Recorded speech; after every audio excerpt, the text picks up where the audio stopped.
into the show, and I can't do that until I do this. Federal law allows citizens to reproduce, distribute, or exhibit portions of copyrighted motion pictures, videotapes, or video discs under certain circumstances without authorization of the copyright holder. This is called fair use and is allowed for purposes of criticism, news reporting, teaching, and parody, which doesn't infringe of copyright under 17 U.S.C. 107. All right. It's tied. All right. So let me give a shout out to a few people in the chat. Shout out to Champ Day. Shout out to Illa Dre. Oh, we rhyming now. Shout out to Smitty. Shout out to Calvin. Yeah, I can't do rhyme now. Shout out to Calvin Dickinson. Shout out to Joe John.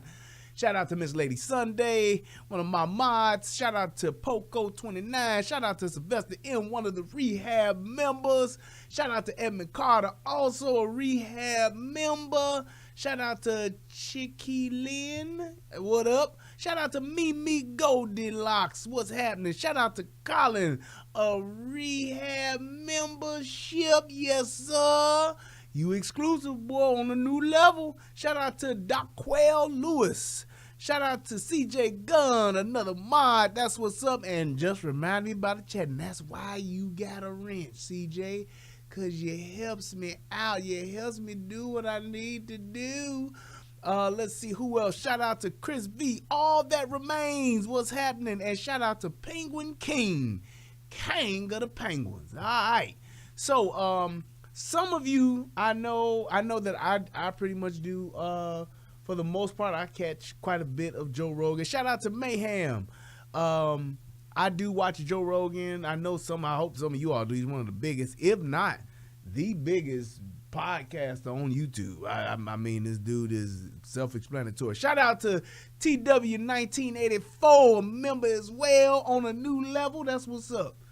But yeah, Joe Rogan is like, man, I mean, I don't know who's a bigger YouTuber than Joe Rogan. I would probably say he's probably the biggest one who like does what he does and talks about the things that he talks about. Joe Rogan talks about some of everything. So I really do like him as a podcaster. And just from, his career, his dude's like an MMA fighter. He was on the show. He had what was the show that he did, the crazy show where they ate all the weird stuff and all that kind of stuff. So he's been around, you know what I'm saying? He does his thing, and I think probably some of his best work has been, in his career has been his Fear Factor. That's it. Thank you. This has been some of his best work, being on his broadcast channel on YouTube. And like I said, I like the fact that he talks about so many different things. Some of the stuff, misses me, but that's okay. I just don't watch some of the stuff I'm not interested in. But then there are other things that he does and other things that he talks about that I really do like. And this is one of those things. So for those of you who may not have seen this episode, it's a full episode, but I'm only taking it was a clip that he put out. It was only maybe about 13 minutes or something like that. But it was one of the most powerful and one of the most informative things I've seen about, the CV, and not just the CV, but also, talking about the poke. You know what I'm saying? So everybody know from here on out, when I talk about CV, I'm talking about the, and when I talk about the poke, I'm talking about the. There we go. All right, so there it is. So let's see. Shout out to Manuel Velez, another subscriber to the membership. That's what's up. So I definitely loved this clip that was cut out here. You can catch the full show on his Spotify joint because he does a Spotify podcast, which is pretty cool too. So you can catch it there. But this was very, very powerful. So you have a lot of people. Oh, you know what? I forgot about that. I'm not going to do it. I'm not going to do that. I'll talk about that later. That's another show. I may just do that tomorrow. But no, I'm not speaking in. I will, Calvin. Yes, I am speaking in codes, but I have to do that for a specific reason when it comes to this, because this is one of those things that's like monitored, and it's like, yeah, I don't want to play them games. I've done this before, and they like cut my whole show, and I ain't about to go back down that road. So Like I said, that's why I'm going to use the CV and I'm going to use the poke. There it is. But yeah, got to do it. Hey, man. Freedom of speech, right? But watch what you say. But anyway, this is pretty much like a very good example of where we're at today, because this was recent, and what people know and what people don't know. So, and I know a lot of you have had this conversation, not online, but on offline. Oh, thank you, Sarah Bell. She said, I love both of your podcasts. I appreciate that. But a lot of people have this conversation, you know, just talking about CV, just talking about the poke, but you having it offline, you having it in a barbershop, you having it with your friends, sitting at the bar, or at the lounge, or at the cigar spot, or whatever the case may be.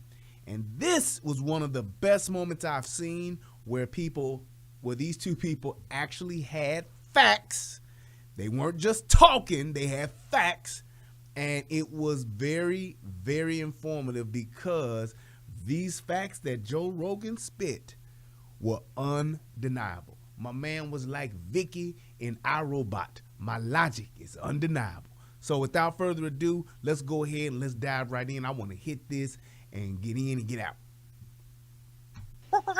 The Joe Rogan experience. But, you know, since we're on this topic, can we talk a little bit about vaccines? Because it's something I have seen a lot of misinformation, like, on everywhere. Facebook, on, you know, different news media outlets, and I think there's really like some main ones that I just feel are causing harm. And so there's really 8 of them. We don't need to talk about all of them, but I think the 8 really are that, you know, SARS-CoV-2 is not that bad. COVID-19 is not that bad. And, you know, vaccines basically. Well, let me say this. Here's my thing about that. And I was talking to somebody today at work about this. People, and I will say this time and time again, and I've been saying it, and people can go back. Shout out to my brother Easy E. What's up, man? Hey, what you doing up this late, baby? Hey, y'all, that's Sleepy Tom right there. My man usually gone by 9 o'clock. This nigga, you talk, hey, y'all remember, I'm on it for a minute. I'm on one tonight. Y'all remember when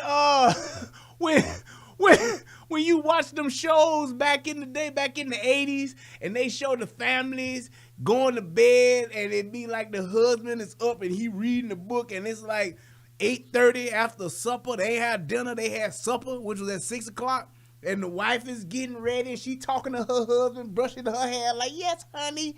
So, yeah, the kids, I'm so glad we got things together. Easy be in the bed with glasses on, reading a book, winding down at 9 o'clock. My nigga up, yeah.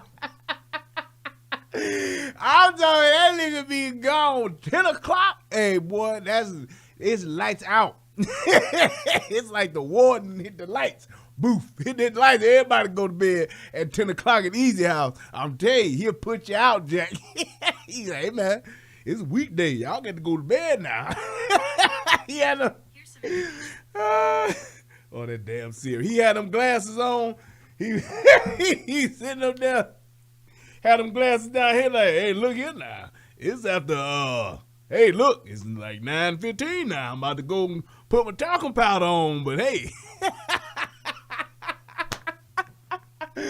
My nigga, that's what's up. And my man Alvin in the chat. Hey, boy, I ain't know you was in here too. Hey, wait, let me make sure. Is that Thin Friend, Lil Alvin Gaming Channel? Let me know if that's you, Thin Friend, so I can make sure. I don't want to just give to somebody the power of Grayskull and they ain't who they say they is. That ain't. Oh, okay, cool. All right, but welcome, Lil Alvin Gaming Channel. I haven't seen you here before. All right, so let me go here. I done got on my brother and had some fun, so let's move on. What's up, Mike? How you doing, buddy? So, if you have comorbidities, and a lot of people, you know, I'm doing this for niggas, because a lot of niggas don't know what that word means. If you have problems, issues, you got diabetes, you are obese. You know what that means, right? Look up obesity and see if you are obese. You are morbidly obese. you have any type of respiratory issues, you've had things before like pneumonia, you've had, you are a very sickly person. Every year you get sick 3-4 times a year during the cold season. You catch everything that can be caught during the flu season, all that kind of stuff. If you are one of those people, or so I said the comorbidities, the other thing is if you are old, that means you over 60 years old. You're 65, you're 60, 65, you up in that area, and you got you perfectly healthy, and you over 60, you need to take the poke. I'm gonna definitely say that. You need to take the poke. The reason being is because this particular the CV, it is a variant of pneumonia. For those of you who don't know anything about pneumonia, pneumonia is known for taking plenty of motherfuckers out. I'm talking, it takes out people at 35 who don't know they have it, think they just got a bad cold, and they have what we call walking pneumonia. Plenty of people that have this and don't know it, and you wonder like, damn, what happened to such and such? Man, he died. How did he die? He had pneumonia. What? Say, yeah, man, that motherfucker was sick for like 2 weeks. Went to the hospital. They checked him in, said he had pneumonia. Next thing you know, dude was on the fucking respirator and died 2 days later. Happens often. Happens often. So I'm telling you, when you have shit going on like that, like I said, you got comorbidity. You're fat than a motherfucker. You have breathing problems. You got asthma. You got all this shit. Any type of heart issues, any type of major respiratory and heart issues that you have, you need to take the poke. Go ahead and get it. Why I'm saying that is because if you catch this and you ain't in fighting condition, it can fuck you up. It really can. A lot of people will check out. So I'm telling you, and when I'm saying a lot of people, I'm just saying people as far as the group that gets it. The survival rate of this thing is like 95%, 96% or some shit like that. Because most people that get it, they get over it. The other thing is too, and this is something everybody should be doing, you should be on some type of vitamin regimen. Right. The upper room. I'm going to have to get that as one of my buttons. When Jesus comes. But a lot of people aren't on vitamins. You need to be on vitamins. And here's what you do. You just don't take some shit that you see on the damn shelf. What you do is you go see your primary care physician and you arrange to have blood workup done to see what vitamins you are deficient in.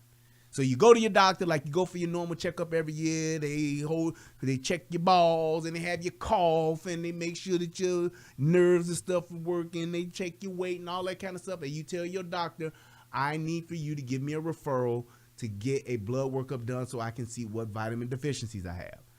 Very simple. And all you do is go and they draw blood and they run it and they see what the vitamins you are deficient in. And that person will tell you, hey, you need to take vitamin D. You need to take more vitamin B. You need to take you some B12. You need to take you some vitamin A. They'll tell you what you should take because they'll see what you're deficient in. You should do that every year when you go to your doctor for your once a year thing. All right. But here's the thing. Like I said, you want to take that poke because you want to give yourself the best odds possible. And if you ain't healthy, you can't get healthy in a matter of weeks.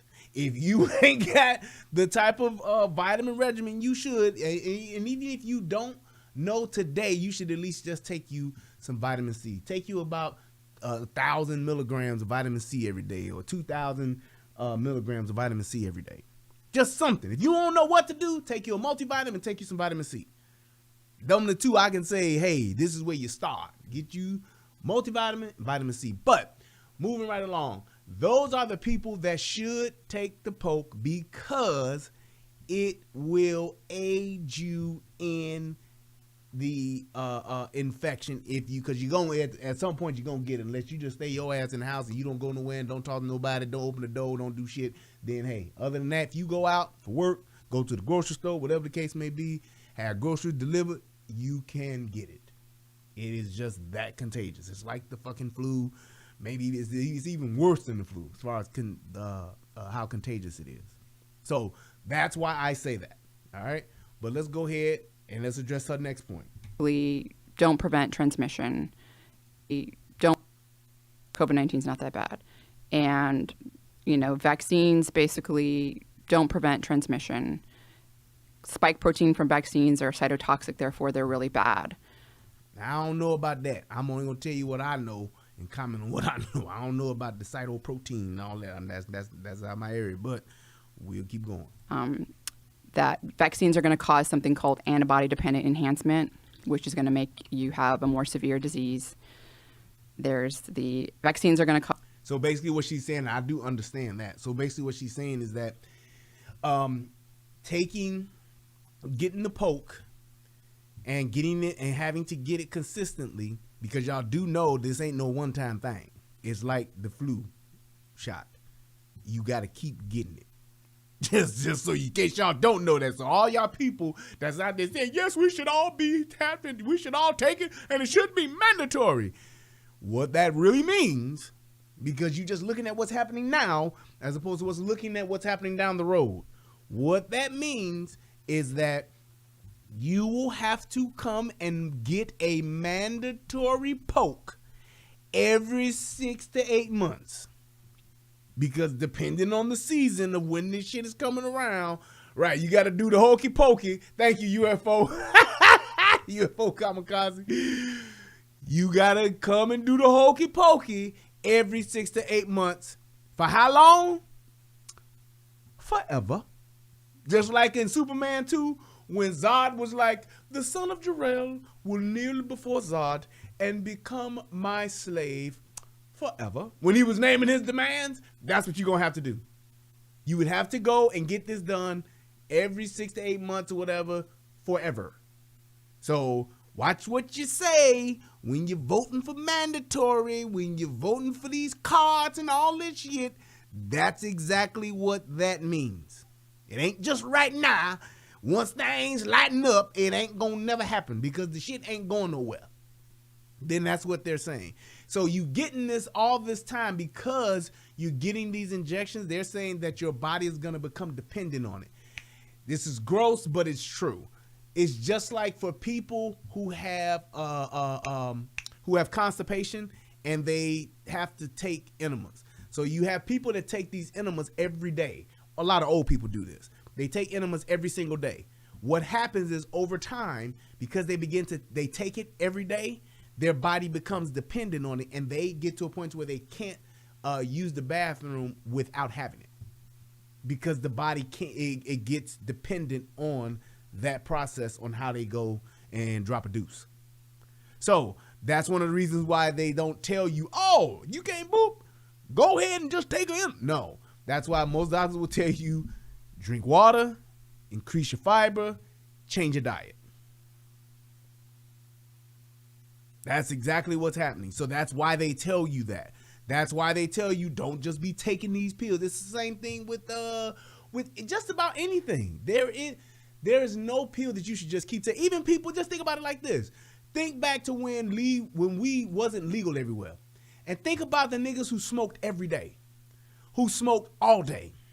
You do realize that those niggas developed a tolerance for weed. That one blunt that would like lay your ass flat out for the night, those people smoke them almost to the point to where blunts are like cigarettes. Even when they're getting high and they smoking weed, they ain't even getting that high. They gotta literally have smoke outs. Like people who just get up and they wake and bake and all that kind of shit. They're not like, oh man, I'm so high, I'm faded, oh, I'm feeling good. They are literally just taking it and they're smoking weed, but it takes so much more in order for them to get to that high, that level where they're high. It's just like when you drink. Some people can drink a shot and be good and a little tipsy. Then there's some people who drink a shot and it don't faze them. They don't even start feeling a buzz until they on their third shot. That's why people order doubles. Hey, look, let me get a double, start with a double Hennessy. That's just to get them going.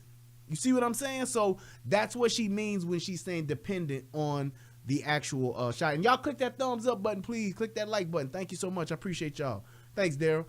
So that's what she means by that. And can one of my mods please put the super, I mean not the super chat, put the PayPal and the whatchamacallit in the chat so I can pin it, please. Thank you. But that's what she means by that. Cause infertility. There's the causing infertility. Vaccines are going to cause a more virulent strain or variant. And then there's one more. So now what they're saying about that, because a lot of people have said when you get do the hokey pokey, I like that UFO. When you do the hokey pokey, that those people that did the hokey pokey, that now they are like super spreaders for the CV.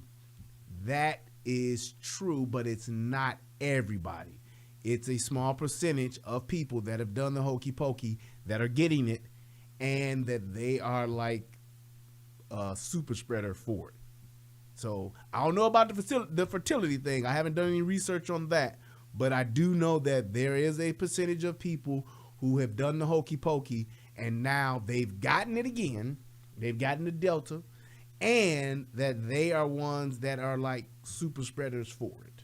So just saying, that's an actual fact there. But the other thing about the fertility, I don't know anything about it.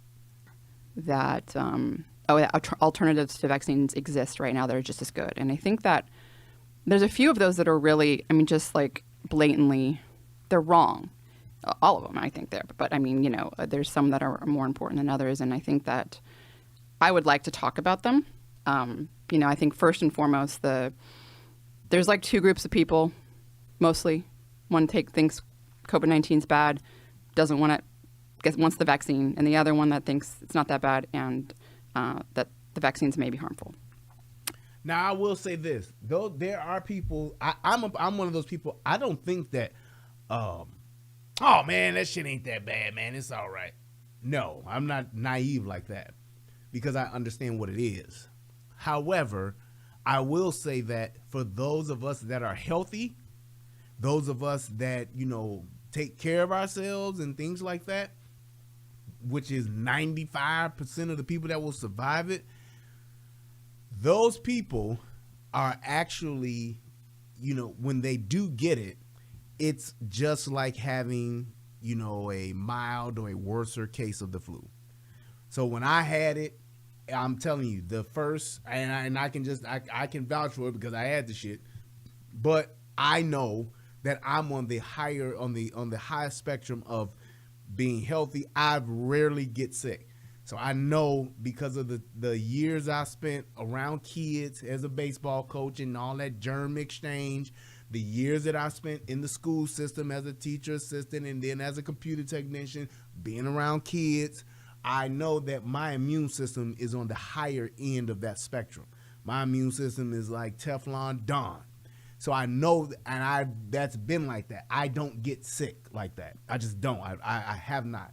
When I was a lot younger, I would catch that stuff, and it helped build my immune system like most older teachers. Most teachers that have been around for, 5-10 years, they don't get sick like that. Now, those that are healthy, that's a whole nother thing. But most teachers don't because they're around kids, and kids are like fucking little petri dishes. All they do is exchange germs. That's all they do. They licking on their hands, touching on their hands, and touching every goddamn thing else around. That's what they do. So I know that I'm on the higher spectrum of the immunity part of my immune system. So I know my shit is on 10. But when I got it, I experienced, it was less than the flu for me. I've had flu that was worse than that. I literally woke up, had the chills from the fever thing. I had that going. And then I had body aches. And that's when I knew something was wrong because I just don't get body aches. Like, yeah, I go to the gym and, I might strain something, but not when my whole body's like aching like that. So I knew that I was like sick and I knew I had a fever. So that's why I didn't go to work and all that shit. So then I said, okay, I rested, laid down, took the day, chilled, popped me some vitamin C with my regular vitamins and stuff that I take. Amped up on my vitamin C. I think I took like maybe 4,000 milligrams. I juiced up. After that next day, fever was gone. So my fever had broke. And I felt, the body aches had gotten better. took a hot shower, felt a whole lot better. Then I lost my sense of taste and smell. And I said, oh, shit, I definitely got it. That was the worst part of it for me. I didn't have taste or smell for 4 or 5 days. That was the worst part. So it was like, that shit is real. That shit ain't oh man, that shit ain't nothing, man. These motherfuckers like, no. That shit was real. If I had to lose one of my 5 senses, taste and smell is going to be my last ones. I would lose my sight first. I'd be Ray Charles. I'd be Stevie Wonder. Whatever the case may be, I'd be on this motherfucker just like this. Like, yeah, y'all, I'm just telling y'all that when that's what I do. I would definitely lose that first. I want to keep my hearing because hearing is essential. I want to be able to hear what somebody's saying. The inflection of their voice, how close or far they are, that shit matters. You can hear that. Then when you're talking about taste and smell, touch, I got to be able to feel some shit. That's the last one I want to lose is touch, goddammit. I want to be able to feel something that's hot. I want to be able to feel something that's cold. I definitely want to do that. But then as you go down the line, it's like I definitely would like touch would be my last one. But taste and smell is right there. Right there. Because I have memory, I could lose that before touch. I want to be able to feel some shit. But then like seeing and hearing and all that kind of stuff, that shit is extremely important. But after those 4 or 5 days of no taste and smell, my taste began to come back. And like right now, I'm about maybe 2 weeks from having it. No. Yeah, about a little bit over 2 weeks. I'm about maybe 75% taste and smell. Some people have said that it took them like months, 6 to 8 months of them not having it. Not months, but weeks. They've been without it for weeks. Few people, well, that would be months because they were like 6 to 8 weeks. So yeah, some people have had it where they like said that things that they tasted like shit, tasted like metal. So it's a lot of other shit that can go along with it. Here's the thing and what I want to get to. It can affect you in different ways because it is forever mutating. So the way that it reacts in my body based on the protection and the immunization that I have, it can be different for somebody else based on the protection and the immunization you have. So it's just differently how it affects people. But you have to realize that the people that really get through this the easiest, and this is what I know, is that the people who are in fairly good to excellent health, which was a key thing for me last season when the first shit came around. It made me take my health a whole lot more serious. I work out. I've been eating right as best as I can for the most part. I just been trying to do that more, and that's what I suggest for everybody. We've got to take better care of ourselves. We just do. And there's also Do you think that vaccines are harmful to anyone? Well, of course. I mean, do you know anyone that's had bad reactions to vaccines? I personally... And this is what I loved about Joe Rogan. The shit that he asked and the questions that he asked were valid, and the questions that the things that he posed, he had facts to back it up. Listen. Interestingly, I know a lot of people that have gotten vaccinated, and the only person that I know that had something was like, she had a headache for like a week and a half, and then it went away. Another person I knew had like nausea for like a couple of weeks. They were like nauseous more frequently, but it went away. Do you think you would feel differently if you knew someone that had had a stroke or someone who's had heart attacks, perhaps young people that have? Well, it's hard to say. So, people react differently, obviously. When you're giving, more than 169 million people are vaccinated, right? I mean, that's half our adult population is vaccinated, fully vaccinated with COVID-19. And it's not zero risk. Some people are going to have an adverse reaction. And they do. It's a big world out there, And that's true. I'm gonna give her point on that because nothing's 100%. Nothing is absolute. So that means that if you take 100 million people and let's say you gave them something as simple as fucking aspirin, somebody out of that 100 million people could have an allergic reaction to it. There are people who are allergic to aspirin. I mean, not aspirin, penicillin. There are people who are just allergic to penicillin. Now, because of just the advancements of medicine, there are other ways around that where you can be allergic to penicillin, but they have other forms of it, other synthetic forms of it, to where it can give you the benefits of it, but it's not that thing. So it's like, that's something that you have to take into account. So yeah, if you gave every 325 million people, 323 million people in America alone, if you gave that the hokey pokey to every single American, yes, there would be some of them that would actually have an adverse reaction to it, to where they could suffer some type of medical condition from it, or hell, they could even die. There is something that can happen because every person is different. But the thing is, when you're talking about the majority or the whole, nothing is absolute. Nothing is 100%. Everybody get it and we'll all be fine. Bullshit. So you have to acknowledge that, and that's what she did. So yes, but for the majority of the populace, I'm sure that that's something where they can say, well, you know, if you take it, then you be fine and you be good. And for the most part, probably so. But this is not one of those things to where it's just, we know what it's going to do. And that's my only pushback of that.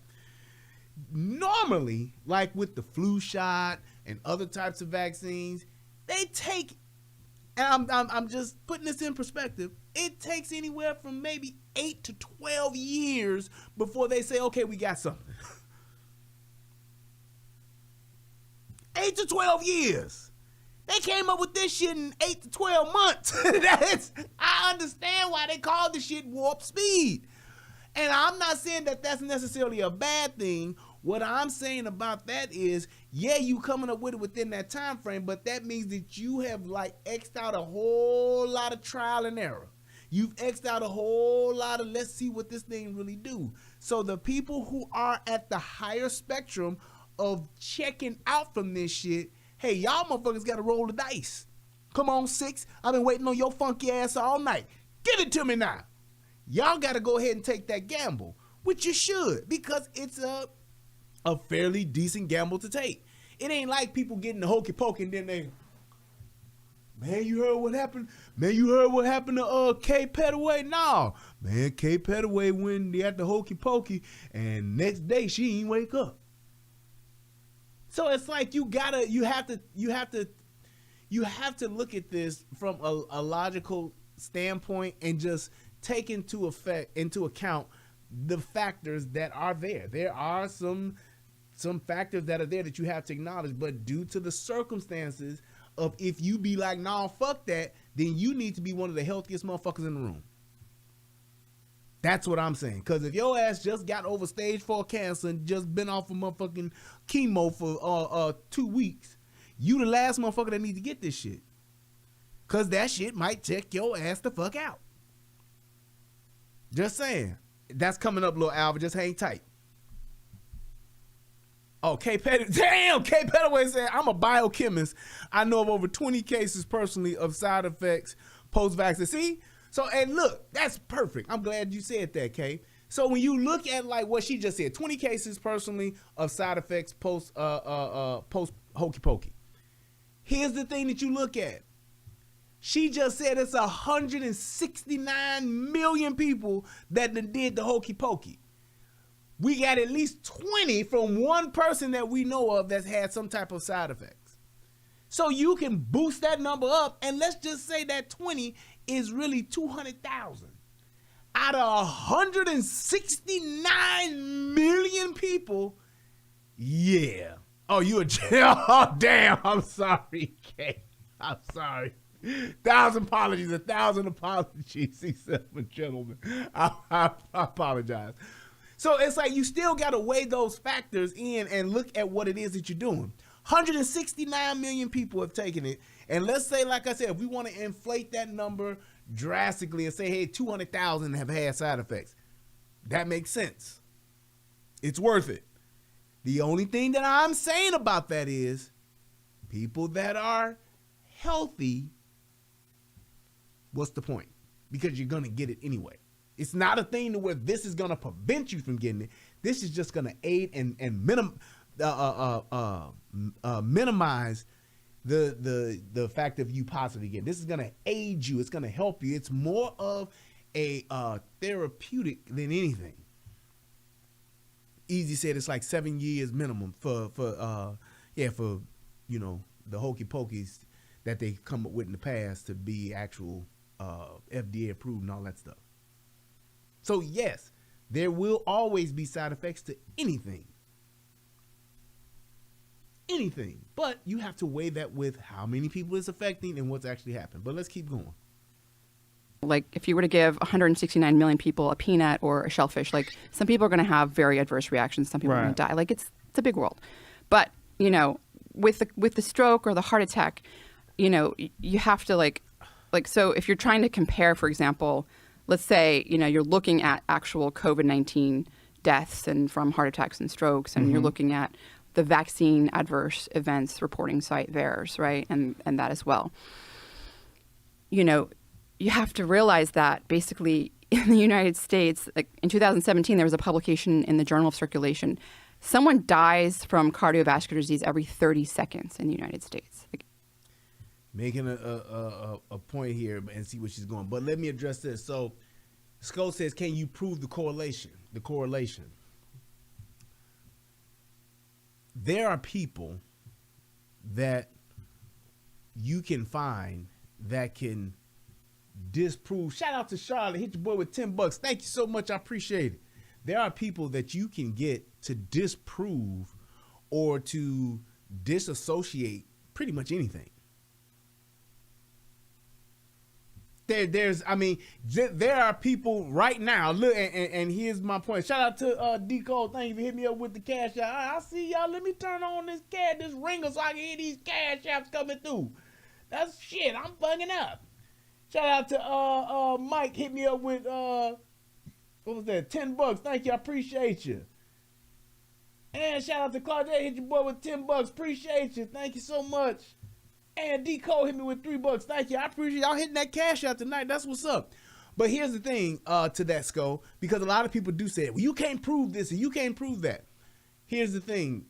There are people that will say and that will argue the fact that smoking cigarettes will not give you cancer. It could, but that's not necessarily the correlating factor as to why you have this cancer. There are people that say living next to power lines, living under power lines. Well, it's not 100% because there are some people who've lived under power lines who haven't had cancer.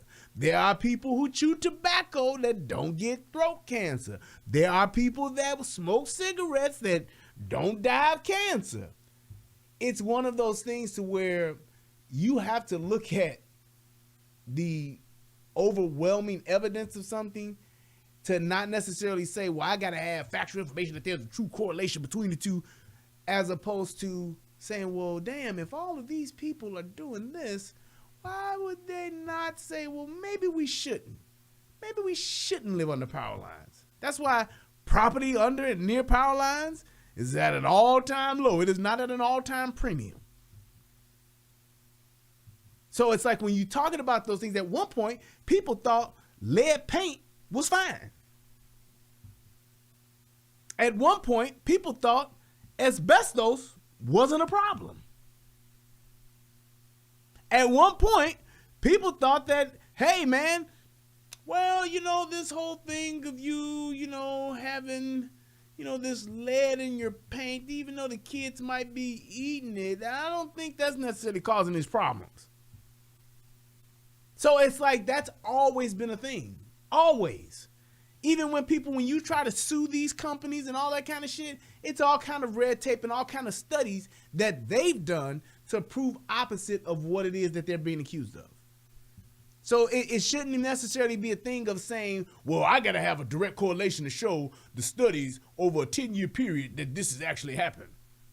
That's why they just put on there, because if they said, hey, man, cigarettes give you cancer, they don't say that. They say cigarettes can cause cancer.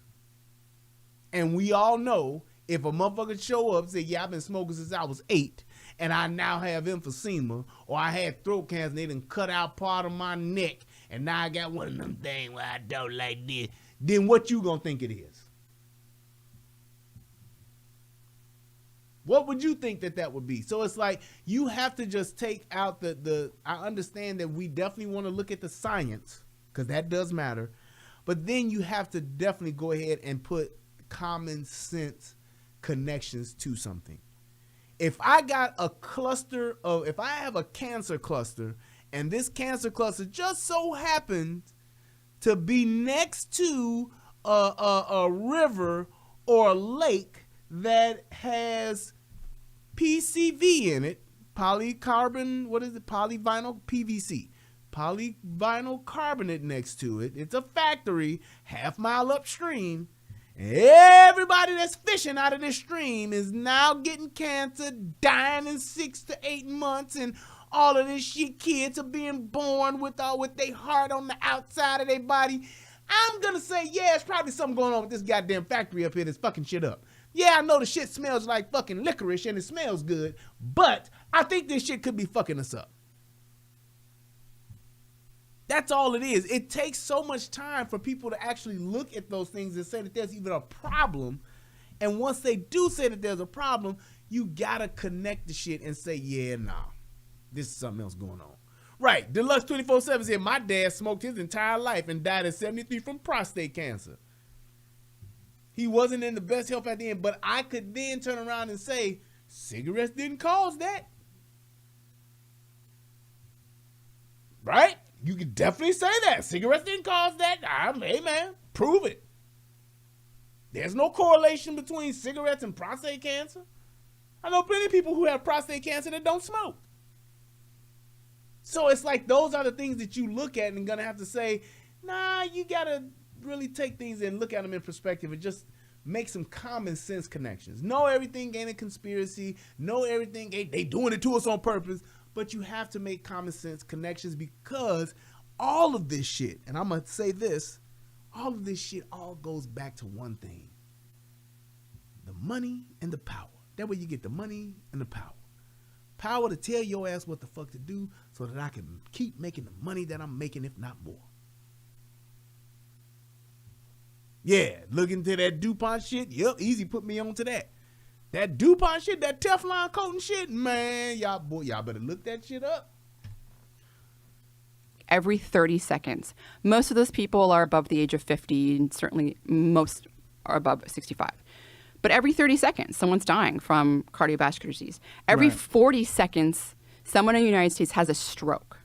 Every 4 minutes, they die from a stroke. But this is also very, very rare in young people, particularly young, healthy people. But one thing that has occurred in young, healthy people that have been vaccinated is myocarditis. And some people have had blood clots, like quite a few blood clots. And there's speculation, right? The Salk Institute released that paper about the spike protein causing some sort of deterioration of the blood vessels. Did you read that? I looked at the spike. I've been looking at a lot of the spike protein, and that's from COVID-19. They're discussing it. They're talking about from the actual disease itself. Yeah. Facts. My bitch love Coco. Who back, baby? But he just hit that fact. He hit that facts like, and that's why I saw somebody put it in the chat earlier talking about giving it to kids. Nope. I ain't doing it. I want my kid to get it. Get it from one of your friends at school, whatever the hell, because all that, these kids are gonna die from this. No, they're not. They are not. Kids are not dying from this. Do you even remember back when, over the summer, when fucking Fauci even said it himself? Kids are not dying from this. We should have never put masks on the kids. We should have never sent the kids out of school. CDC said the same thing. Now, they're all trying to switch it around now because of what? The money and the power. But when you talking about these kids that have been exposed to this, which is in the millions, tens of millions of children have been exposed to this, they've either shown little to no symptoms or have had it and gotten over it, no problem. These kids do not need the hokey pokey. They just don't. And the fact that most of these parents that are doing it, they're just doing it because they're uninformed and they're afraid. Oh, I don't want my kid to have it. Oh, I don't want to have my kid getting this. No. As soon as they got rid of that mask mandate here, I told my kid, don't wear it. Don't wear it. Don't put it on, because I don't want her to get in the habit of always putting, walking around, because then when she gets older, her immune system is going to be fucking trash, and she going to catch every goddamn thing. So I definitely will not suggest that kids get this. And thanks for hitting that like button, y'all. We got 142 likes. No, we only hit that like button. We only got 97 likes, and we got 150 people in here, pretty much 145 people in here. So go ahead and click that like button, please. But yeah, that's my opinion on that as far as the kids are concerned. So, first of all, you have to you're either going to get infected with SARS-CoV-2. Most people are going to be eventually. We're all going to be exposed to it. Facts. So you're either going to be vaccinated when you're exposed to it or not.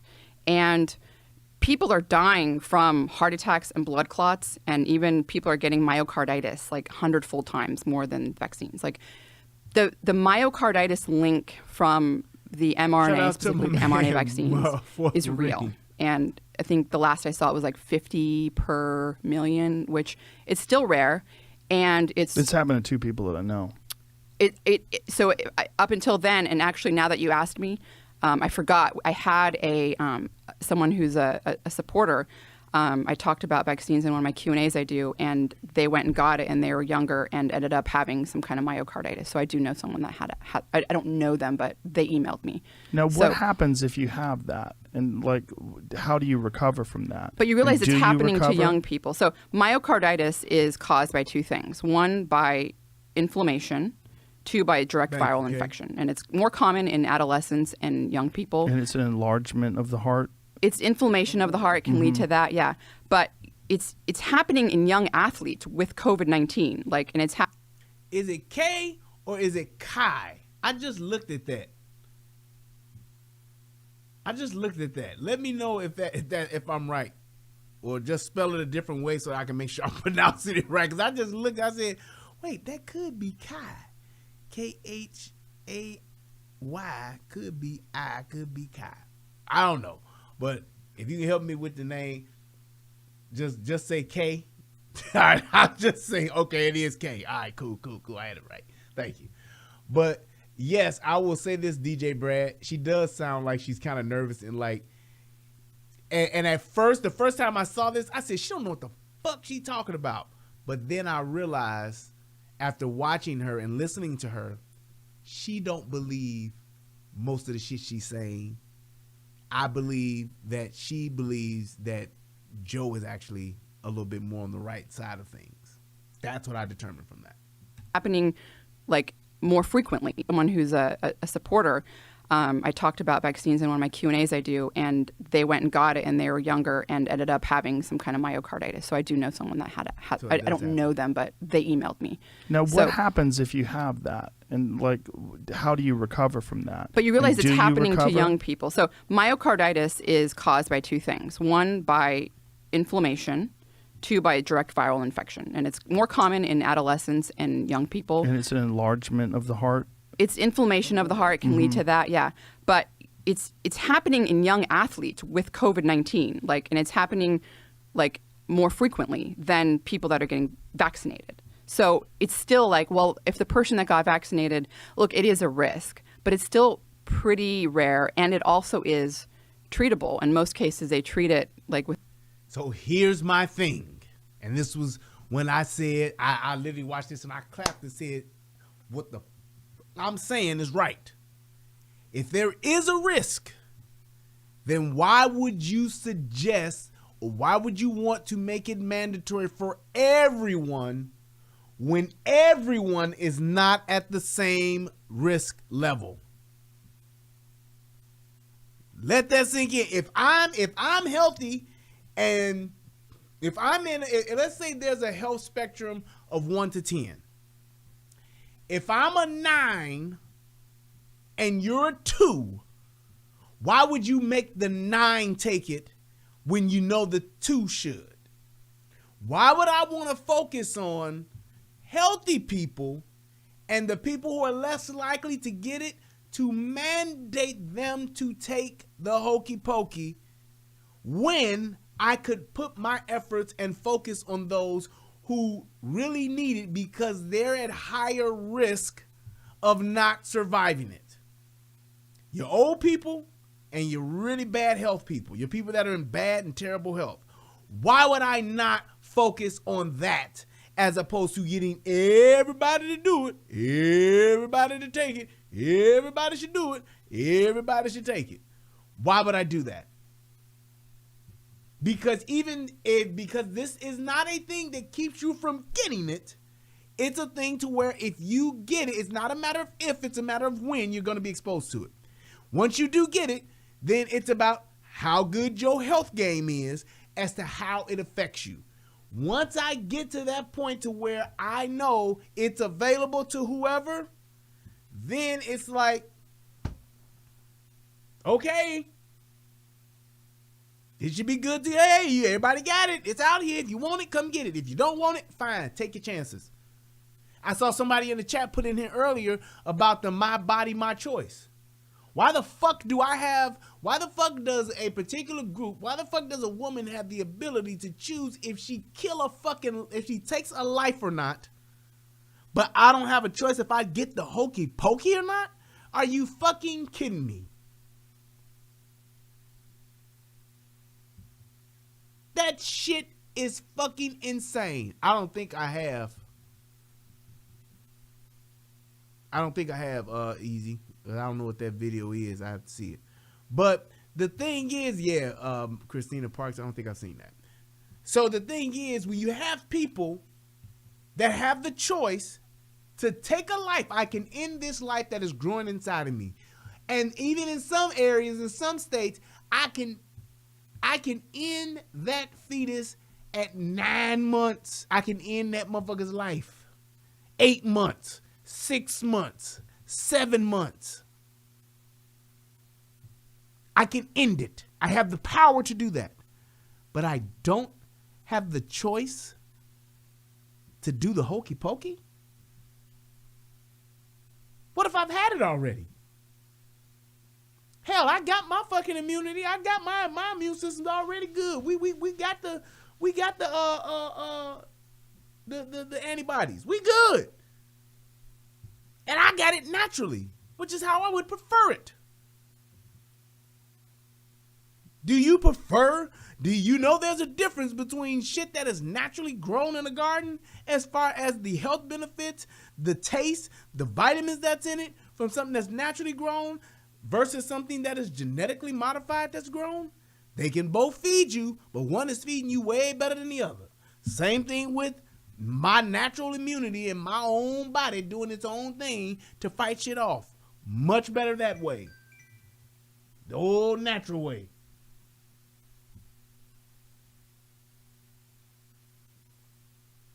So it's like that's one of those things to where you gotta really recognize that. Hold on, I'm gonna let this play. I'm gonna go check on my baby real quick. Within a few days, and it's isolated. You have that, and like, how do you recover from that? But you realize it's happening to young people. So myocarditis is caused by two things: one, by inflammation; two, by direct viral infection. And it's more common in adolescents and young people. And it's an enlargement of the heart. It's inflammation of the heart can lead to that, yeah. But it's happening in young athletes with COVID-19, and it's happening more frequently than people that are getting vaccinated. So it's still well, if the person that got vaccinated, look, it is a risk, but it's still pretty rare, and it also is treatable. In most cases, they treat it within a few days, and it's isolated. Why do you think that people, there are people that are completely asymptomatic when they get COVID, or if they do get it, it's very mild? Do you think that's because they have a lower viral load that they've been infected with? Do you think it's their immune system that fights it off? Like, what do you think is happening? It could be any and all of those things, a combination of them. And, but so like, even if you think, if you're looking at just like the most extreme part of like the deaths, right? You've got like over 624,000 deaths in COVID-19. Most of those deaths are happening in people over the age of 50. Okay. And if you look at like... Most of them have 4+ comorbidity factors, right? Isn't that the average? I don't know if it's 4+ for average for... I think the comorbidities increase, yeah. I think Let's find out what the number of And this is what I love about this moment here. So he heard, and she said, and this is what a lot of people do. You have these discussions about certain things, and then you have the facts come up, and then you have the other person, because they don't want to acknowledge it because it will bolster your position and it will prove your point. They'll say, well, I'm not sure if that's true or not. Because what does that do? You have both sides. You have somebody who stated a fact, and then you have the other side who's still rebutting and saying, well, I don't know about that. I'd have to look that up. I'd have to do some more research to find that out. But Joe is like, no, let's look that up and let's find out. Let's see what that is. Go ahead and pull up that. I like the fact that he did that. That, to me, is honest journalism. That's responsible journalism. We're not going to sit back and say, well, you say tomato, I say tomato. You say four comorbidities or more. I say, I don't really know if that's true or not. No, let's find out. And that's what I like about what he did right here in this moment. And he finds the fuck out. Let's not leave this up for limbo. Let's not leave it for the people who are pro hokey pokey so they can say, he never said if it was true or not. We never had the data to show that. Where are the receipts? Show the factual data that proves that. Here it comes. Morbidities are in terms of like the deaths. It used to be 2.6, but I think they raised it to 4. Really? The number of them are 4? Okay. I think so. How do you not know that and you're the doctor? How do you not know that and you're the doctor? Talking about this, so wouldn't you think like knowing the comorbidity rate and how many comorbidities people are having that are actually dying about this? Because the whole point of this, remember now, this is all to save lives and to keep people from dying.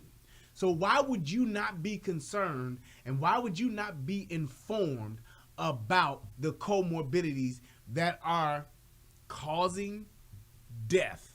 Why would you not want to know that number?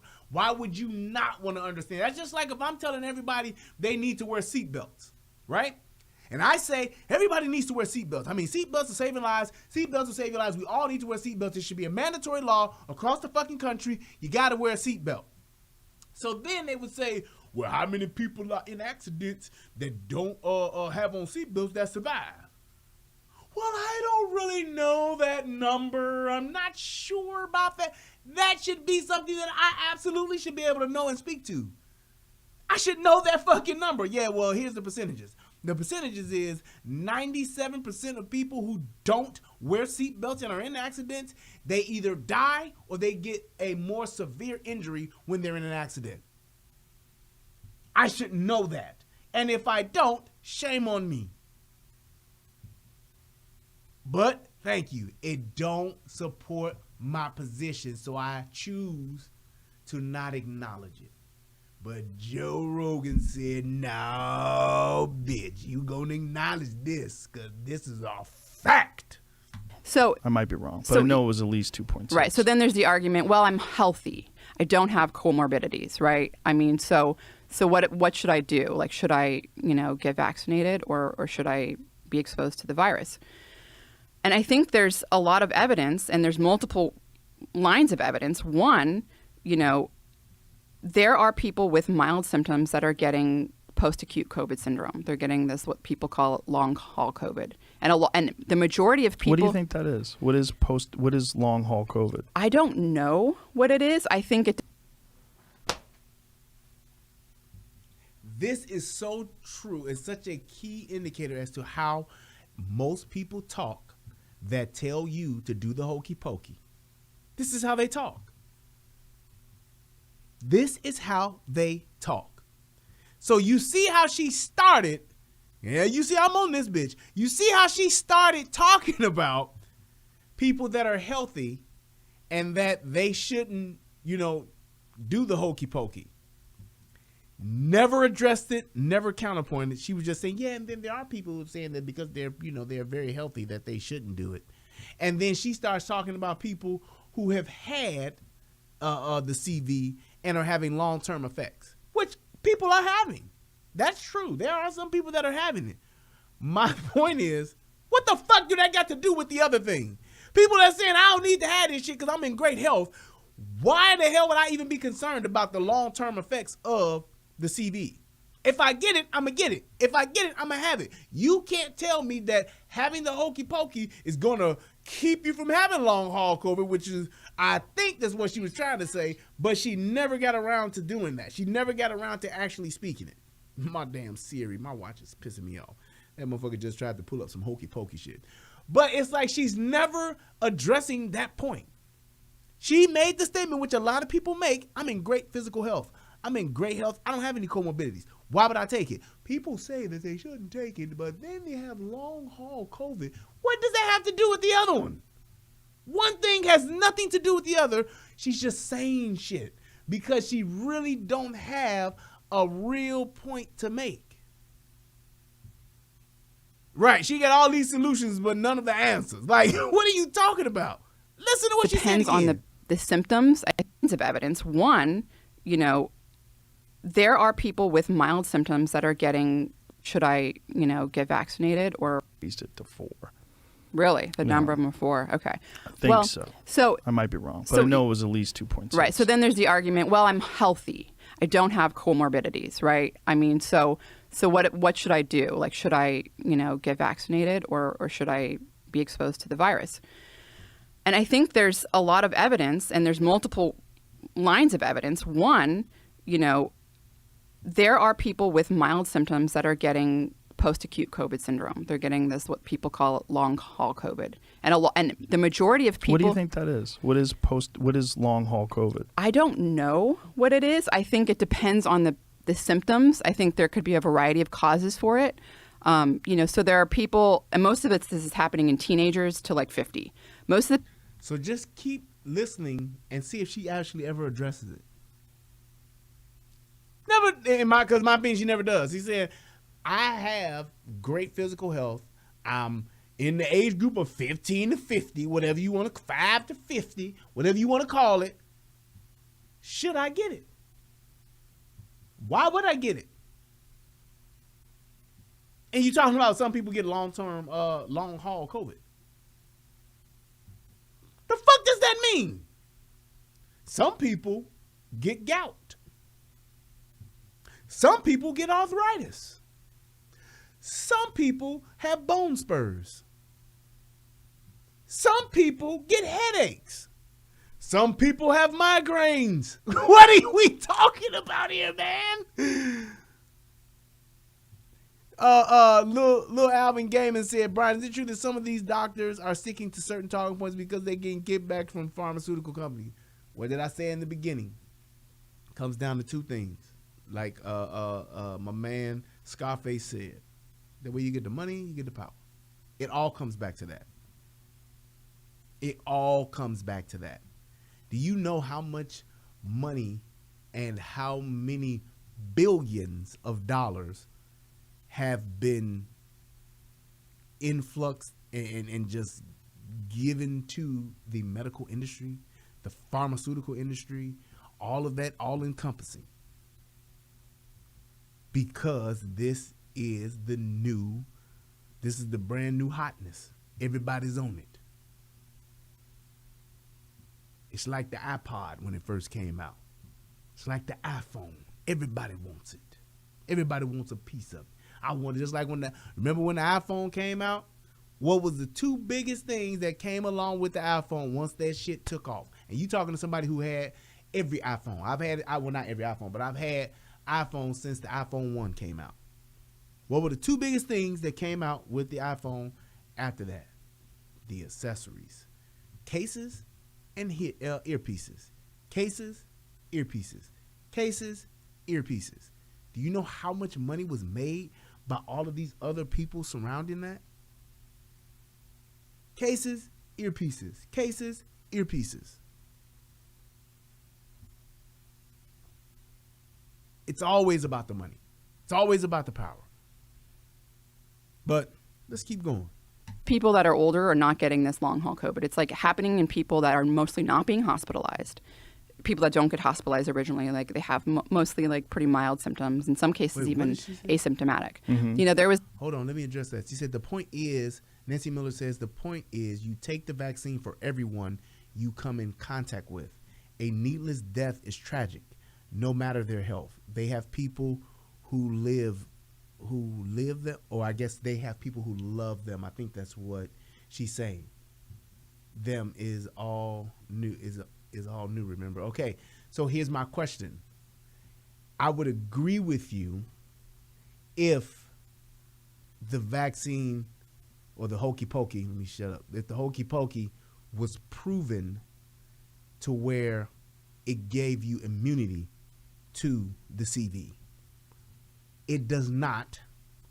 Therefore, you are still subjected to get it. Just because everybody has the hokey pokey doesn't mean no one will get it, because that means you've cured it. There is no cure for a virus. Do you understand that? So I understand what you're saying as far as the people and caring about the people, wanting to do what's best for everybody. I understand that. Community, right. Here's the thing, and listen to what I just said. A virus can never be cured. There is no cure for a virus. It's not a matter of if, it's a matter of when. You can just build up the natural immunity to lessen it, but there are still people who are going to get it, which means people are not only going to get infected, people are going to die from it. There are people still dying from SARS, the first one that came out. There are people that are still dying from H1N1 when it came out. There are still people that are dying from fucking tuberculosis. So because it's not a cure and it doesn't give you immunity, if it gave you immunity, you'd have a point. It doesn't give you immunity. So then if it doesn't give you immunity, see, I can take like, okay, see, this is what I'm talking about. This is a good point. I can take polio. I can take the vaccine for that and won't get it. I didn't have it because I took that shit. It tasted like some metal and it was nasty. When I was a little kid, I remember taking that shit and I didn't get it. There are people who've taken, and here's what I'm proving as far as my facts are concerned. There are people who've taken the flu shot and still got the flu. Why do they still get the flu? Because the flu virus mutates, and the shot that they made for this strand of the flu, it was the wrong one.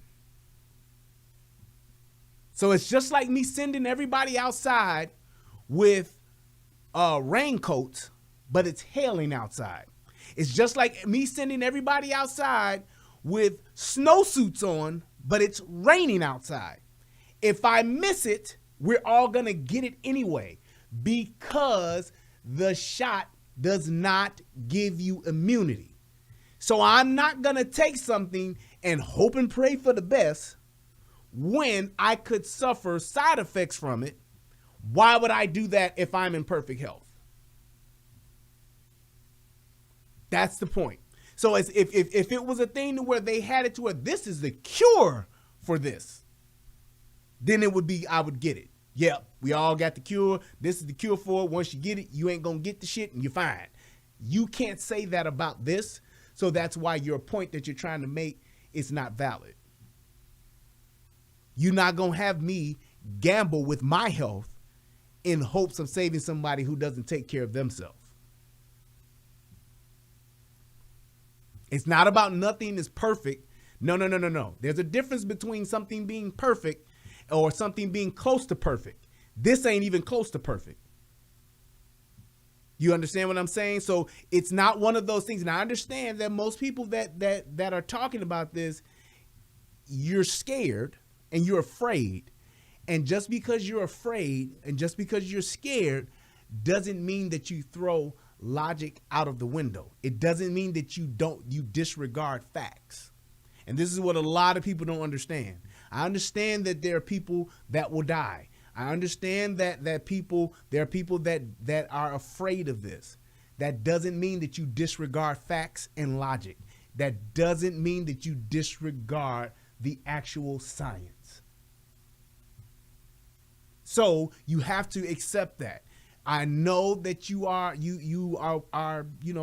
for this thing and all that good stuff, but you have to understand that it's not a cure. If it was a cure, you'd have a point. It is not a cure.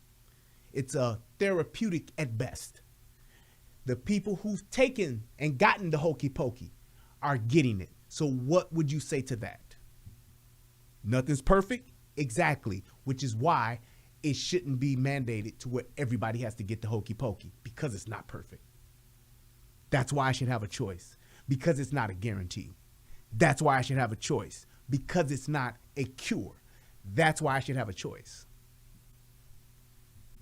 But great question, and I see the point that you tried to make, but in this instance, it wouldn't apply, because it's not about it being perfect. It's about it's not even proven to work. And it's shown that with this second round that has come about. It's a study published in The Lancet last year showing there was a 7-fold increase in stroke incidence in people under 50 in the United States compared to the year before that, before the pandemic started. And that is probably because of the spike protein that causes this deterioration of the blood vessels and blood clots. Is that what it is from the virus? Well, I don't know what it is. I mean, there's lots of things. Viral infections themselves can cause hypercoagulation. They can cause blood clots, that's no from other viruses. There's inflammation without the spike protein. So I feel like I haven't got to address everything, but let's talk about the spike protein real quick. I think this 4 points out where I would find this information. I hope that's the spot. Yeah, there was an average of 4.0 additional conditions or causes of death for data on deaths involving COVID-19 by time period, jurisdiction, and other health conditions. Boom! So he just actually confirmed and showed the factual evidence of the people who have died have not died from the CV. They've died because they have the comorbidities that are already there, and basically the CV pushed them over the edge. So somebody who has zero comorbidities will not die from this. The people who have died from this did not die directly from the CV. CV was just it was one of the mitigating factors.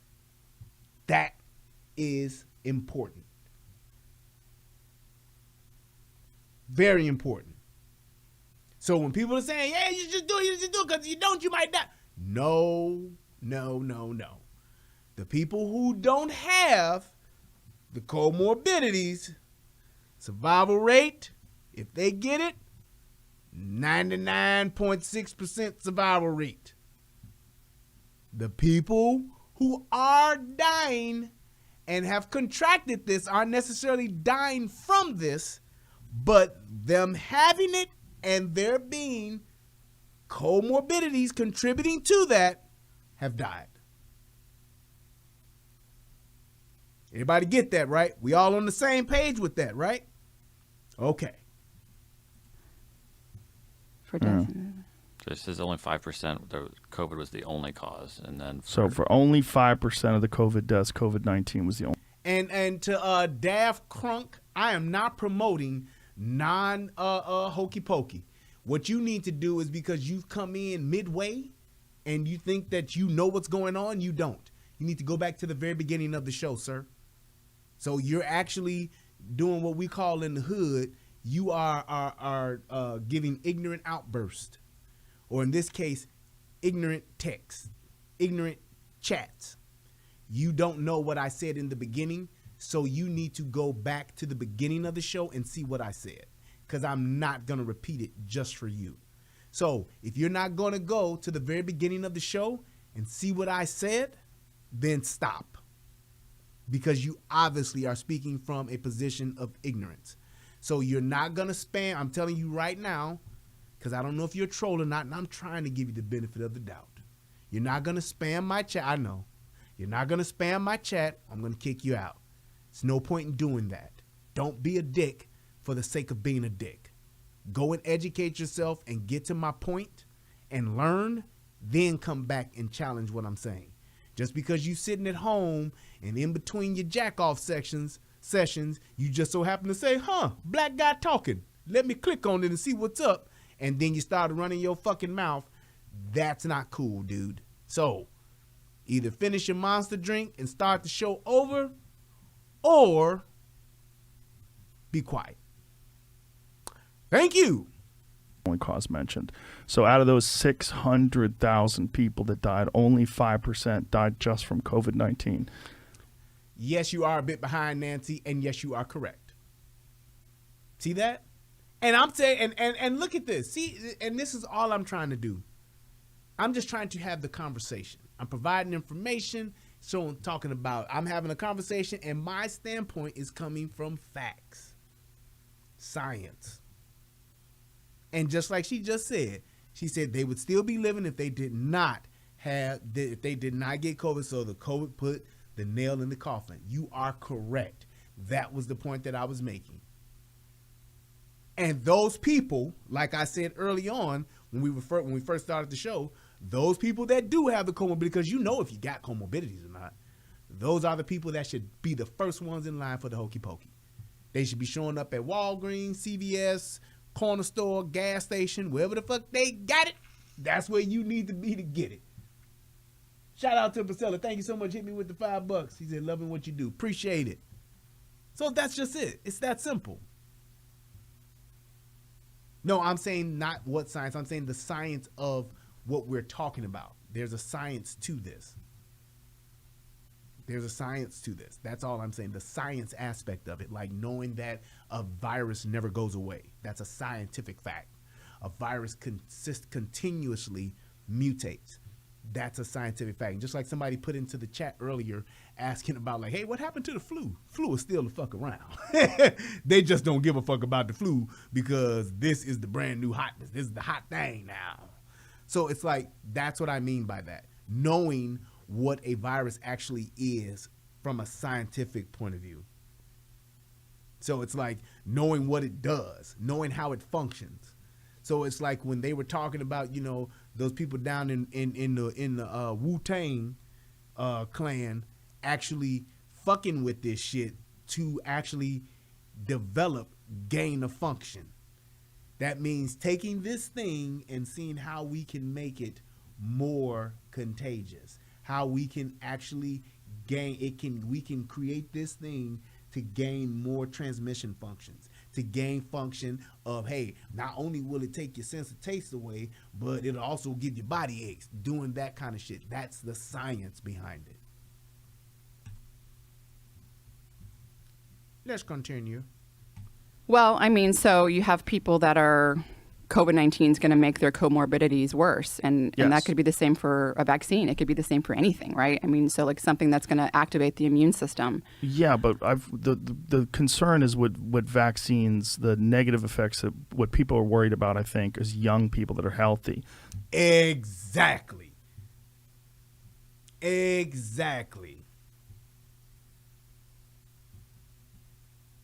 That's just what it is. It's like, why would I do this to young people that are healthy? And that's my whole point to this. To people that are healthy, why would I do this? Why would I do this? I'm not a doctor, Lil Alvin, and I'm not a medical professional. But what you're saying is, you're kind of worried. My mother went through chemo twice for breast cancer. Her doctor told her she should get the shot. And what, I guess, was that a good idea? Based on just my opinion, like I said, I'm not a doctor. I'm not a medical professional. And in no shape, form, or fashion should you take my advice. But what I'm saying is, in my opinion, I would definitely say that in that instance, I would want my mom to get it. I want my mom to get it. I won't. My children won't. But I want her to get it because of her comorbidities. That's all I'm saying. She takes her vitamins and all that good stuff, and my mom is she does a pretty good job of trying to stay healthy, but she does have comorbidities. My mom's obese. My mom has AFib. My mom has, so it's like those are things. She has asthma. Those are things to where, hey, and she done pretty much for the most part kept her ass in the house. Unless she going to a doctor appointment or some shit like that, she stay her, and I told her that myself. Mama, stay your punk ass in the house. I'm just saying, I did that. That's just what it is. And I want her to get it. Not to say that she can't still catch it. I understand that. But I want to give her the best chance. And if she can take a therapeutic that'll help fight it off, great. If she was to tell me that she thinks she might have it, I'd be like, take your ass to the doctor and go get some Regeneron right now. You have to request it, but I would definitely do that. That's exactly what I would do. All right, see how I tried to be nice, daft, crunk. Now you saying I don't think it's fair you called me a racist. I never did. So your time has ended, sir. You are the weakest link. Bye-bye. Can't be nice to some people. You really can't. But, hey, I gave it the old college try. Let's move on. That have negative effects, Mm-hmm. like that have had strokes or that have had thrombosis or myocarditis and those issues, right? Well, again, if you look at the data, young people are also experiencing those things at a higher rate. And are those all the people with the comorbidities? Like, I don't know, I'm not sure, but it seems as though no matter which way you look at it, like it is worse to be exposed to that virus. And like, how do you know that person that had that myocarditis wouldn't have had it X-fold worse with the COVID-19? Because it's been shown to happen in young, healthy athletes, and people Has it been shown in large numbers? Like the Yes. athletes? more so. It's more so than the vaccine, is that what you're saying? Yes, I'm Yeah. saying that it's happening. Myocarditis from the vaccines is happening in younger people at a higher rate than from the vaccines. Do we have accurate data, do you think, about how many myocarditis instances we have from the vaccine? Well, you could argue there's an Essentially, she's going to say no. But go ahead. underreporting. I think people. How do you go from yes? Well, do we have document information that says that? Well, you have underreporting. What does that mean? Either you have it or you don't. You either have it or you don't. How are you going to now factor in that case, there's underreporting in everything then, potentially. You can't prove that. You either have it or you don't. That don't make any sense. It's just okay, just like what Nancy saying, those kids interact with the community. Vitamins will not stop you from getting CV. Yep. First child with no underlying illness died out of how many children that have had it? So I'm gonna give you that one. I'm giving you that one. Now look at the number and the data and tell me out of how many children that had it. See my point? That's the science. That's the thing that we have to factor in. Stop just looking at, look, and let me tell you this. That's just like me saying, hey, y'all, one person died last night. One person died last night? Yeah, man. Yeah, but died from what? Oh, well, it was old age and the person was 104. Motherfucker, goddamn it, they gonna die at some point anyway. You have to factor in what is causing that to even say that there's a point to where you have a problem. Just like, and I'm just giving a different spin on it, taking it away from the CV thing. When you look at violence and gun violence in Chicago, here's why it's a problem. Because there are young people, children, okay, that are dying at a high rate more than any other place in the fucking country. Now, if children were dying like this across the whole country, and you have so many children, you would say there's a pandemic or an epidemic. However, with it being in Chicago, it's still a problem because that's not natural for children between the ages of 15 to 25 or whatever dying from gun violence, and they're black. That's an outlier. You look at the data and you say, wait a minute. It's way more kids dying in Inglewood than any other place. It's way more kids dying in Chicago than any other place surrounding that city. That's an isolated incident, and I can show you factual data to say there is a problem here. Just to say people are dying, like niggas love to say, people are dying, bro. People are dying. People die every day. There are more people that are dying from cancer than it is from COVID. How many different things that we know that could potentially cause cancer have we taken off the market? Like high fructose corn syrup. The overuse of sugar. The synthetic hormones and all this kind of shit that they put in food. Still eating that shit, right? How is it that those things are still being used? Money. Just like how the truth. Have y'all ever seen that thing? There's a documentary about milk. We ain't supposed to be drinking milk. With all of the shit that they got to put in milk to even make it safe. All of the shit they have to do to milk, and we don't even need it. That dude said, hey, if it wasn't, milk is for baby cows. It is not for humans. Breast milk is for humans. But cow milk is for baby cows. All of the shit that's in milk,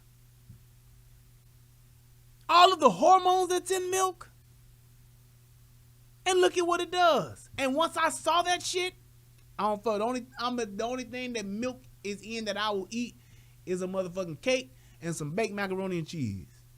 Okay? Okay? Don't you give me nothing. I don't eat no cereal milk. I drink almond milk all day long with the vanilla flavor in it. It's so good. With reduced sugar. It's good. I don't know about goat milk. I'm just talking about the shit that they do to cow milk. All of the homogenization that they have to do to it to process that shit.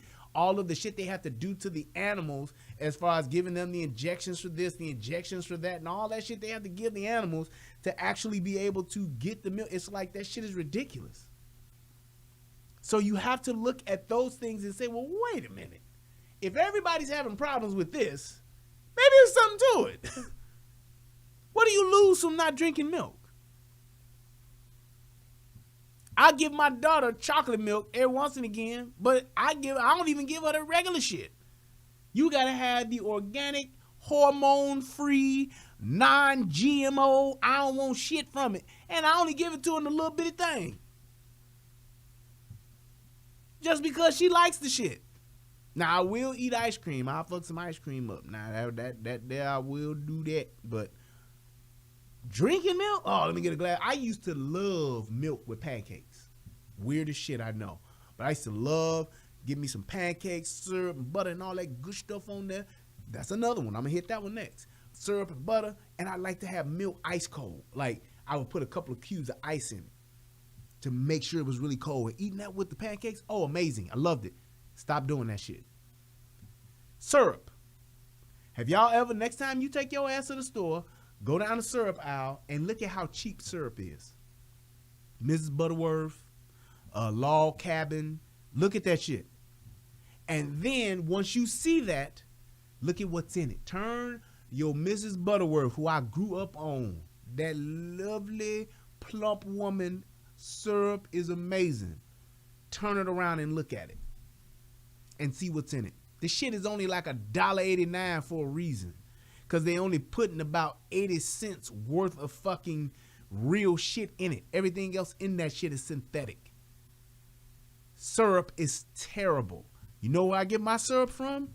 I get that shit from fucking Canada. I get grade A maple syrup. Shit might cost me about $12 or $15 or $25, but it's in a big bottle, lasts me at least a year or so, tastes fucking amazing. See that shit? Look at that shit Kay just put in there. Low systolic pH. I'm sorry, no. The shit he put in about the syrup. Where that shit at? High fructose corn syrup, there we go. Low histolic pH SARS-CoV-22. Man, look. That maple syrup, grade A from Canada, right from the goddamn tree itself. I don't even get the Vermont. Vermont is good too, but I prefer the Canada maple syrup. The real syrup. That shit matters. That's what I put on my little girl when she wanted pancakes or something, she wanted some syrup, I put that shit on there.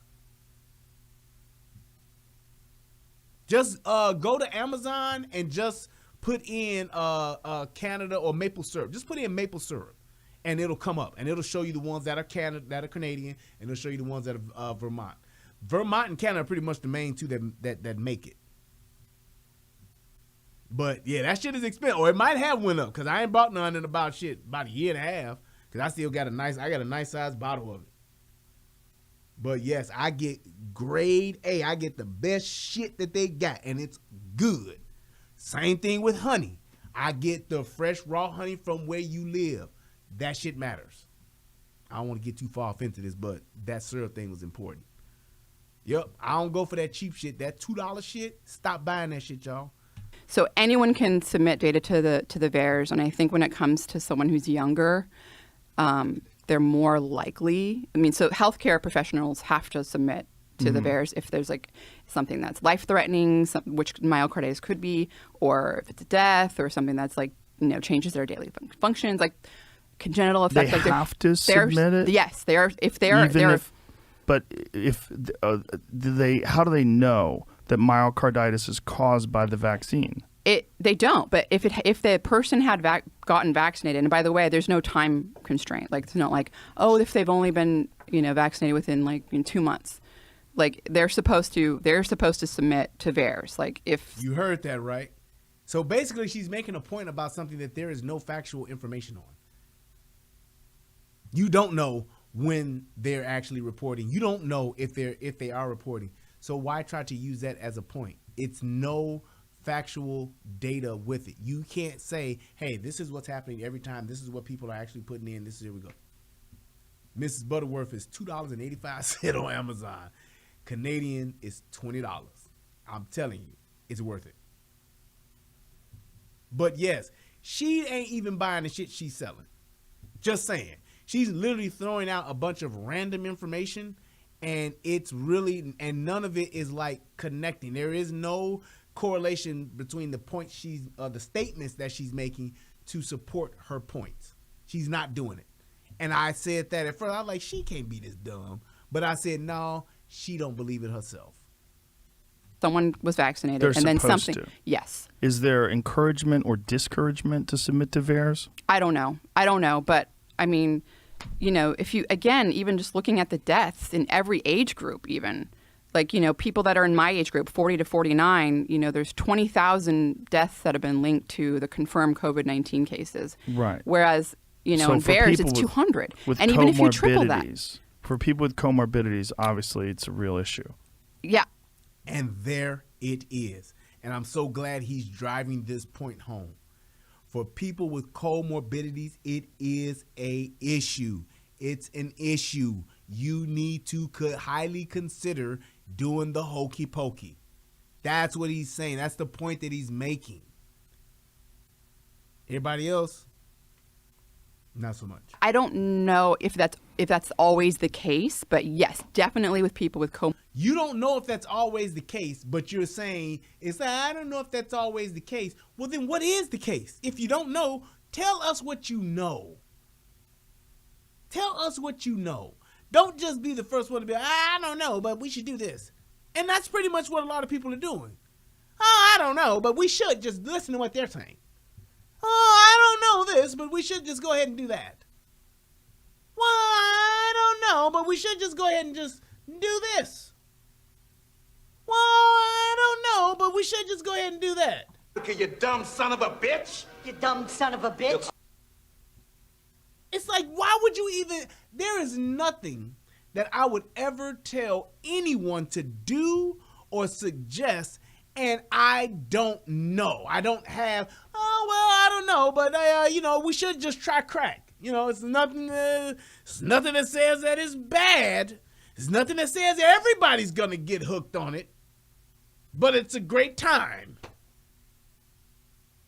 It's like, what would you think of somebody, and why? And it's like, I don't understand how we have people that say this kind of stuff and just, it's reckless. I'm just going to recklessly tell you, you know what, hey, hold on now, seriously, what everybody should do, you need to go do A, B, C, and D. Okay, well, why? Well, I don't really have any information to it, but you really need to do it. That makes no sense. It makes no sense. And this is my thing. I want people to just think and look at the facts, look at the science. You have to consider your sources and consider the science and say, well, wait, if this is what's happening, and we can clearly see that people with comorbidities are definitely not doing well with this, yes, you should. The other people that don't have it, don't have the comorbidities, then you should have the choice to not do it. You should be able to say, nah, I'm good, I'm gonna take my chances. And yes, some of y'all might not make it. But it's not on the larger end of the spectrum to where we lost so many people because they just didn't get this. No, because I can't even prove to you that the people who have it won't get it. Won't die from it. I can't tell you that. It's like if my mom gets the shot and then my mom gets COVID, then what? If my mom gets the shot, my mom gets COVID, then my mom dies from it, well, goddamn, it ain't the CV. The CV just pushed you over the edge. As devastating as that would be, I know that, hey, well, she did everything she could. That's it. Stay your monkey ass in the house. You 350, got asthma, emphysema, can't walk 2 flights of stairs. You the last motherfucker that need to get this shit. Walking around every 2 steps and you hitting the pump. Motherfucker, you the last motherfucker that need to get this shit, but you need to be the first motherfucker in line. It's that simple. Morbidities. Because according to this, what we pulled up, it's 5% that are dying just of the COVID. 95% have an average of 4 comorbidities. Okay, well, 95%. Facts. 95% that are dying, you hear that, have comorbidities. 5% are actually dying from this with no comorbidities. 5. Not 5% of the population. We're talking about the 5% of the people that have died. 5%. Those are factual numbers. There's the data right there. Numbers are in your face to show factual information. Not what you think, not what you feel, not because you're scared, not because you know somebody, not because it was your cousin that died. None of that. Factual data. Right there. 95% of the people that have died from CV have at least 4 comorbidities or more. Fact. The other 5 of that number of those that have died from the actual CV. And we shutting down the country for who? We got trying to get mandatory hokey pokeys for who? I'm not even in that number. Why are you concerned about me? Why are you going to make me do something that's not even guaranteed, that's not even close to a guarantee, that's not even a proven deterrent? It's a dice roll, literally. No. And there we go. You just totally disregarded the factual data, Nancy. Somebody please, because I'm not good with math, tell me, you said 600 million dead is not a big number. Somebody please tell me what 5% of 600 million is. I'll wait. Somebody please tell me what 5% of 600 million is. And then somebody please tell me how many people are in the world? Is it 8 billion?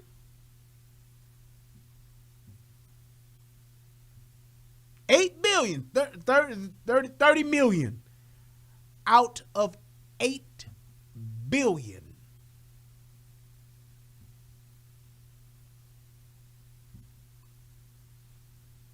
So that makes a needless death okay? It's the circle of life, and it rules us all. It's the circle of life, the circle of life. Watch The Lion King, Nancy. It's the circle of life. You cannot prevent death. You are not fucking Anakin Skywalker. I want to stop people from dying. That's essentially what you're saying. That's essentially what you're saying. There is no way to get around it. It's not needless. It's not senseless. There is no way for you to stop people from dying, even if you are the strongest Jedi ever. 30 million out of 600 million.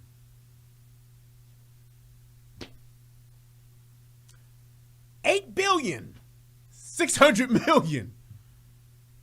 Out of 8 billion people, you have 30 million that have died. That's the circle of life. Be mad at the fucknuts who went and created this shit down in the Wu-Tang Clan. You want to be hurt? You want to be upset with somebody? Be upset with them. But the fact of the matter is, it's here. How many people die of cancer every year worldwide? Don't that matter? Why ain't we focused our efforts on curing cancer? Because there's more money in people who got it and just treating it than curing it. Same thing with HIV. It's more money in curing, it's more money in selling people tools to live with it than it is to cure it. So I don't understand why you keep believing or want to believe that the jab saves you from dying. It doesn't. It just doesn't. Why you won't accept that? And I believe that there are people, and the reason why I keep like really going back and forth with you is because there are so many people who are like you that are just afraid. And I understand your fear, and it's justified. But fear and fact are two different things. I understand your feelings about it, but it's not factual data. You have to accept the fact that people are going to die, number one. And you have to accept the fact that the jab will not save you. It is not your savior. You would love it to be, but it won't. Unfortunately, I'm sorry to tell you. So, and if you saw the play in San Francisco, you should understand the circle of life. Mufasa was a great king, but he still died, didn't he? Should you be mad? Should you be mad at Scar? Yeah, you should. Because Scar fucked up a lot of shit. The Pride Land suffered. But what happened? People still had to live in the Pride Lands. Simba was off, living his life like it's golden. Hakuna Matata in every day. But it still didn't take away the fact that even though he became king and restored the Pride Lands, his father still died. And there was nothing that could have prevented that except for Scar himself. And he said, fuck that. I want to be king. Just like they said, hey man, y'all know if y'all fuck around with this Wuhan shit, y'all fuck around with this virus, you know some people can die from this shit. And you know what they said? Fuck that. I want to make this money.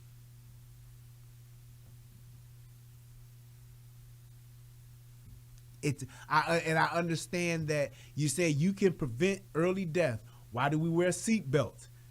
People die in seatbelts every day. Fact.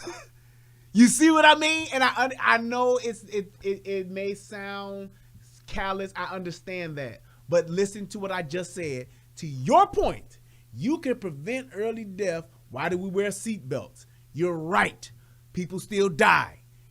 Airplane travel is the safest travel on the planet. Planes still go down, don't they? People still die in airplane crashes. And you know what? People die in car crashes every day. So many thousands of people die in car crashes every day wearing seatbelts. However, the ones that you hear about the most is every fucking plane crash, don't you? You never not hear about a plane crash. A 747, a 787, a 737 go down. It's national news. A motherfucker driving in a Yugo slams into a motherfucking pole with a seatbelt on and die. You won't hear shit about it unless you live in that direct area. Maybe.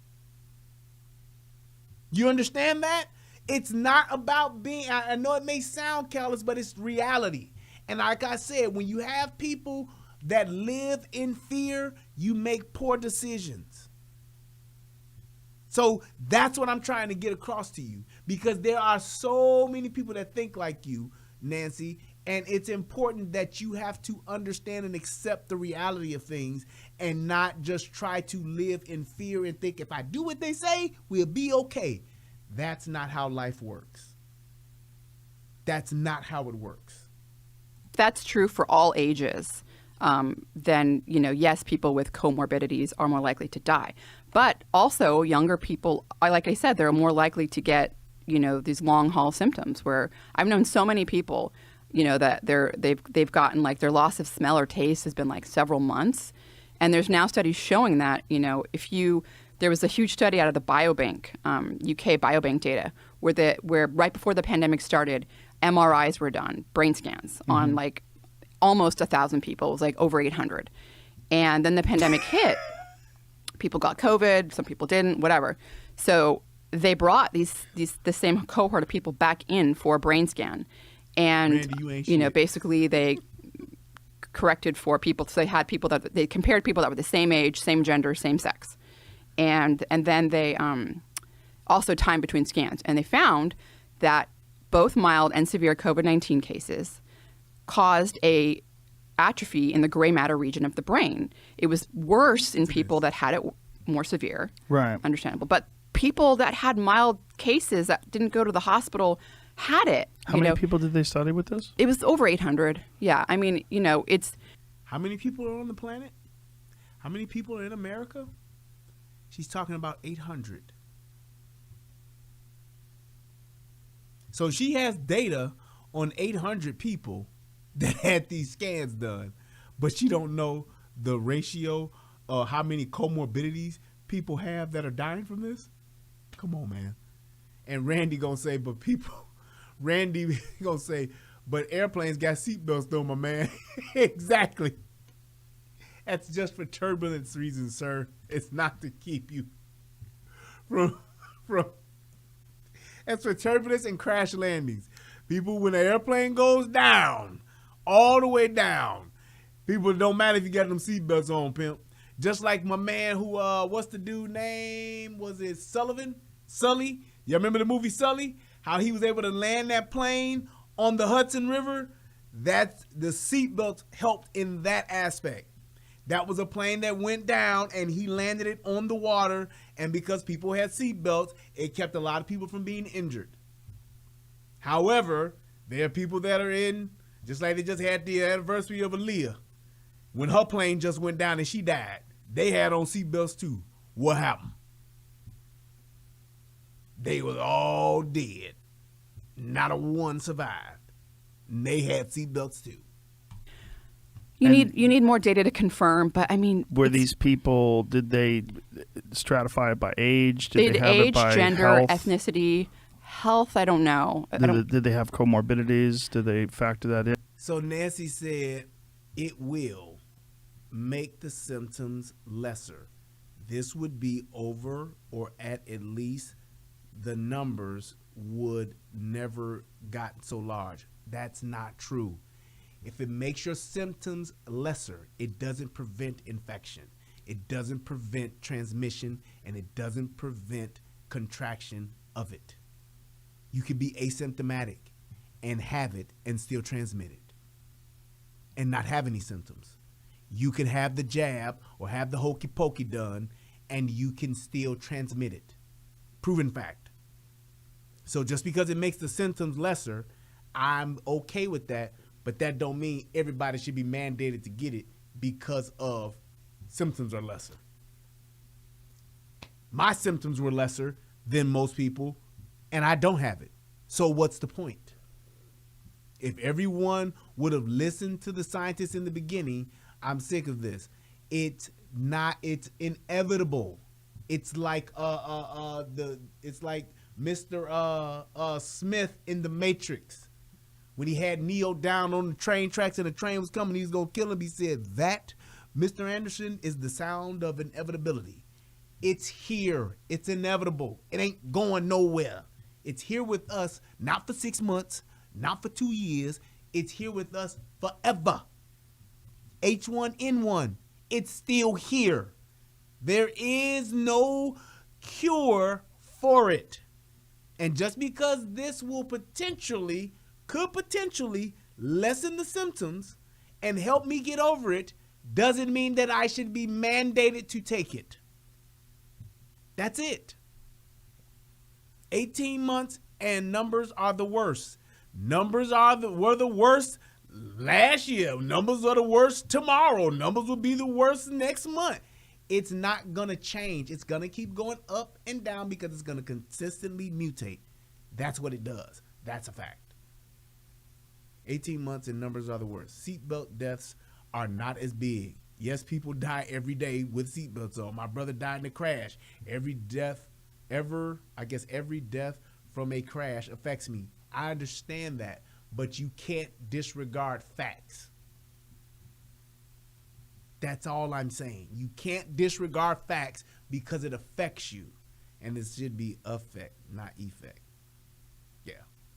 But all I'm saying is that you can't say that because this happened and I'm scared, everybody just do what they say. No. Everybody needs to listen to the science. Everybody needs to look at the facts, and then everybody needs to do what's best for them. And we should all have a right to do it. Just like Brandy said, my nephew has 105 fever, still won't get the shot. That's your right as an American. That's the point. No government and no person should be able to tell me what to do with my body. That's it. That's all I'm saying. She said, Brandy, your nephew did not have to, I guess, go through this. How do you know? There is no cure. There is no immunity. Just saying. All right, let's go ahead and finish this up because we almost done. And they had people that age the same age, as as people didn't get COVID, and they didn't have it. I mean, this is several months. This is just months after. I don't know about the health. Did they monitor their nutrition or find out what kind of supplements they were I on don't or know. not? I don't know if any of that data was in it. But do you think that data would be a factor at all? I don't know, because I know people that supplement, that exercise, that have had were diagnosed with, they had a mild case and they were diagnosed with POTS, postural orthostatic tachycardia syndrome, where their heart was racing, like tachycardia was racing, just uncontrollably. They were dizzy, had no energy. I mean, this was months, and they finally got diagnosed. And it's like a lot of people coming out with this, but Do you know anybody that had COVID and got through it with almost no symptoms at all and was very mild? Well, yeah, no symptoms at all. But the people that I do know, most of them had some kind of weird taste issue, or smell thing for weeks and weeks. But you don't know anybody that didn't have that? I don't, because most of the people I know that had it lost their smell. Watch the entire episode for free only on Spotify. Exactly.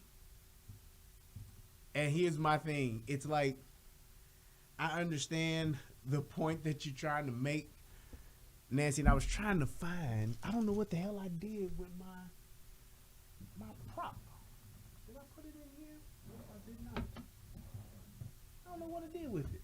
But when you go and you say, everybody wear mask, please, the mask doesn't stop it. You see what I'm saying? It's like you kind of you don't want to accept the truth because you're letting your emotions control your decisions. Here's the thing about emotions.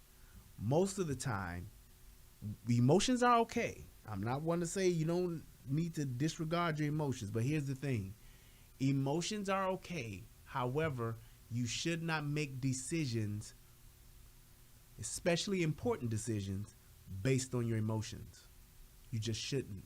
Because usually when you make a decision based off of your emotion, right off the bat, like when your first decision is usually the wrong one. Tommy taught me that. It's usually the wrong one. So you should not make decisions based on your emotions. You can factor in your emotions, but your decisions should be based in logic.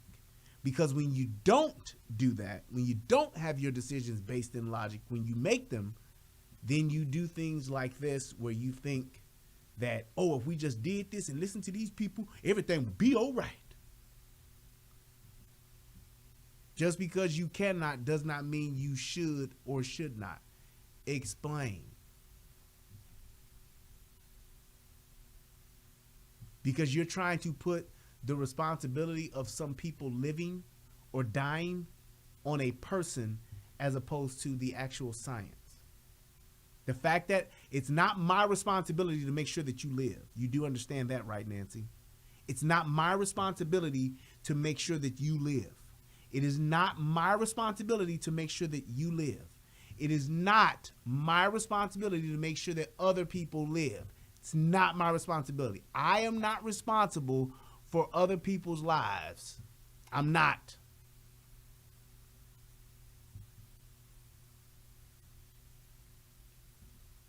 No, us Americans need to get out of the me and I train of thought. No, us Americans should just do what Americans do.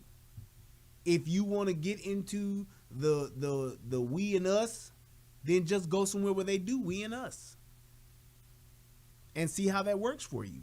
Why can't you let people live the way that they want to live when it's not hurting you? You do understand that anybody that is not getting the hokey pokey, anybody that is not having any type of comorbidities, you know those people do get to stay in the house, right?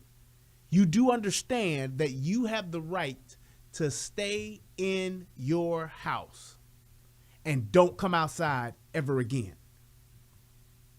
You do understand that, because every time you step out of the house, you are potentially exposing yourself to getting this. So therefore, just because of how you feel doesn't mean that you control my life. Just because of what you feel doesn't control my life. because we've already proven the scientific part of this. So now we're at the emotional part of this. You're not, and I'm not impeding on another person. Freedom of choice until it impedes on another person. I am not impeding on you because you can stay in the house. You don't have to come outdoors. You can put on a full biohazard suit and go outside and be fine. So if that's your fear, and if that's the point you're trying to make, there's your solution. If you feel as though if you step outside, you're at risk, wear a biosuit. It works. It's proven to work. Long as you don't have any rips in it, you're fine. Or you could stay in the house. So why is that not a solution?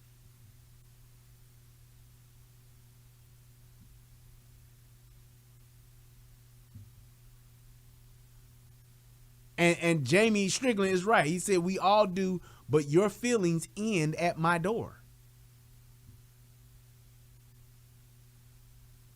That's all it is. We all have. Do you understand that what you're trying to say, that if you continue to go this way, it's not about what you know, it's about what you think and feel.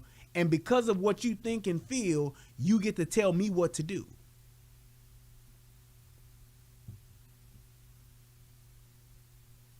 That's all I'm saying. How does that work? Because of what you think and feel should control what I do. No, we don't. Everyone has a, no, see, there it is right there. Thank you for saying that. She says everyone has a responsibility for in some way for others. No, we don't. That's the thing. We do not have a responsibility for you. I am not responsible for you, Nancy. I'm not responsible for you, your safety, your livelihood, whether you eat, where you sleep. I am not responsible for that. And here's the thing. If you feel that's how it should be, that's okay. Just go live somewhere where that is. Go find that place and go live there. How do you think that it's okay for you to make me live that way where I'm responsible for you? I don't even know you. Why not go and just, you have the right to have your own piece of land where you can have your own security, your own area, and you can live the way that you want on your land. Why would you not do that if you feel as though everybody's responsible for you? Because that way you would be in complete control of what you eat, where you sleep, how you live. Why would you not do that for yourself? You could literally have your own community, your own communist community, your own socialist community right on your own land. Why would you not do that?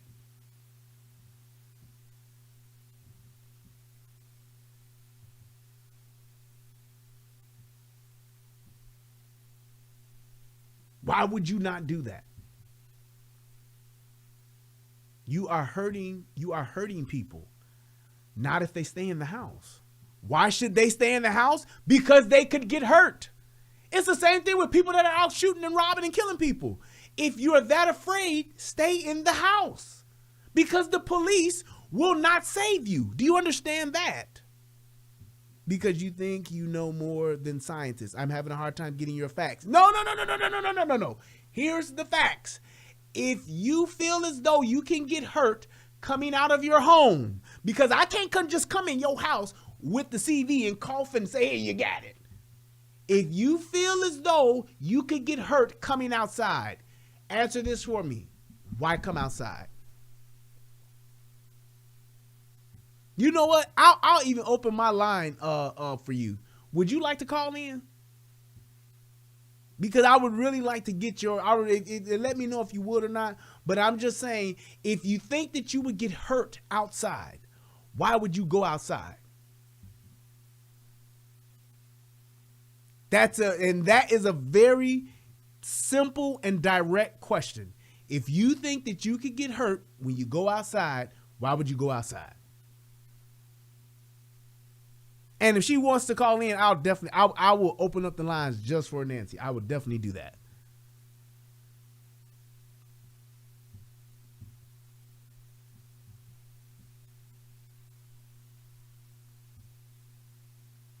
That's all I'm asking. And there you go. If you would absolutely just think of that one question. If you believe that you will get hurt going outside, why go outside? Direct question, direct response, please. I'm not saying you got to listen to me. I'm not saying that. America was built what way?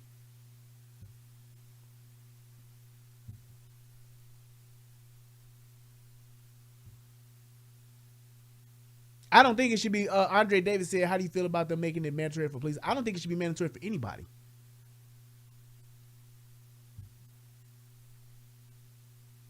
And it's like, just like if it, all I'm asking, the question that I'm asking is, if you know that something's going to hurt you, then you either will confront it or run from it.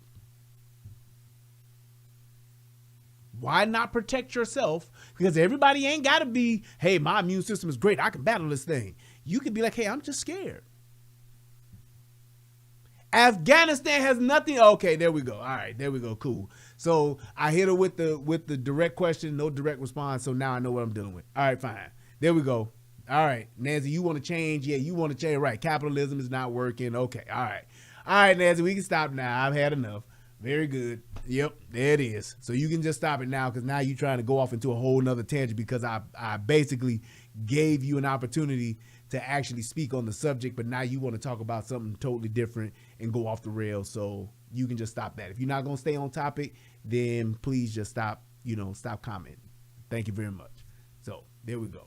All right, perfect. I was just wanted to get that out the way, and I want to give her every opportunity to actually have a conversation, but obviously throughout all of this, she actually can't. She just wants to have the government take care of her. She don't want to work. She don't want to do shit. She just want people to do for her, and that's fine. That's your right as an American to want to live like that. So, yeah. What did North Carolina say? For the same reason you carry a weapon instead of just not going outside. Exactly. I would open the line for you, North Carolina, but NC Fayetteville, but you didn't make the argument. You said for the same reason that I carry, and you said Rion, but the same Rion, I'm gonna give it to you. The same reason you carry weapons instead of just not going outside. Exactly. I carry weapons because I know what's outside. That's my choice. Everybody doesn't carry weapons.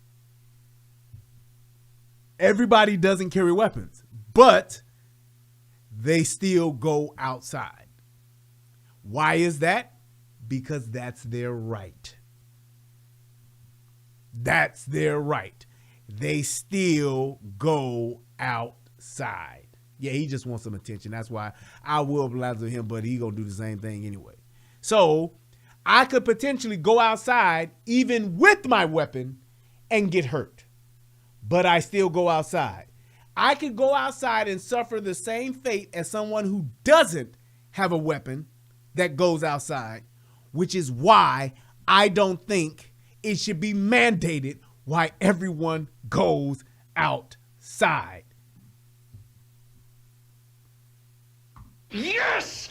Yes! Oh, yeah! Can you feel that, buddy? Huh? Huh? Huh? I have exorcised the demons. This house is clear.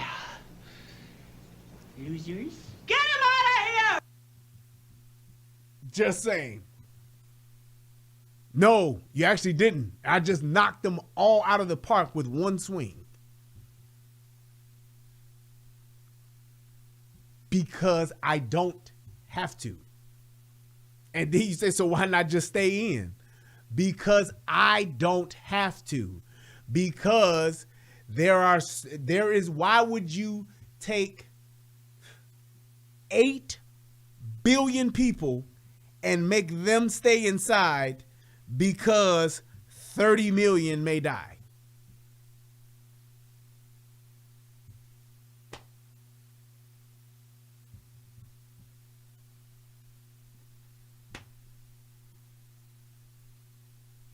Why would you do that? that doesn't, and I know it sounds bad, but there's no reason to do that.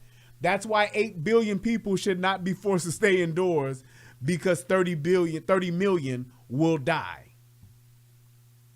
The 30 million, I'm not going to make the 30 million stay inside.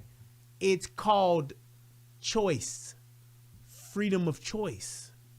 I'm giving them the freedom to either stay inside or to go outside. Know the risk of coming outside. So I don't understand why I would like to say this. Okay, just because, can you please articulate the point that you're trying to make so that I can respond to it? Because what you're saying now doesn't make any sense. So why not just stay in? Everyone has the right. Do you realize everyone has the right to stay in? People could say, I don't want to go to work. I'm scared I'm going to catch COVID, and I'm going to get me a job where I get to work from home. Plenty of people, plenty of jobs allow you to work from home. So if that's your fear, why not make that adjustment?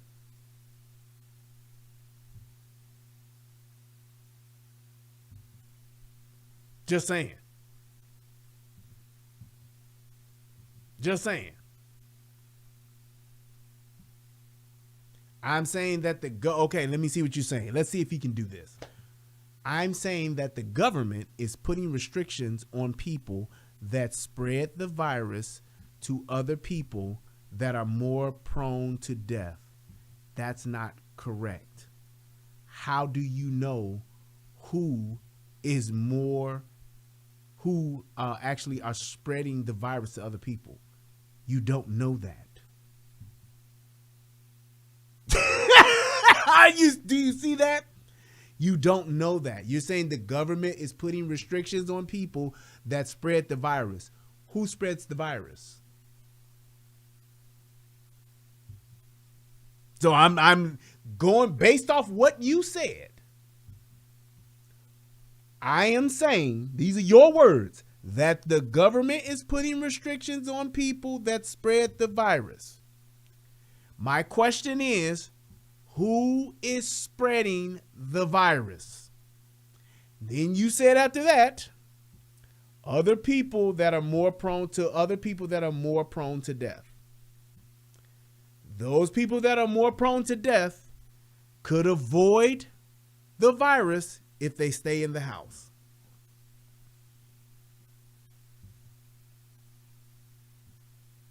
And you're saying that is the reason for the mandates for everyone in public office.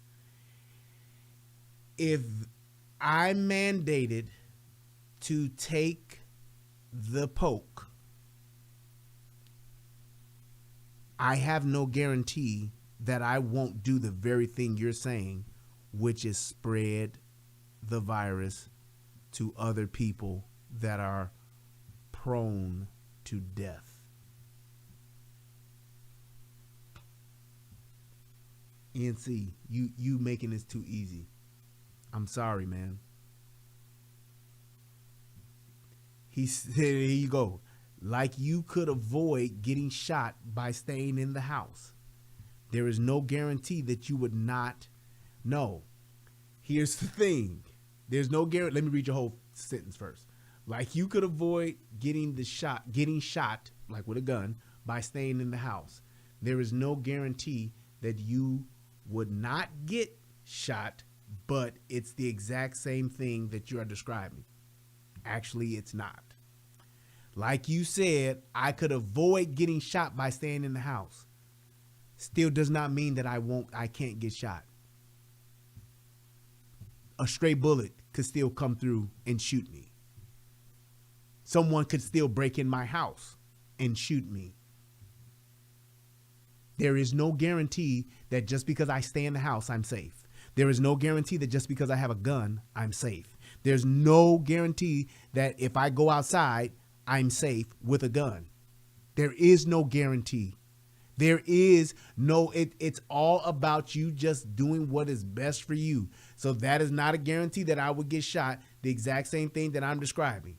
However, there is no, if I stay in the house, I can guarantee that I won't get the virus because I'm not in contact with anyone. That's a guarantee. I can put you in a house in fucking Montana up in the fucking mountains and you won't get it. I can guarantee that. As long as you have no human contact and you ain't fucking or eating bats, you won't get it. That's why I said what I said. I could put you in a fucking hazmat suit and you won't get it. So I can actually give you guarantees of you not getting it. And you're saying that that means what? I can guarantee it. I can't guarantee not getting shot by having a gun. I can't, which is why there's no mandate. I can't guarantee that you can go out and say, hey, yeah, you if you stand here, you won't get shot. There is no guarantee for that. However, if you stay in the house and have no contact with humans physically, you will not get it.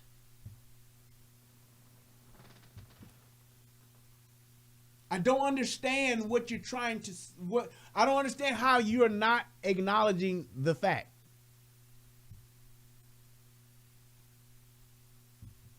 Did I just read, what did you say? Did you, shout out to Heather. Thanks. She said, someone I work with fully vaxxed died from Delta this week. He had risk factors in his control. I wonder why no one wants to talk about that. Exactly. Here's the thing to prove her point. What Heather H is saying, she's correct. The reason why a lot of people aren't talking about it is because it's a small percentage of people that have gotten the hokey pokey and that are getting it and dying from it or just getting it again.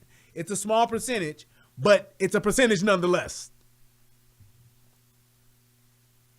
I'm telling people that they should stay in the house to not get the virus. That is not what I'm saying. I'm saying if you're afraid of getting it, the only thing that will keep you from doing it is to stay in the house or put on a hazmat suit. The hokey pokey don't work. So everybody getting the hokey pokey is not going to cure it, which just goes to Heather's point. There are people that are still getting it. So why would I make everybody get something that can't guarantee they won't get it? It is not even close to 100%. It's not close to 90. It's not close to 60. It's not close to 50. It's not close to 40. They don't have a cure for it, sir. So why would I make you get something that is not a cure for something?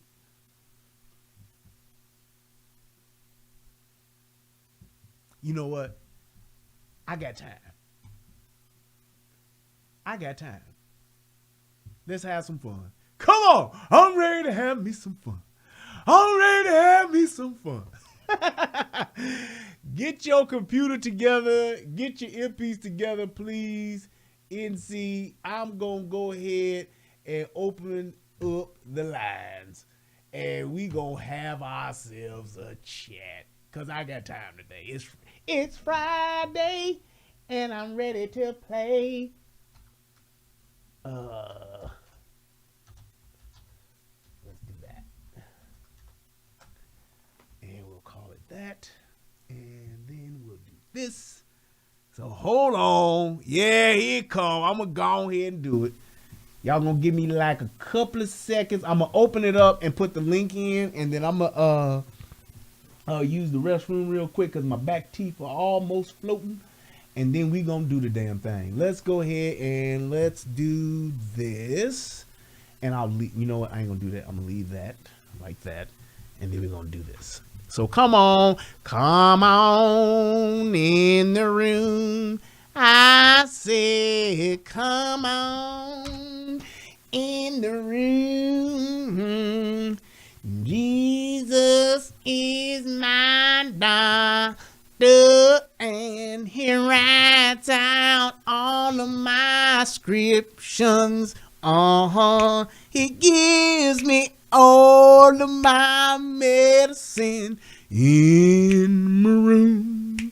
Do, do, do, do, do. All right, y'all, let me go use the bathroom real quick. I'll be right back after these messages. We'll be right back. What's going on, everybody out there in the internet world? It's me, Brian Redmond, also known as the Relationship Rehab. And I need you to do two things.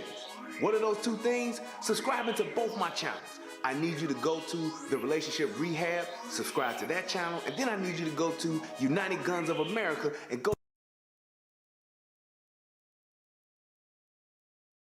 Oh, Lord, Jesse made another one. All right. Okay. The link has been put in the chat. You see it right there. My mod is on it. Go ahead and let me put myself in here. Y'all can go ahead and click that link.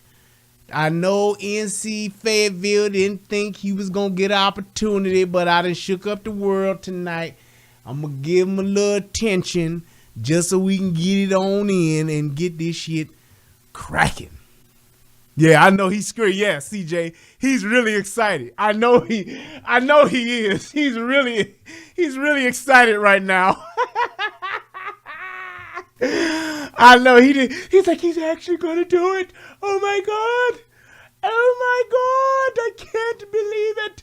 I cannot believe it. He's really going to let me in. He is.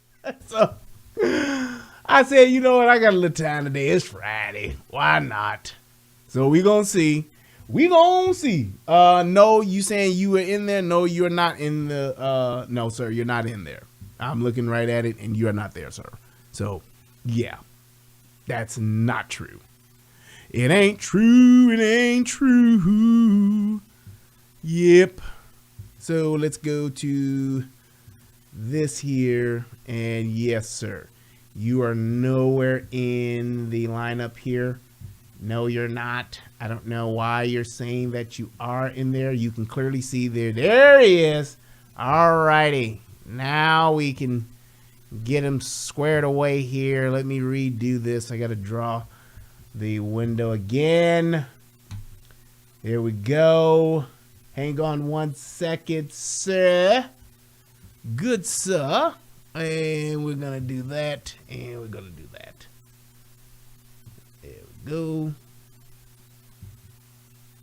Hold up.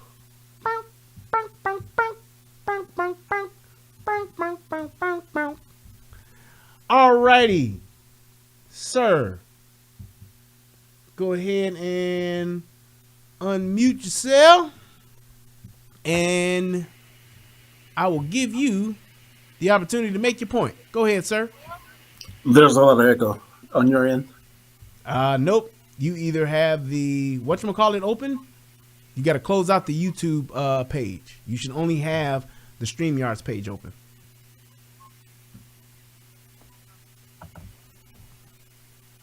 Okay, can you hear me? Yep, we can hear you loud and clear. Okay. You're telling everybody that they should stay in the house if they're scared to get the virus going outside. Hold on. You saying I'm telling everybody. I would hope that before you say that you have actually watched the show and you are clearly aware of what I said from the beginning. Is that true? Yeah, I just saw you type it. Okay, now go ahead. What did you see that I said?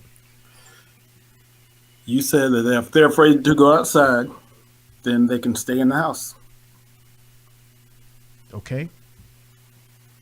And you're saying that that's... And I'm saying that somebody that may have the virus does not have the right to just go out in public, not follow any guidelines, and infect other people, because those other people's rights, as the majority, supersedes yours as an individual. Could somebody give me the common code? Yeah, but wait, hold on. I'll let you speak. This is a dialogue, conversation. Can somebody give me the common code? You said yes. Can somebody give me H1N1? You said yes. Yes? Or no, you didn't say yes to that one. Can someone give me H1N1? Yeah. Can someone give me pneumonia? Of course. Okay. So then why are those people because they potentially could, and we don't know who may have it or not, then how could I keep those people from transmitting those same things to me? Because those viruses are not killing people by the millions. No, that's actually, so it's a matter of numbers. So then it's a threshold.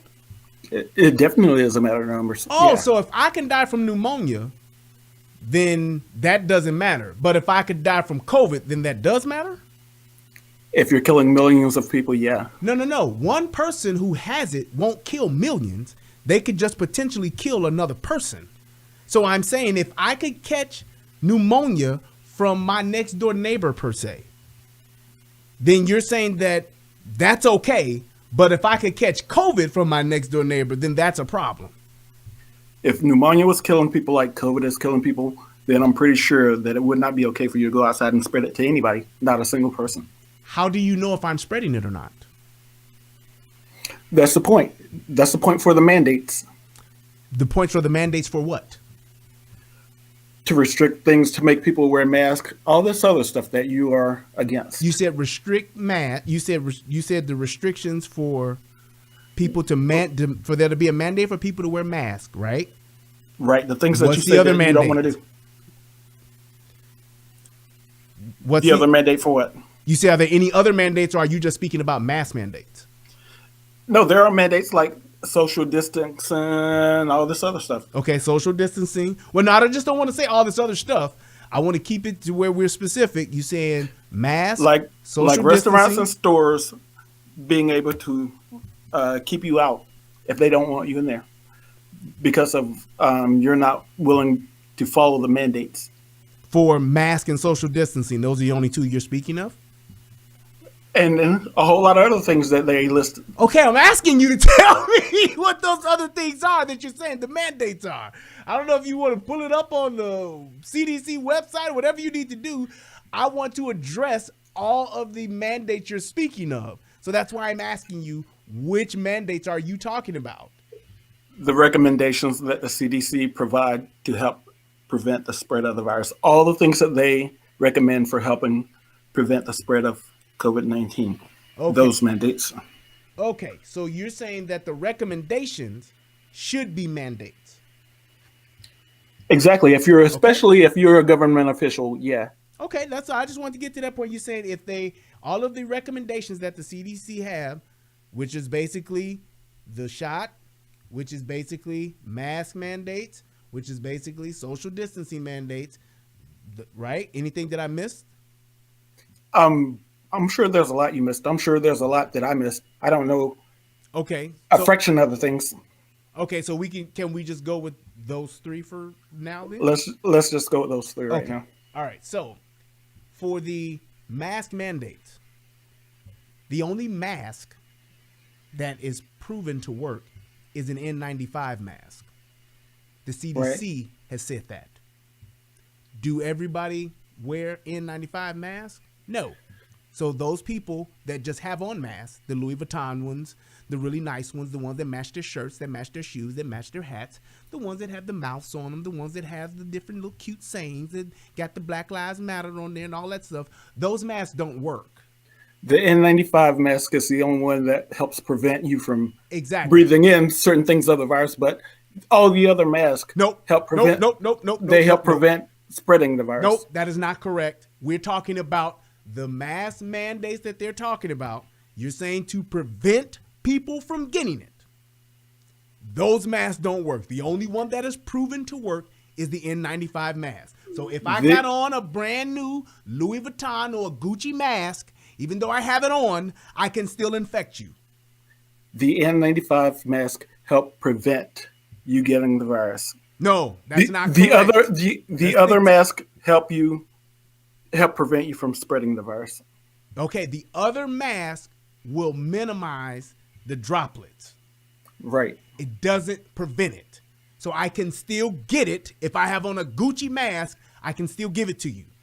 Yeah. Okay, so I just said help prevent. Is the point to minimize people getting it, or the point is for people not to get it? What's the safer road to travel? The CDC and everybody else said it's always to minimize. There is no guarantee not to get it. They never said that the vaccine would prevent all people from getting the virus. Okay. They never said that either. Okay, so that's the next one. So you said that the mask doesn't guarantee that you won't get it. You said the hokey pokey won't guarantee that you won't get it. There are no guarantees. Okay. And then that would mean that social distancing would guarantee that you don't get it. The 6 feet. No. The 6 foot rule. No, but those things help. All of them help. Ah, okay. So we've actually made some ground here. This is good.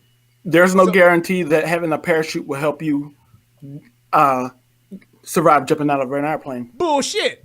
Tell me how many people have died with a parachute that functions jumping out of an airplane. Hundreds of people have died jumping out of an airplane with a parachute that malfunctions. Out of what percentage of people that have jumped out a functioning parachute? Show me those numbers. A very small percent. Ah, my man. Thank you. So getting back to the point that I was getting ready to make before you cut me off. Here's what I'm saying. If I can have these mandates in place and I can still get it, even though it puts it will help to minimize it, but not prevent it, then why would I mandate something that only minimizes instead of prevents? In what other instance has that happened? Because in all these billions of lives you already mentioned, that minimization can save millions and millions and millions of people. Okay. Minimizing it hold on. You said minimizing it could save millions and millions of people. Right. Do you have any data that proves that? Yeah. What are the numbers that show that? The same CDC charts that is saying how many people are actually dying after they have gotten vaccinated as compared to how many people are dying that have not had a vaccination.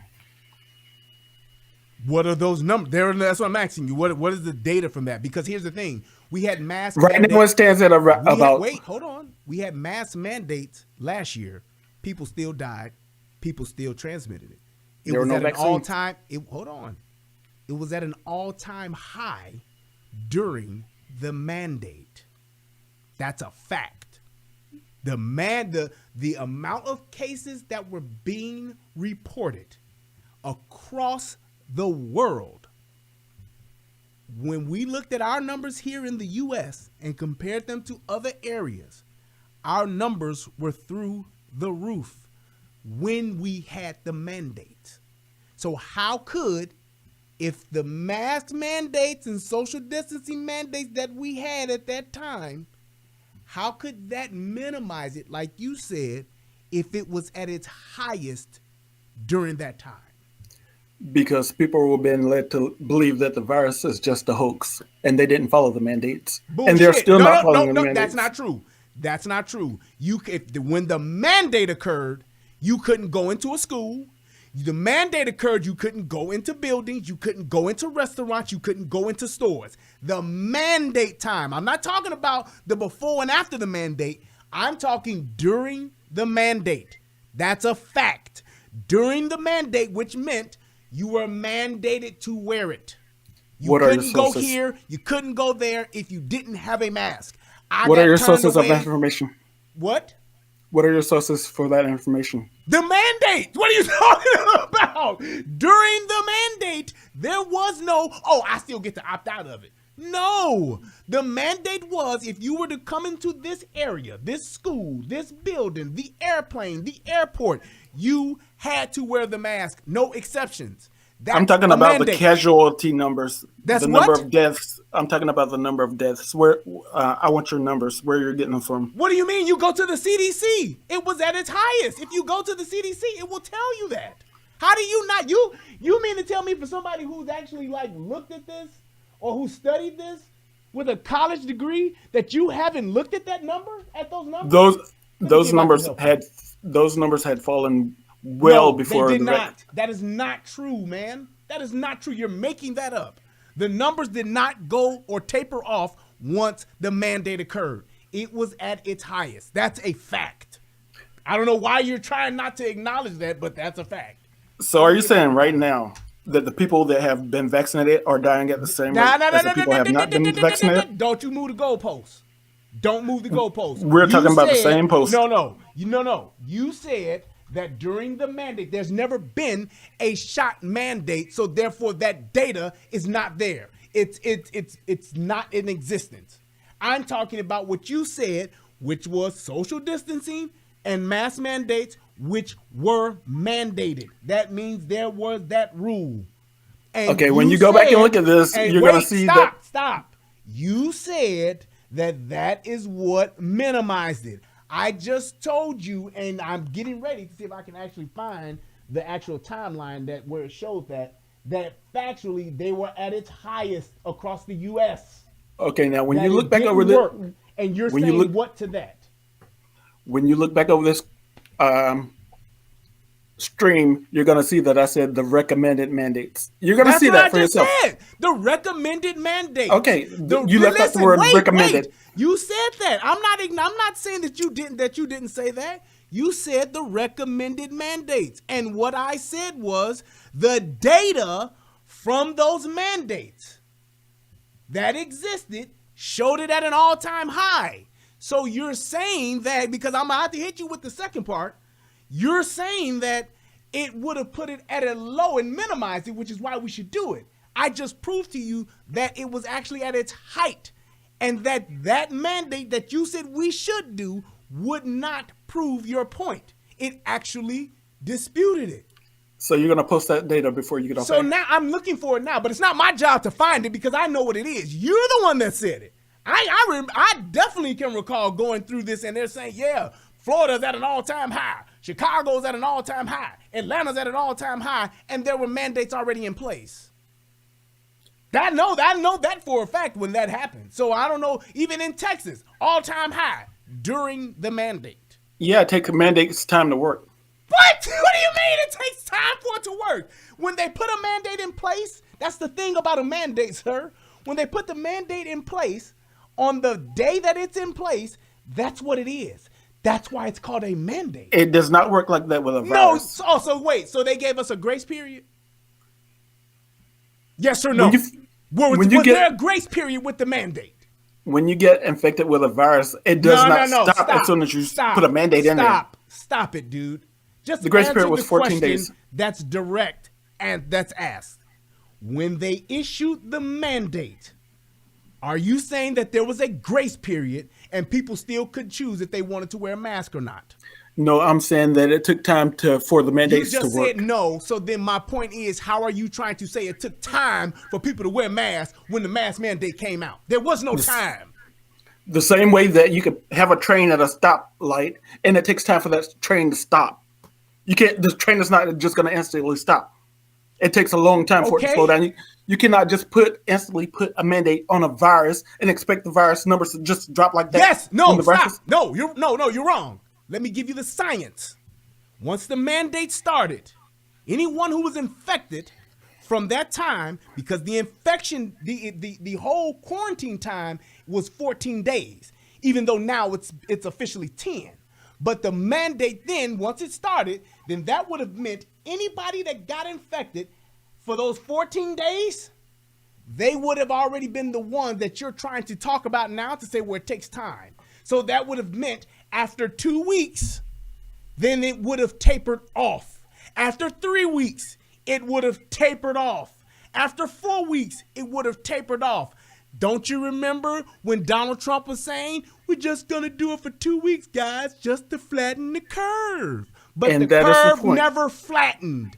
Because people didn't follow the mandates. And there was dude. See, here you did. This is where shit goes left, because I just hit you with cold hard facts, and now you're saying, well, people just wasn't doing it, and they fucking was. People in the airports, people in federal buildings, people in restaurants, people in everywhere that you went indoors had mask mandates, plain and simple.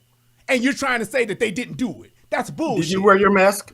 Yes, I wore my mask every time I had to go to work. I went to fucking Mexico and wore my goddamn mask. I went everywhere in the restaurants. I wore my damn mask. I went to the grocery store. I wore my goddamn mask because they wouldn't let me do it without it. Because I live in North Carolina, and people would go in Walmart and then take their mask off, and nobody would try to kick them out. Okay, well, that's just your Walmart. How many people did you see at the airport without a mask? Same amount. So you saw people so you're telling me you saw people at the airport with no mask? I recorded the video when Donald Trump came to Fayetteville, North Carolina. It's a yes or no question, dude. If you let me answer. Did you see people in the airport with no mask on during the mandate? I saw people in the airport with no mask on during the mandate. You're a fucking liar. Donald Trump came and did a rally here at Fayetteville, North Carolina during the pandemic. During the pandemic. If you don't believe it, you can look it up yourself. You said during the pandemic? Yeah. And what happened?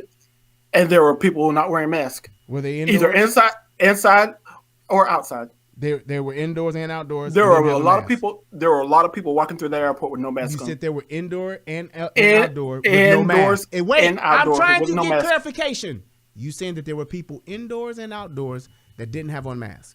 That's exactly what I'm saying. Okay, and you have a video of this?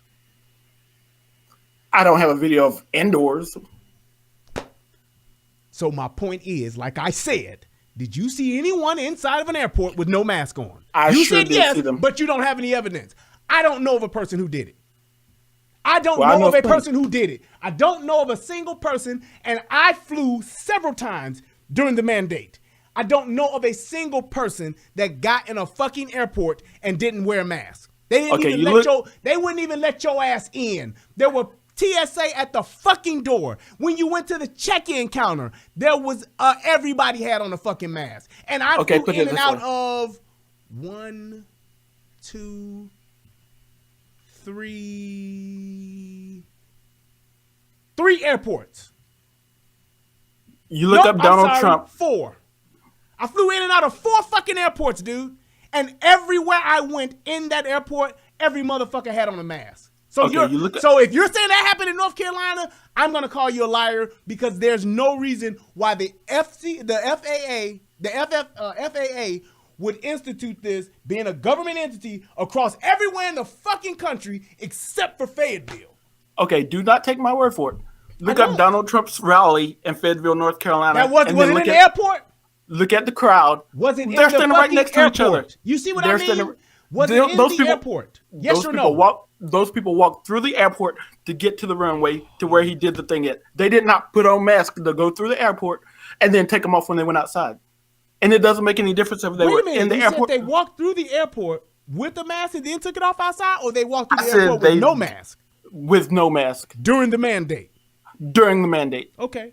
You don't have video. Wait, you don't have any evidence of that? And until you show me evidence of that, find it on YouTube.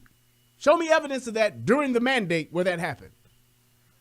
During the mandate? Okay. During the mandate, where people were actually in an airport with no mask. Other than that, I did not record them in the airport. Okay, that's what I'm talking about. Outside, you didn't have to wear it. What are you talking about? Outside, you did have to wear it. No, you That was part of the mandate back then. Oh my God, dude.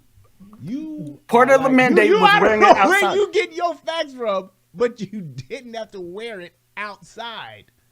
You did not have to wear it outside. It was only indoors. Since when? What do you mean, since when? Since when? Since the mandate. It was, dude, how can you make people wear a mask outside? North Carolina just released the outdoor mandate. Okay, well, all right. About a few months ago. Okay, then I tell you what. In Texas, you didn't. In Florida, you didn't. So if you're outside, what they did, so I'm gonna go ahead with that. What they did in North Carolina, if they broke the rules, if didn't nobody wear no mask, did North Carolina have the highest death rate? It had a high one. No. Did it have the highest? No. Where everybody was, because apparently everybody in North Carolina was breaking the rules. Was it everybody everywhere was breaking the rules? Especially No. Southern Here states. you didn't have to do it, and we was never. We never was number one in the death tolls.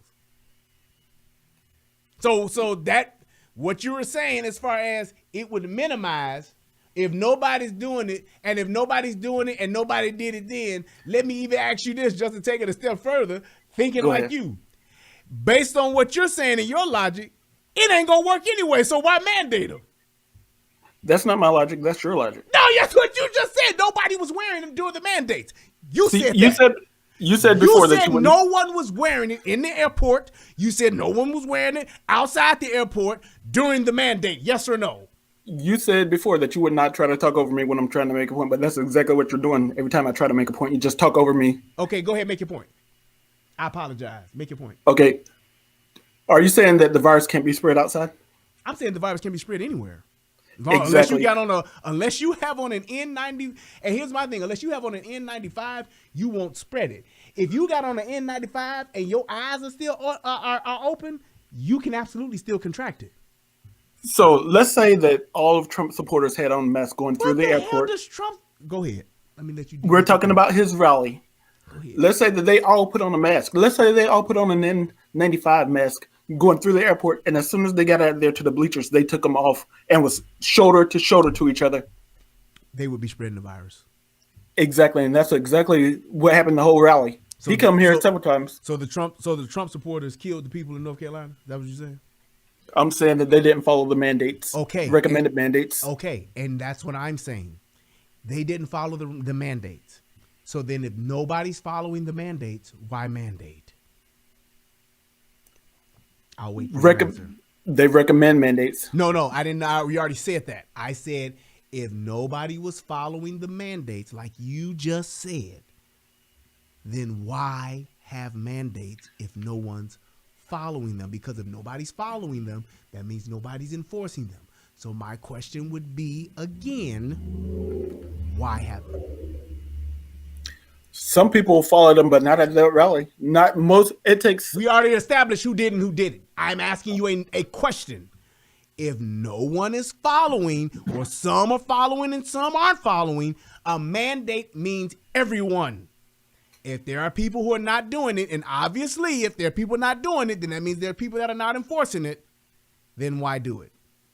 For the same reasons that there are laws against murder. It don't stop people from murdering, they do it anyways. That's not a mandate. God damn. You're trying to get me stuck on mandate, and like I said before. Wait, that's my point is the mandate. Because I believe that if you want to wear a mask, you should. I believe if I want to wear a mask, I should. All I'm saying is the mandate that you want, because it's a recommendation from the CDC, I'm saying it doesn't work. They even fucking said that it didn't work. They said, the CDC said the masks don't work. The CDC said that the kids should have never been taken out of school. The CDC said that kids should never wear masks. So if that was their recommendation, then why should we have to do it? You ask me why have I just a mandate. asked you a question. Why not just respond to the question? Because you keep talking over me every time I try to. No, you're talking about everything else but the answer to the question. I'm answering exactly the question. You asking me why have a mandate if people are not following it? For the same reason there are laws against murder and all kinds of crimes, and people do not follow those laws. And that's why I have a mandate. And what is that reason? To let you know that there's something not right with what you're doing, and if you keep doing it, then there's going to be consequences for it. No. So you said murder. Are there people that still murder? Exactly. Is murder against the law? Right. Then why do those people commit murder? Exactly. That's the point. You said exactly. I'm asking you, do you know why they commit murder? Because they're not following the law. No. The same people that would not follow the law is not following. No. People commit murder for other reasons. It is against the law, but people commit murder. I shot this person because they was trying to shoot me. I shot this person because I'm crazy and I hate humans. I killed this person, stabbed him 18 times because he was sleeping with my girlfriend. That's why people commit. There are always different reasons why people commit murder. But it's still against the law no matter what. It's against the law, but it's still reasons why people do it. Okay, a law is like a mandate. It's the same thing as a mandate. Okay, so that's what I'm saying. If there's a mandate, that means it's not about you having the choice to murder or not. It's about saying if you come in this area, you have to do these things. You said that people was going in these areas and weren't doing the things that they were mandated to do. I didn't say that. You did. I sure did. I'm asking you, If that's the case, why have the mandate? And then your whole premise for this was that you wanted to follow the recommendations of the CDC. The CDC has said masks don't work. That was their statement.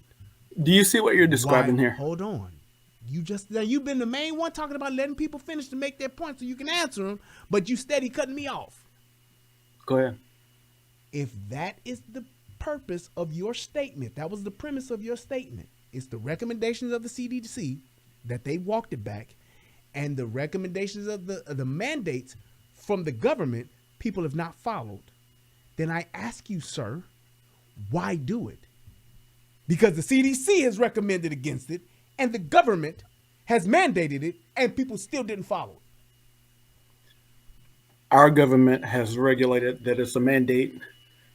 It's against the law to murder somebody. So if somebody goes out to a bar, a club, a stadium, and start murdering people, you don't say, okay, well, since people are murdering people here, let's just get rid of the law. That's exactly what you're describing here. You're saying get rid of the law because people are doing it anyway. That is what you're trying to put on me here. But I am not falling for it. I don't know who is going to get that scenario that you're trying to create in your own head. Okay. But just because people are still murdering people, that don't mean, oh, well, we should just get rid of the law. Is that your answer? That's what you're describing. No, I'm asking you, is that your answer? Because you're trying to tell me what I'm saying when I've said this question. I posed this question 3 times. So I'm asking you, so you're saying I won't, so you can say that I'm not giving you a chance. I'm asking you, is that your answer? That's you said yes why? No question. You said why have a mandate if people are not following for the same reason that there are laws when people do not follow them? That is my answer. Yeah. Thank you. Okay, that's all I wanted to know. I have wanted to kill several people. You know why I didn't? Why not? Because it's the fucking law. There's a difference between a law and a mandate. Laws and mandates are 2 different things. A law is in place so that if you break it, there are penalties for it. There is no penalty for not wearing a mask. If I'm mandated to stand 6 feet away from you and I violate that, I don't go to jail. I don't have to pay a fine. There's a difference between that. The laws are in place as a guideline, and they are in place as a structure for order. That's what it's there for. When you step out of that, you have to pay the consequences for it. So yes, there are people who will still murder. There are people who will still rob. There are people that will still steal.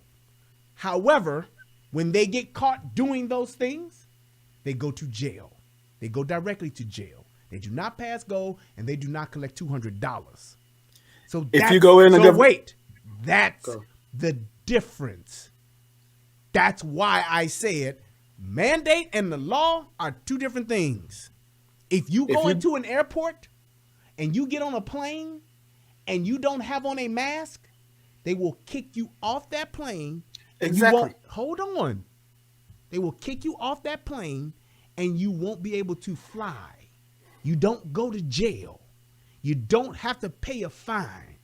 You just simply cannot have access. You're penalized. So you comparing murder to a mask mandate, 2 different things. I'm comparing people not following the rules. If you go in a government building and do not follow their mandates, you're gonna get kicked out. If you refuse to jail. If you refuse to leave and not follow that mandate, you will go straight to jail. No. You're wrong. I've been downtown. You are wrong. If you refuse to leave, you are now trespassing. That's why you go to jail. Ain't nobody been locked up for not wearing a mask. It hasn't happened, sir. Don't make shit up. Tell the truth and state facts. Don't try to just spin some shit so it supports your narrative. There is nobody who said, I ain't gonna wear no mask, and they were told to leave, and they got locked up for not wearing a mask. It's never happened. Why were they told to leave? That's a fucking lie. So what I'm saying to you is, if somebody doesn't want to comply with that particular guidelines of that business, the guidelines of that particular federal government or entity or whatever the case may be, they have to leave. And if they don't leave, then they are trespassing. Then they will get locked up. Exactly. No, it's not exactly, because you was trying to say the opposite, that people get locked up for masks. So no, you ain't gonna steal my argument and say exactly like that's what the fuck you said. Got locked that up ain't what the fuck you said. They got locked up for not following the mandate. No, it is not. You see what I'm? There you go, lying again. That is not true. You don't get locked up for not following a mandate. You get locked up for trespassing. That's the fact. So I don't know what you're trying to make up and what you're trying to add to it. I'm telling you the fact. You don't get locked up for not wearing a mask. You don't get locked up for standing in a government building either. What do you mean you don't get locked up for standing in the government building? I never said that. You do not get locked up for standing in a government building. Who said that? Why are you saying this? You see what I mean? Well, exactly. Why are you saying no? Why did you just say that? You don't get locked up for standing in a government building. Please explain. Because if they had followed the mandate, or if there was no mandate, then they would have never been charged with trespassing to start with. That's my point. So how did you get locked up for standing in a building, which hasn't happened, or how did you get locked up for not wearing a mask? Who has gotten locked up for not wearing a mask? Not for trespassing, because people are getting locked up for trespassing all the goddamn time. You can get locked up for trespassing for being an asshole. You can get locked up for trespassing for shouting. You can get locked up for trespassing for disorderly conduct, and you don't leave. That's what that means. Who has gotten locked up for a mask mandate? There are people that sit in the courtroom in front of a judge that refuse to put on that mask, and the judge call the bailiff and take those people, put them in that box, and within 20 minutes, the bailiff put handcuffs on them and take them straight to jail. Do y'all see how he's just lying? He's literally making shit up. You're saying that I'm lying. If I'm standing before a judge, that means I've already committed a fucking crime. That means I'm already in the process of the legal system. That's what that means. So why are you bringing that up? Why are you making shit up? Just explain that to me, why you want to make shit up as opposed to just acknowledging a fact. Okay, when you go to a courtroom, there are pews that you sit in. You can't even, in a mask mandate, you can't get to a fucking courtroom. You have to go through a checkpoint first, and you have to wear your mask in there during the mandate. What are you talking about? Once you get past the door, you go to the courtroom. You don't get to take your fucking mask off. You are indoors. You're lying. Why are you lying?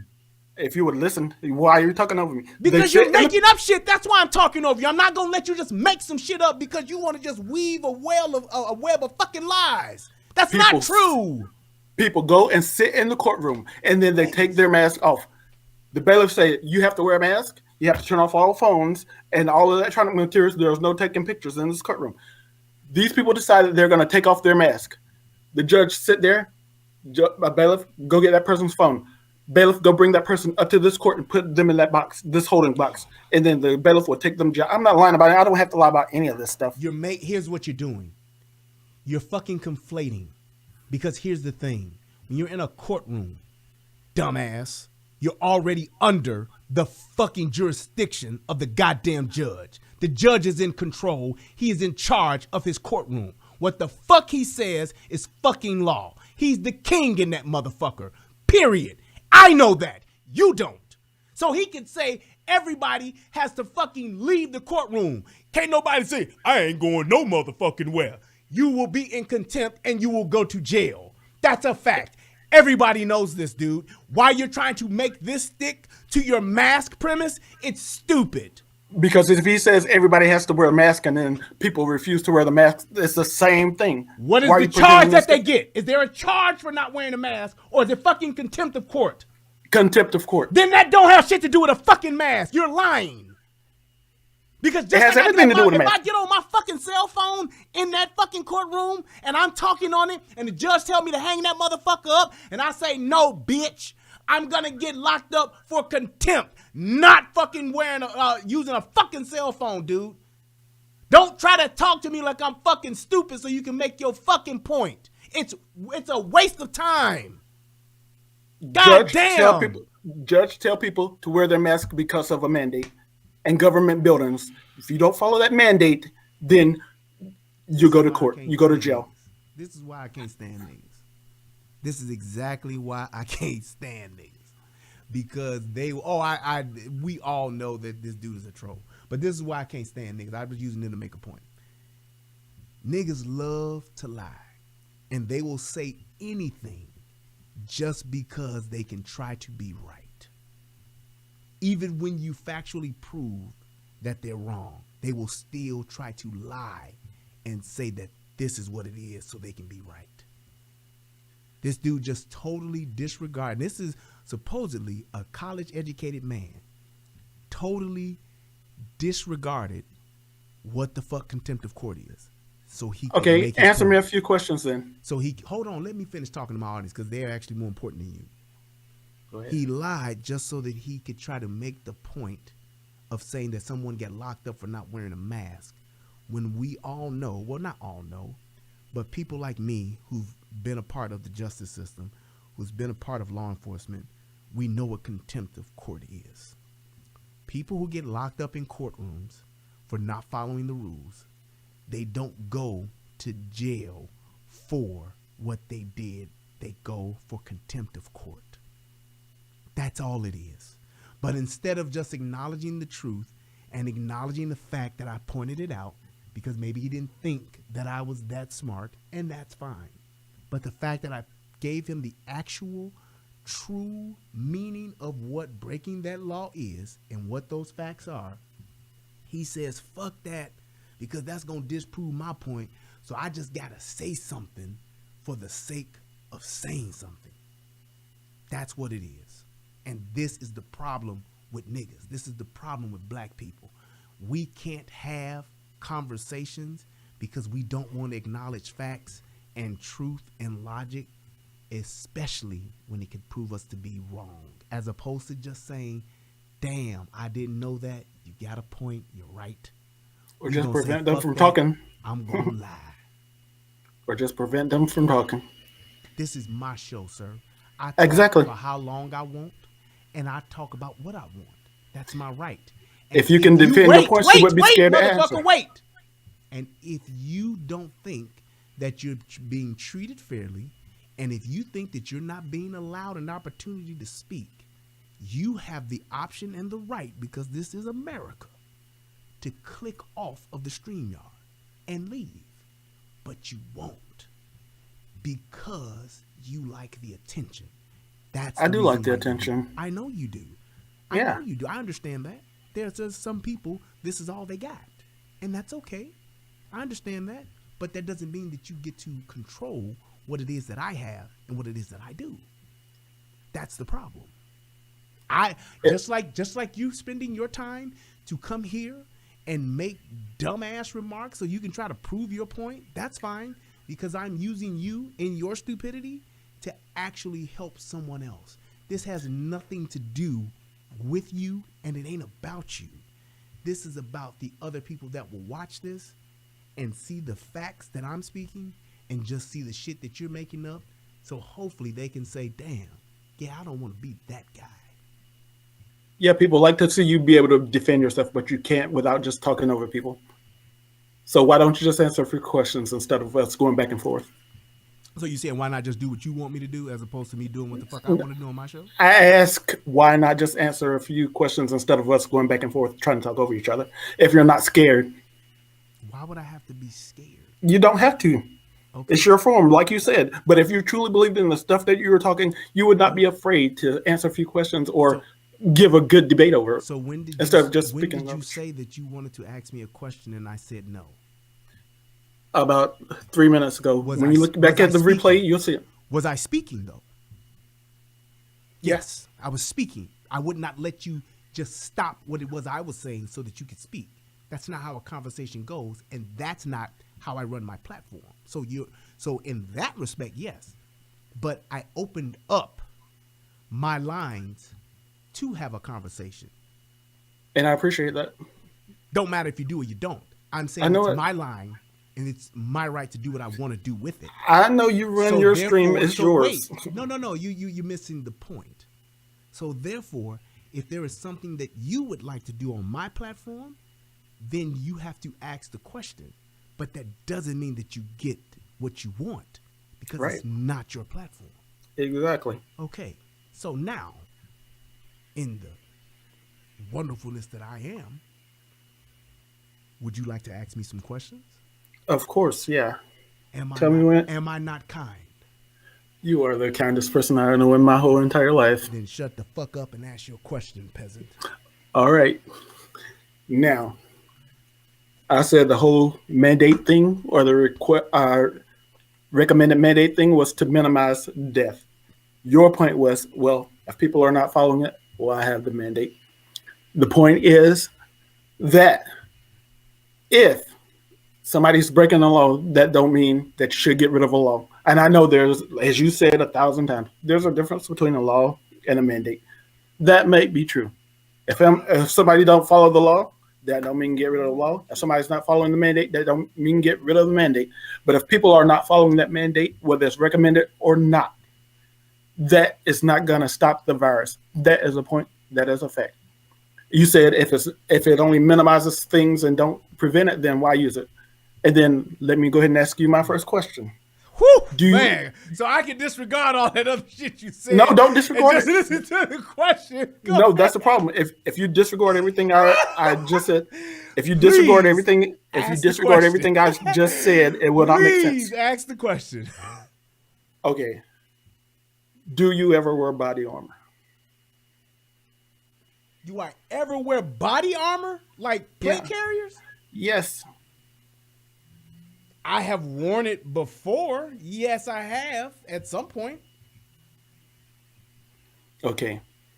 Now, you said you've been on a police force. So if you've ever been on a police force, then you were pretty much required to wear body armor a lot of times. That's why I said yes, I have at some point. Yes, I have. Okay. Well, most police are required to wear body armor. It does not prevent thousands of police from getting killed, but it does minimize them from getting killed. It does minimize that. Wearing seatbelts in a car does not guarantee that people will not die in car accidents. Sometimes they die because they're trapped in their seatbelts. But that law or that mandate or whatever you want to call it helps prevent a large portion of people from dying in a car accident. And just like you used the example with the airplane, if there's seatbelts on airplanes, and of course, if somebody revs into a mountain full speed with an airplane, they're not gonna survive. Chances are they're not gonna survive at all. But there are still seatbelts in that airplane for the times that airplane is able to land on a flat surface or water or something else like that. So you ask, why have a mandate if some people don't follow it? The reason for the mandates is to minimize the spread of it. You as a person or no other person has the right to go and spread a known disease that can kill a lot of people that are immune compromised just because you feel it's your right to do so. If you feel it's your right to open carry. Okay, you've given me a lot of examples now. Do I have an opportunity to actually refute what you're saying? Go ahead. No, I'm asking a question. Do I have the opportunity to do that? You know that you this is your platform. You run it how you want to, but yeah, go ahead. Goddamn right. So, yeah, your first question was about body armor. Yeah. Right. When I was at work as a sworn sheriff deputy reserve, right, I had to wear a bulletproof vest when I was on the job. From the time I put on my uniform shirt, I was required to wear that. When I got on the clock, when I checked on, I had to wear it. Okay? Okay. Body armor, bulletproof vests, plate carriers, do they guarantee that you will not die from a gunshot wound? No. However, they are proven to stop bullets. Yes? Do you agree with that? Okay. I know what I know, but I'm asking, would you agree with that? Okay. I fully agree with that. I have plenty of body armor. Yeah. Okay. Very good. So then my question would be, I would be okay, or my statement would be, I would be okay with taking the COVID-19 vaccine if it actually stopped COVID-19. See, a bulletproof vest will stop a 9mm bullet It will stop a 38 special bullet. It will stop a 22 caliber bullet. It will stop, a 357. It will stop a 380 bullet. However, it won't stop a 308. It won't stop a 6.5 Creedmoor. It won't stop a 50 cal BMG. It won't stop a 7.62. It won't stop certain calibers. So that means even though I wear this thing, I can still die. But I have proven factual data that it will stop these calibers if I'm hit in the section that I have the vest on. That's a fact. There is no data in existence today that shows that that vaccine will stop any version of the virus. That is the case, sir. There is no minimization. Okay, 70 to 90% of the people that are being admitted to the hospital for getting the virus still are unvaccinated people.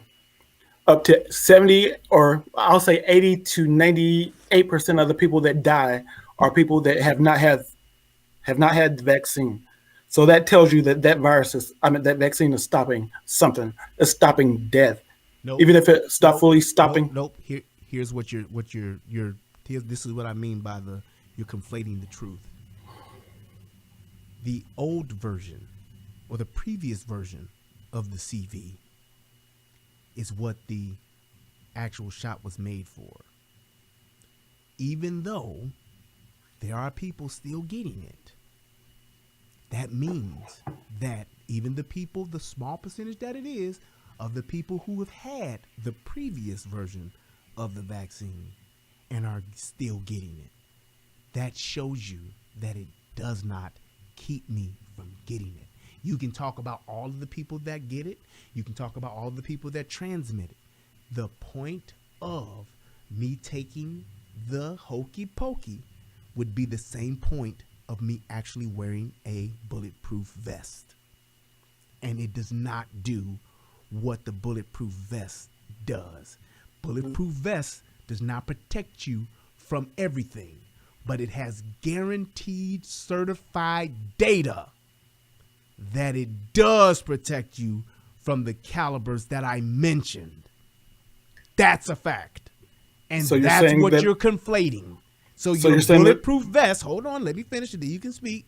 Your bulletproof vest analogy has been shut down because there is no guarantee in any of this data to show that it will stop any version of the CV. So you're saying that this vaccine does not stop any deaths at all? Or sir, I just explained it to you. And I just gave you the premise you gave me was the bulletproof vest. Right. Okay? I just disputed the whole premise with factual data and information. How are you asking another question off of that with the comparison you made? Okay, I'll use your comparison because I see what you're trying to do here. What? You're saying, answer the question with facts? No. You're saying that even if some people got the vaccine, then this new Delta variant can still affect some people sometimes. So that's like me saying, okay, if you got this body armor that can protect you from all these weapons, but all these calibers, you can wear it in front of somebody, but somebody can come to you with a 22 caliber gun and shoot you in the head. Correct, and I would die. What's your point? My point is that body armor did not save you from that shot, and that's pretty much what you're saying about this coronavirus vaccine. You're saying just that is not. No, you're not gonna put words in my mouth. That is not what I'm saying. What I'm saying is this: the CV vaccine is not a bulletproof vest. There is no data whatsoever that shows that it is a cure for you contracting contracting the CV, which is what it's made for. The flu vaccine. There is a flu vaccine that you get, and it's supposed to keep you from getting the flu. When they have the right cocktail for it, that's exactly what the fuck it does. I know, and I've seen plenty of people that have taken the flu vaccine and all through the flu season have not gotten the flu. However, when they have the wrong cocktail and they have the wrong strand, because they're actually giving it to you, when they have the wrong strand, those people during that flu season will actually contract it because they don't have the bulletproof vest for that version. It's like a caliber of bullet. That's why I killed your analogy, because what you're trying to say is that they have this figured out. And what I'm showing you and telling you is that they don't. So there is no bulletproof vest. There's a bulletproof vest for the flu. There is no bulletproof vest for the CV, sir. So you're saying that this vaccine does not offer any protection against the coronavirus? I just told you what it was. I just said what it was at the beginning of the show, in the middle of the show. I said it's a therapeutic at best. It's like Theraflu. It's like NyQuil. It's like a Z-Pack. It's like it's basically just something to help your immune system. Doesn't save you. When you caught the virus, is this the next question? Yeah. Okay, well, I didn't finish. Well, no, you asked several questions in the first one.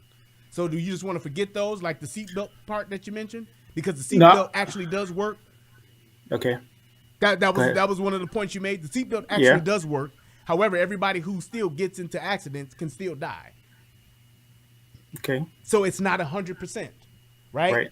But there are proven instances where you can show that a seatbelt will save a life. There are proven instances where you can have an accident, and because you're wearing a seatbelt, you won't die. There are none for the CV hokey pokey. There's none for it. There's nobody in existence today that can say, because I had this, I didn't get this, and I'm alive today, because if I would have got it, I would have died. So the CDC is lying when they say that the vaccine helps prevent the severeness of the coronavirus and prevent death. They're lying when they say that. And if they are, then where are you getting your facts from? You said that you were talking about minimizing, like a bulletproof vest and like a seatbelt. So you talking about the CDC, I could give two shits about, because that wasn't a part of the question. Now, if you want to add that to another question at the end, that's different. But for the seatbelt, because I already did the bulletproof vest, for the seatbelt, you're saying that the seatbelt wearer, there's proven factual data that it saves lives, which is why it's a law and not a mandate. There is no proven factual data for the CV. So therefore, your comparison that you made, comparing the hokey pokey to a seatbelt, it doesn't work. There's no proven data. So let's just make it clear. All it is a recommendation. Let's just make it clear. You are saying here right now that there is no data to show that the vaccine is effective in protecting anybody from this virus. I didn't say that. I said there is no data that shows that people won't die if they get the hokey pokey. The purpose of body that shows there is no data that shows, for the record, there's no data that shows that if I get this particular hokey pokey, that I cannot get the CV and die. There is okay. It's only been around for like a year. Okay. Or 18 months or so. Go ahead. Okay, there's no guarantee that body armor is going to save your life, but it's made to protect you. It's made to help your chances. Are you really going back to the body armor? I'm going back to that. I'm trying to sum things up. There's no guarantee that body armor is going to save your life, but it's made to protect you. There's no guarantee that seatbelts are going to save your life. And in some cases, you get stuck in a seatbelt and they cause you to die in a situation that you would have gotten out of but they're still made to protect you, help protect you, to save lives. They do more harm than good. Body armor does more harm than good. This vaccine does more good. Body armor doesn't do more harm than good. That's not true. I mean, I had it backwards. Does more good than harm. I had it backwards. They do okay. Exactly. Mm-hmm. I stated it backwards. Those things are made to protect you. They do a lot more good than harm. Same thing with this vaccine. It's not 100%. It's not going to save you. There's some people that might get it and have a reaction that kills them. But overall, it does a whole lot more good than harm. There's no guarantee with this vaccine as it does as there is with anything that's made to protect you. But if it does a lot more good than harm, then that's the reason why it shouldn't be dismissed as witchcraft or voodoo. Okay, well, here's where you're wrong. There is no data that shows that. I said earlier that anyone that has comorbidities or that are very old, that are over the age of 60, I said they should get it. I said that. What I'm telling you is that it should not be a mandate because there is no data that proves what seatbelt does, that proves what body armor does, that proves what actual plate carriers do. There is no data. There is no data in existence. And this is the truth. There is no data in existence that shows that this will save lives. None. It doesn't exist. It hasn't been around enough for them to even compile that data. Why do you keep trying to compare it to other things that there is actually compiled data on? There is data that shows seat belts work and they save lives. There is data that shows bulletproof vests against certain calibers protects and saves lives. There is nothing that shows that for this particular hokey pokey. Why do you keep trying to compare it to that? Because there is tons of data coming from the CDC and all of these scientists and doctors that prove that the vaccine is effective. Dude, you're lying. You can't. It's not even considered So you're saying that the information is not out there? It's not being presented. CDC There is no factual data that shows that this is saving lives, dude. It's not there. Why do you keep saying that? Because the CDC says it. Okay, well, the CDC said that you should wear masks. Then the CDC says you shouldn't. So which one is true? You should wear a mask. No. I ain't really what I asked you. Which one is true? It all depends on the point that you're at. What do you mean the point that you're at? The CDC said you should wear masks. Then the CDC says you shouldn't because the masks don't work. The CDC said that the children should not be in school. Should be taken out of school. Then the CDC came back and said they should be back in school. Which one is true? All of this is in the process of researching. Which one is true? I didn't ask you about what you're thinking about research. Which one is true, sir? Do you know? That's a yes or no question. If you don't know, you don't know. It is true that people should wear a mask at this point. Okay, but the CDC said you shouldn't. So now what? They didn't say that at this point in time. Oh, so we should just go by what they said whenever they flip-flopped in. While they're doing their research, yeah. What research did they do? They researched and said the masks don't work. Then they researched and said, oh, well, the masks don't work, but the mask could help. Right? So they went from saying it worked to it don't work to just saying it could help. That's what research is, finding out. No, the research is based on facts. No, researchers do find facts. That's what research is. It's researching data, and research changes when you find out facts. So that's what research is for. So all I'm asking you, sir, is which one is correct? At the current time, CDC has told me 3 different things. Which one is correct? Like I said before, they changed their recommendations depending on what's happening at the time. Which one is correct? That's all I'm asking. Why do you have to keep adding all this other stuff? Why are you making a case for the CDC? Either you know or you don't. Which one is correct? I said it 4 times already. It is correct for this moment for people to wear a mask at this moment. That is correct for this moment. Okay, so moments can change. Exactly, as research happens. Yeah, so that's what research is for. Why should there be? Okay, so how do you mandate something when it can change? Who does that? Everybody. That's why they are called recommended mandates, and recommendations change. So there's the bullshit. All of a sudden, it went from recommendations to mandates to recommended mandates. So basically, you're saying whatever somebody says, we should just do it when they say it. Well, yes or no? Donald Trump said, I'm asking you about what the CDC, fuck Donald Trump. I'm asking you about what the CDC saying. We should just do what they say when they say it. Do what they recommend is probably the best policy. We should do what they say when they're saying it. We should follow their recommendations because they're the one researching the actual virus. We should follow their recommendations as mandates. We should follow their recommendations.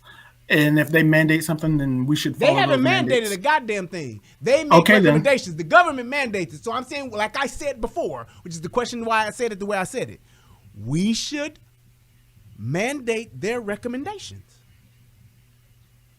We should follow their recommendations. And if they are mandated by government or anybody else, then we should follow those mandates. It's a yes. Why do you make it so difficult to just answer a fucking question, dude? You said that we should follow their recommendations. And I said, so the government should mandate their recommendations. That's two different questions. How is that? You asking me if we should follow their recommendations, and then you asking me if the government. That's two different things. I'm not saying we. I'm saying the government. Everything that the CDC recommends, the government should make it a mandate. Is that what you're saying? That is not what I'm saying. That's okay. That's so then, not okay. even... So wait. So then, what are you saying to my question? Not what the fuck you just want to talk about. Not what the fuck you just want to throw out about Donald Trump. I'm asking you to the question I'm asking.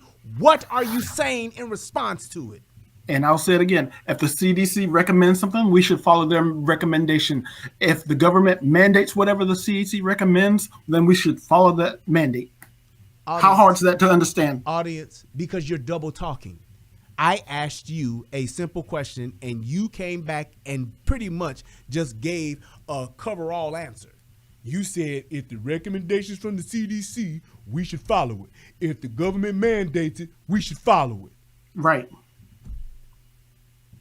I asked you about the government, sir. I didn't ask you about shit about your own personal opinion, because your personal opinion and your guidelines are just that. They're yours. What you decide to do with what the CDC says, it's a fucking recommendation. You don't get to mandate it. That's why I didn't ask you about what you think the CDC should do. I asked you about the government. Do you not understand that? You so busy trying to sidestep a direct fucking question that you're missing the whole entire fucking question. You make it to where it's fucking unbearable to have a conversation with you.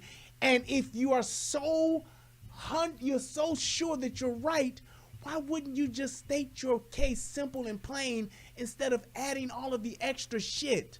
This is how I know you're full of shit.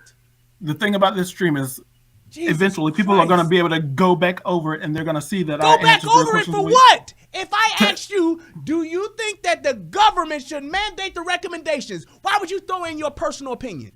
And again, I say that if the CDC recommends that the government mandate something, then the government should mandate whatever the CDC recommends a mandate. If the CDC recommends the public do something, then that ain't what I asked you. That's exactly what you just did it again. You just did it in reverse. Do you see how fucking unnecessary that is? I didn't ask you about your personal opinion. I asked you about what you thought the government should mandate and not mandate based on the CDC recommendations. And you threw it in every single time. That is a person who I would believe is just being a troll, or is just simply not an educated person to where they can answer a direct question. I didn't ask you about your personal opinion, so why would you give it? You asked me if the government should mandate everything that the CDC recommends. And I said, people should follow what the CDC recommends. Stop. And Stop. Why would you say the people if I asked you about the government? My point exactly. The government. My point exactly. My fucking point exactly. You can't even answer it because you're so used to just being difficult for the sake of being difficult. Being contrary it's okay to be contrary, but when it gets to a point to where you're being contrary to where it's unproductive, then it makes you look stupid. That's what I'm trying to explain to you. But you don't want to hear it because you're so insistent on being contrary. If I say, hey, man, do you like cheese on your hamburger? Why the fuck would you mention something about the people? That's exactly what you did. The thing is this is being recorded. So when you go back over it, you're going to see how you are the one contradicting everything that you had just said. You're going to see how you are the one that asked me questions in a certain way, and I answer them just the way you asked. That's the thing about this recorded technology is you can go back over it. I asked you the same question 3 times, and you gave me the same answer 3 times, and the third time you reversed it. You brought in a factor that did not even. When you look back over this, you're going to see that I answered your question. The fact that you brought in the people point, it just goes to show how you are just being difficult for the sake of being difficult. That's exactly what it shows. So when here's the thing.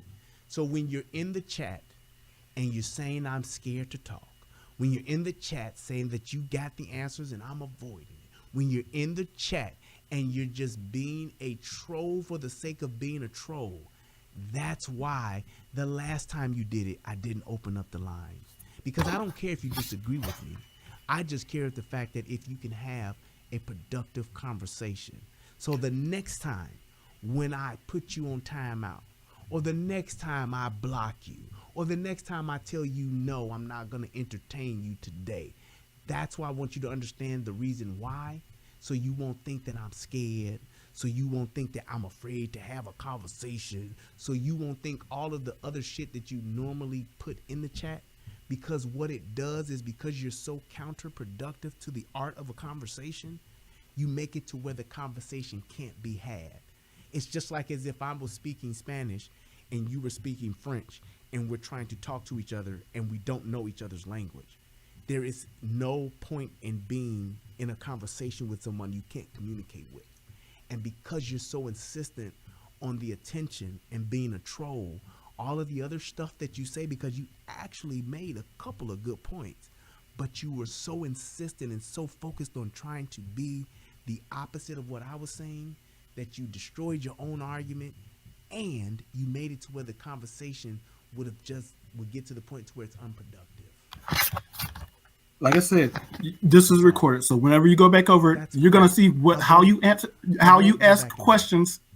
Well, everybody else got a chance to go back over this whole conversation whenever it's posted online. I won't need to go back. Well, everybody else can go look at it and see, did I answer the questions just as you asked? And I invite everybody that goes back and watch this to put the comments in the comment section. I invite you to. You delete my comments when I you delete my comments. I deleted one of your comments because it was very counterproductive and stupid. The other ones are still there. The other ones are still there. But yes, I won't let you troll my comment section. That's you my think point. it's troll? You think it's trolling? But I know what a fucking troll is. That's my point. Just like Nancy Miller, who I gave the opportunity and actually initially opened up the lines for, would rather stay in the chat and drop her one-liners because she doesn't have to be responsible for the things she say. She don't want to be held accountable for the things she say. Like most women, they don't want to be held accountable or responsible. They just want to fucking talk. And she's been going at it for over, we've been in here, an hour? She's been going at it all that time and won't stop because that's all she wants to do is have the attention and the going back and forth because she just wants to argue as opposed to have a conversation. She wants to overthrow and completely change the government system as opposed to having a conversation.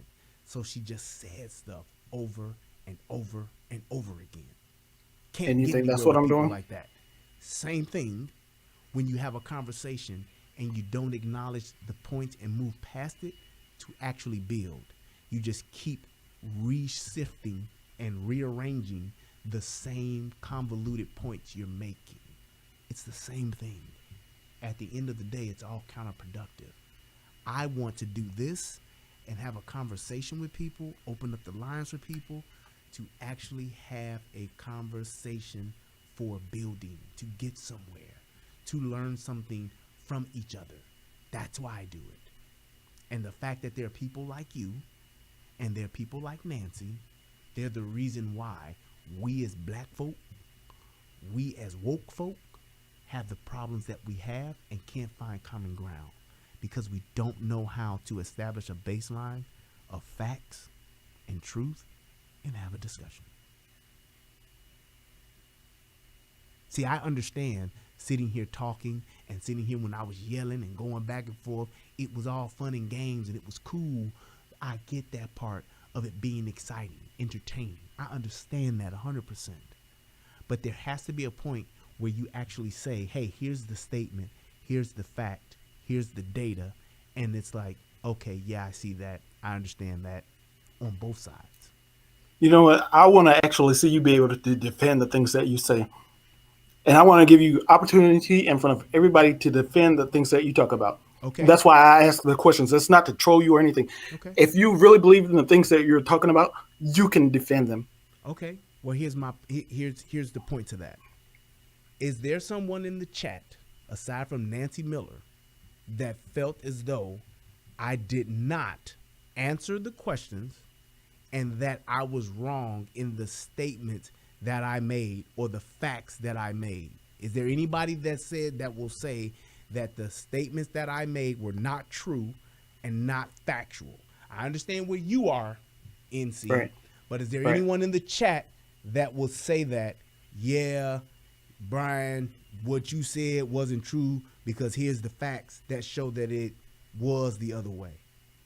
Yeah, Brian, you made this point and you said this, but this is what it actually is, and here's the data that shows it. Do you think they're going to honestly Hold on. I'm talking to the audience. Is there anyone that can say that? Please put it in the chat now. You ain't even got to tell me the whole thing. Just put a 1 in the chat. Press 1. Just put that in there so that I would at least be able to see who that person is and address it. So there's the opportunity that I just provided, not to you, but to the people who are actually watching this now. So even if they go and they was here to where they don't have to see the replay, or if they go back and watch the replay, they can see it right now. Whenever you look at the replay, well, you don't, like you said, you're not going to do it because if I were you, I wouldn't look at it either. I don't need to because I know what it is I'm saying and why I'm saying it. See, here's the thing. This show, I already knew what I was going to talk about. And the points that I made them.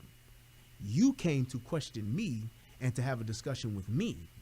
And the only thing that I talk about are the facts that I know, the data that I have, the truth that I can spit. I don't sit back and just go off of what I feel, even though I feel a certain way about this subject and about this topic. I have feelings about it, but as far as the things that I say and the points that I make, they're all rooted in facts. They're all rooted in truth. And you're saying that CDs because I opened the door for anyone to come and say otherwise. Shout out to Mr. Simmons, hit your boy with $3. Appreciate it. Thank you, sir. That's all. You're saying that the CDC have not put out any data that this virus, this vaccine is effective, and that is just not true. It just is not true. Okay. If you're saying that what I'm saying is not true, can you tell me where to go on the CDC website that shows that the vaccine has done what you said? CDC coronavirus. Let me see. Because apparently, if you said this, you would then be saying it because you've actually seen it, correct? Seen some of it today, yeah. Okay.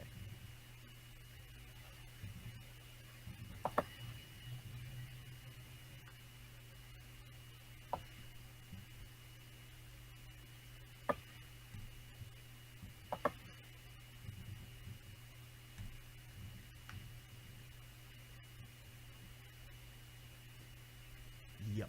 So the chat has been running. It's only maybe about 147 people in here. I've not seen one Number one, sir. So you're telling me out of 147 people, not one has even put up a one to say that what I said was wrong or what I said was inaccurate. They're on your form in your corner. Why would they talk against you? What would that have to do with, I'm saying, with out of 147 people, you're saying all 147 of these people that are here, they all like me? Or they're just here? If I said something that was wrong, there's fucking biochemists in this goddamn chat that could prove me wrong.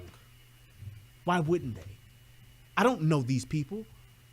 I don't know Kay. I've never met Kay. I've never talked to Kay. He's a fucking biochemist, and you're gonna say that he's just here for me. He on my side. You can say things that other people can't get away with. That's what I'm saying. He's a biochemist. He's more of a science. He has way more scientific knowledge than I ever will in life.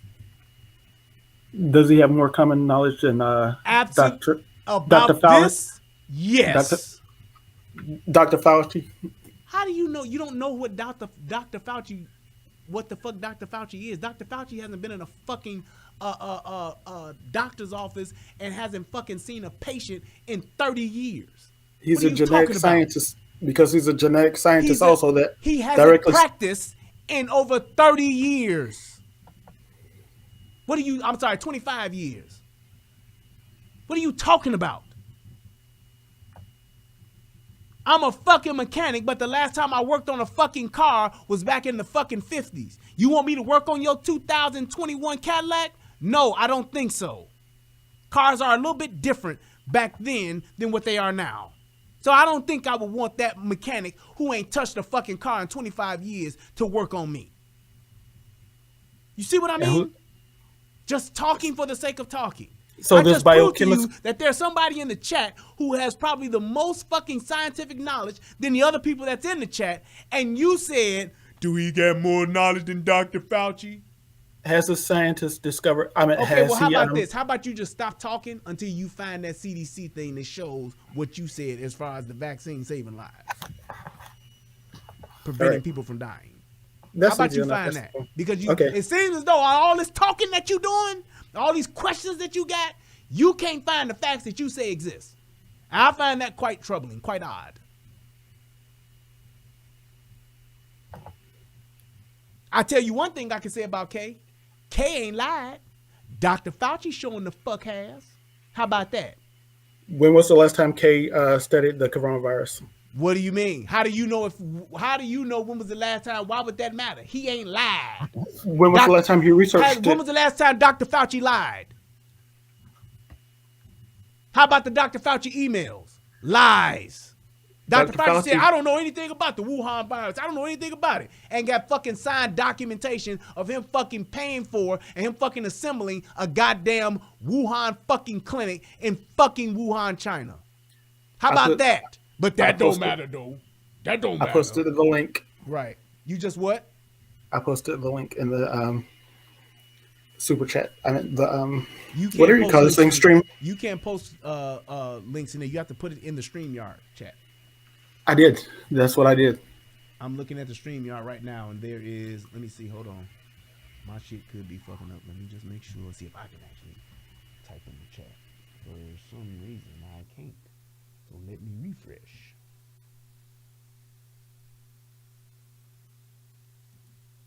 This covers the Delta variant. Okay, there we go. Why is that not letting me chat? That's weird. Oh, wait. Duh. No. All right, there we go. I was on the wrong thing. Okay. There we go. So we got this link here. Let's go ahead and let's click on it. Now, where would I find it, sir? This information? Oh, can you hear me? Are you there? Oh, wait, hold on. There we go. I'm back. I'm sorry. Can you hear me now? Yeah, I can hear you. I got the page up now. Where can I find that information, sir? Okay, whenever you scroll down, yep. Look for the part that says infections and spread. Okay. Okay, for one, there's a chart there that shows that it's 2 times more contagious. You see that, right? That's not what we're talking about, sir. Take me to the part to where you're saying that this is actually preventing people from dying, like you said. That's all I'm asking. All the extra stuff you want to add, you can do that later. Prove your point now, please.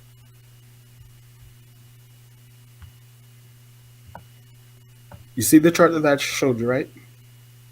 That I just pointed to, right? On the left of that, it gives you a little bit of information about the spread right here. Do you see what I'm talking about? Yeah, let's do this, sir. Because I want to make sure that I don't miss. Because, yeah, you kept pointing to the Delta variant. Hold on. Okay. Okay. Hang tight. All right. Take myself out of this here. And there we go. Okay. Now, where is it at, sir? Okay. Where it says some data suggests that the Delta variant might cause more severe illness. You talking about right here? Mm-hmm. Yeah, since you kept bringing up the Delta variant. Hold on. Stop. Again, I'm not going to play this game with you. Tell me where you said what it said about the vaccine has prevented people from dying. Take me to that part. I don't want to know nothing else. Just take me to that part. Okay, where there's a third bullet point that talks about unvaccinated people remain the greatest concern. Can you read that out loud? The greatest risk of transmission is among unvaccinated people who are much more likely to get infected and therefore transmit the virus. Fully vaccinated people get COVID-19, known as breakthrough infections, less often than unvaccinated people. Less often than unvaccinated people. People infected with the Delta variant, including fully vaccinated people with symptomatic breakthrough infections, can transmit the virus to others. CDC is continuing to assess data on whether fully vaccinated people with asymptomatic breakthrough infections can transmit the virus. And then right under there it says fully vaccinated people with the Delta variant breakthrough infections can spread the virus to others. However, vaccinated people appear to spread the virus for a shorter time. For prior variants, lower amounts of viral genetic material were found in samples taken than fully vaccinated people who had breakthrough infections than those unvaccinated people with COVID-19. For people infected with the Delta variant, similar amounts of viral genetic material have been found among both unvaccinated and fully vaccinated people. However, like prior variants, the amount of the viral genetic material may go down faster in fully vaccinated people when compared to unvaccinated people. This means that fully vaccinated people will likely spread the virus for less time than vaccinated people. No, you said that wrong, backwards. This means fully vaccinated people will likely spread the virus for less time than unvaccinated people. Right. That says nothing about people not dying, sir. Not a thing. There was nothing in all of these areas that you actually pointed me to that said anything about people not dying if they're vaccinated, sir. And this is my point. I knew it because there isn't any data to even prove it. It hasn't been around long enough. They haven't collected enough data to even say it, but yet and still you insisted on saying it. And all I'm saying to you is I'm not even in disagreement of it being a thing to where it can help some people who have comorbidities. What you're trying to say is that this shit works like a bulletproof vest or a seatbelt. And what I'm telling you is that it doesn't. And also the CDC is telling you that it doesn't. Under that line where it says hold on, stop. They just said how this spreads and how both vaccinated and unvaccinated can and are still spreading it. To what degree, they don't have data on it. But the only thing that they can say that they can prove is that, and just like they said at the end, fully vaccinated people will likely spread the virus, likely, not factually, likely spread the virus for less time than unvaccinated. So that's like saying I could be in the spreading stage of it for 3 days being unvaccinated. You could be in the spreading stage of it for 2 days being vaccinated. That's all it's saying. Okay, the very next line says, the COVID-19 virus approved. Wait, stop. You about to go and read some more shit, but that didn't say it, and I asked you to show me what it said. Do you see how you could not do the simple thing? What we don't do, read the whole page, and then it still don't do it? I don't have time for that. You're wasting my time. Stop. All people, you are wasting my time, sir. Against serious illness and death. I gave you the opportunity to do what you said I don't do, and you still couldn't do what you said you could do. So what should we do?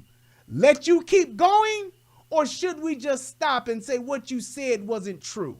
Or the very next line. The very next line address what you said. No, stop. The very next line address what you said. No. I asked the question. Will you either say, I'm going to give you the answer, or are you just going to keep reading in hopes of trying to find what it is you said exists and what I said doesn't exist? You want one more line? That's what I'm asking you. Now, go ahead and speak. Okay. Can I read that line? So what I'm asking you is, will this line that you want to read, will it make your point and prove what you said or not? Or do you just want to read this line? It will address what you just said. Which is? The point concerning deaths. Which is? Which is the vaccine. Which is the vaccine help prevents death. Oh, there it is. It helps protect against death. That was the whole point. It is. That was the whole point. There it is. Down goes Frazier. Down goes Frazier. I knew you would do this. I knew you would do this. You are now changing the premise on what you said, and you're changing the statements that you made, sir. And I don't understand why you would lie and do that when you didn't even know if what you were saying was true. I simply said that the virus. Black folks. I simply said that the vaccine help prevents death. I'm gonna let you read it. And before you read it, everybody that was watching this, and even when you go back and replay it, you're gonna now see that he's going to change his argument. Read, please, sir. The COVID-19 vaccines approved and authorized by the United States are highly effective at preventing severe disease and death, including against the Delta variant. But they are not 100% effective, and some fully vaccinated people will become infected, called a breakthrough infection. An experienced illness. Okay. For all people, the vaccine provides the best protection against serious illness and death, and that was my only point. That's not what the fuck you said. I knew you was going to lie and say this. I knew it. You did not say that. You said that vaccine stops people from fucking dying. That's what you said. That explains the abrasion on your fucking palm. Damn, I'm good! What does it mean to prevent illness and death? Jesus Christ! Can you feel What does it mean to Captain prevent illness and death? Jesus What does that mean? Christ? What does it mean to prevent? Is at hand! Repent, and thou shalt be saved. Jesus Christ. What is wrong with niggas, man? What is wrong with us? What does prevent death mean? Jesus Christ, dude. Dude. I don't understand how you're gonna sit there and say that you said out of your fucking mouth, your own words, was that this vaccine stops people from fucking dying. What does it mean to prevent death? Oh my God, dude. What does it mean to prevent death? That means stop people from dying. Oh my God. Can I ask you one question, man? Go ahead. How do they know? Because they studied it. Those are the scientists. Okay, wait, stop. You said because they studied it. Studied it how? How do they know who has had the vaccine and has not died? They get electron microscopes, study the virus. They run tests. It's called a hypothesis. They run tests on a select group of people, and then they have a control base, and then they give people the real vaccine, and then they give others the placebo. Dude. So that's how they run tests for. Dude. That's how they run tests for all disease. Dude, since the beginning of time. Go ahead. That's impossible. It's impossible for them to know how many people that are vaccinated are dying. They don't have that data. If you clearly would just read what they're saying. When people get vaccinated, they fill out a card. Stop. If you would just read what they're saying, instead of you trying to add shit, it says, and I'm going to read what you just read. And I don't know how the fuck you being a college fucking graduate got something different from this. This is what it said. The COVID-19 vaccine approved or authorized in the United States are highly effective in preventing severe disease and death. Read the whole thing. What do you mean read the whole thing? What There's are you more talking there. about? There's more there. It's highly effective. Oh my. For all people, the vaccine provides the best protection against serious illness and death. Sir, we are now at an impasse. We're now at an impasse.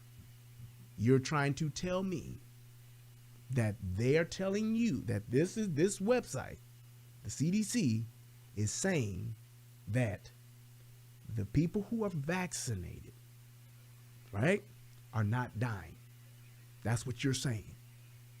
A lot of them and are all not. I'm saying is from the moment that the vaccine was given to people, that would mean that nobody has died that has taken the vaccine, sir. It clearly said it's not 100% effective. Just like people that wear bulletproof vests is not 100% effective, but it's preventing a lot of people from dying. Stop. Because you're going back to this shit and I keep shooting it down. Show me the person who got shot wearing a bulletproof vest with a 9mm that died. Show me the person that's dead that got shot with a .22 in the bulletproof vest that died, sir. Anytime that you look at the riots, whenever... No, stop! You asked me a question you won't let me answer. No, because you can't fucking show me because it doesn't fucking exist. The purpose of the vest is that it fucking works. That's the purpose. Stop trying to compare this shit to a fucking vest because there isn't any data. Because if they was, they would tell you, sir. That's why they're saying words like highly effective. That's why they're saying words like not 100% effective. They're telling you that for a fucking reason. When they have hardcore numbers, like when you go to other parts of the website, that's because they actually have compiled data. See this part here that says cases and data? That's why they do that. That's why they show you that. And what because they actually have data. When they don't have data, they don't give it. That's it. You're trying to tell me that they have data that they're not giving on the fucking CDC website, a website that's full of nothing but fucking data?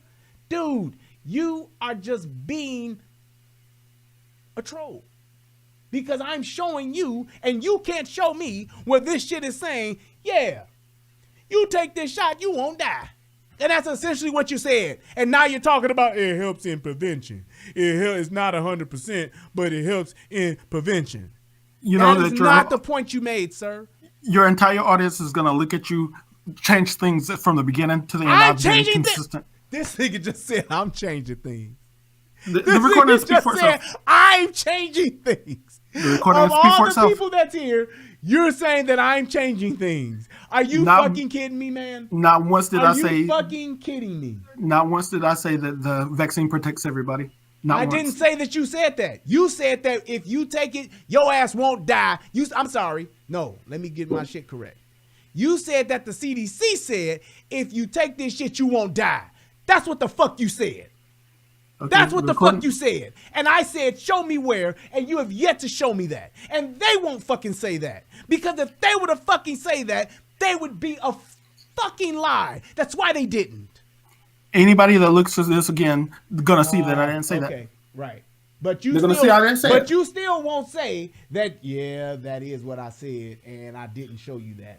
The recording is not gonna change unless you edit it. It's not gonna change. The recording is not going to change. So when you go back over, You're you're right. gonna see that. You're gonna see that I didn't say that. You didn't see what? Did you say what? That I didn't say the CDC said that what you just said. Okay, audience. So since I got it wrong, I must have heard it wrong.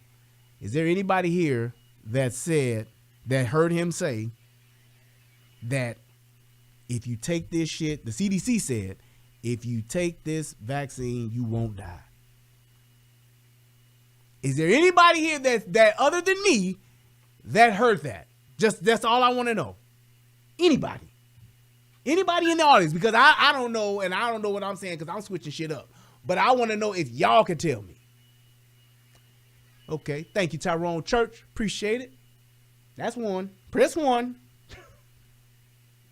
All of these other numbers they got, but they don't have that number. Like I said. Do you realize how many people would take this? I would take the motherfucker if they could tell me, yeah, people who take this don't die from it. Hundreds of million people are taking the virus. No, that ain't what I said. See, you hear what the fuck you want to hear. I said that I would say if they told us, yeah, if you take this, you won't die from this. That means it would be saving everyone, sir. That's what that means. From the very beginning, I said no, it's not 100% not from the very beginning. effective. I'm talking about from the point of now. If they said people who take this, those people don't die, we would have to give it to every old person first in the gate. Not once did I ever say that. There's still people that are dying. Not once did I ever say that. Last 30 days, 632,786 people have died. And you're telling me that none of those 632,786 have had the vaccine. That's what you're saying. How many were vaccinated? That's what you're saying. No, motherfucker, you tell me. You're saying, are you going to say 600,000 ain't had the vaccine? If that's what you're going to say, said that. Stand on it. Exactly, but you can't because there's no data to prove it. I never said that it saves everybody. Right. Not once did I say it saves everybody. That is what you said. Okay. And that's what you stood on, and you didn't show it. And at this point, I've had enough because there's somebody else who would like to say something. And I feel as though they should have an opportunity to speak. And hopefully they can say what it is they want to say, just like I gave you the opportunity for a fucking hour at least to say what the I bet you won't keep this conversation posted because you're going to see that you are the one that's... You bet me what? No, you said you just betting. What you going to bet me? $100? You flip-flopping. You going to bet me $100? You just said you going to bet me. How much you going to bet me? How much you going to bet me? How much you going to fucking bet me, sir? Exactly. You just full of shit. Goodbye. Okay. Goodbye. And don't ask for me to open my lines anymore. If I open them up and you get on, that's fine. But don't ask for me to open my lines no more. Thank you, sir. Have a good evening. All right. You're welcome. All right. Thank you for holding, Heather. I appreciate it. Oh, it's no problem, Brian. I absolutely 100% agree with you. And I know you really preferred people who do disagree with you, but no offense to NC, but a lot of what he had to say was very disingenuous. The information changes so frequently, sometimes multiple times in a day, that even the CDC website cannot be fully trusted. The fact is, what led me into calling was the fact that he's trying to imply that people who go out with no mask are intentionally seeking out to infect others. When I can tell you right now, I take care of people who have COVID, and I have been since the initial infection took hold. Largely, the populations that I am dealing with are prisoners and the elderly, and you are talking about the two high-risk groups that they seek out to immunize. Both vaccinated and unvaccinated, majority of that population have been largely asymptomatic. So you can't say that someone who has it, they know they have it, and that they're going out intentionally to spread it to others, because there are people who walk around with no symptoms at all. And all I was saying, because you are 100% correct, the thing is, those people that actually would like to have it, they should get it. Those Absolutely. people that want to wear masks, they should absolutely wear them. 100%. However, you trying to make everybody wear something or everybody take something and there's no guarantee that it works, that's asinine. It's simply asinine. It's just like it's just as if there was just like when the TB shot came up.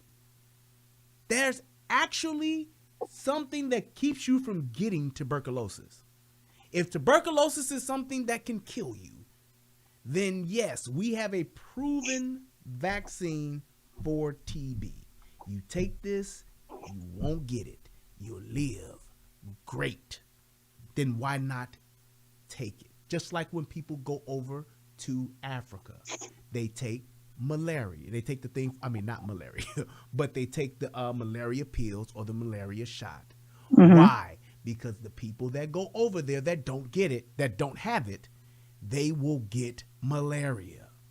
Mm-hmm. There's a high chance of you getting it. However, even though there's a high chance of you getting it, which means there's a small chance of you not, we have a medicine that we can give you that would keep you from getting it. Nothing's 100%, I get it, but this is a proven medical fact that the people that take these pills, that get this shot, when they do go over to Africa, they don't get it. That makes sense. However, because I ain't going over to Mother Africa, why would I now take malaria pills or get a malaria shot?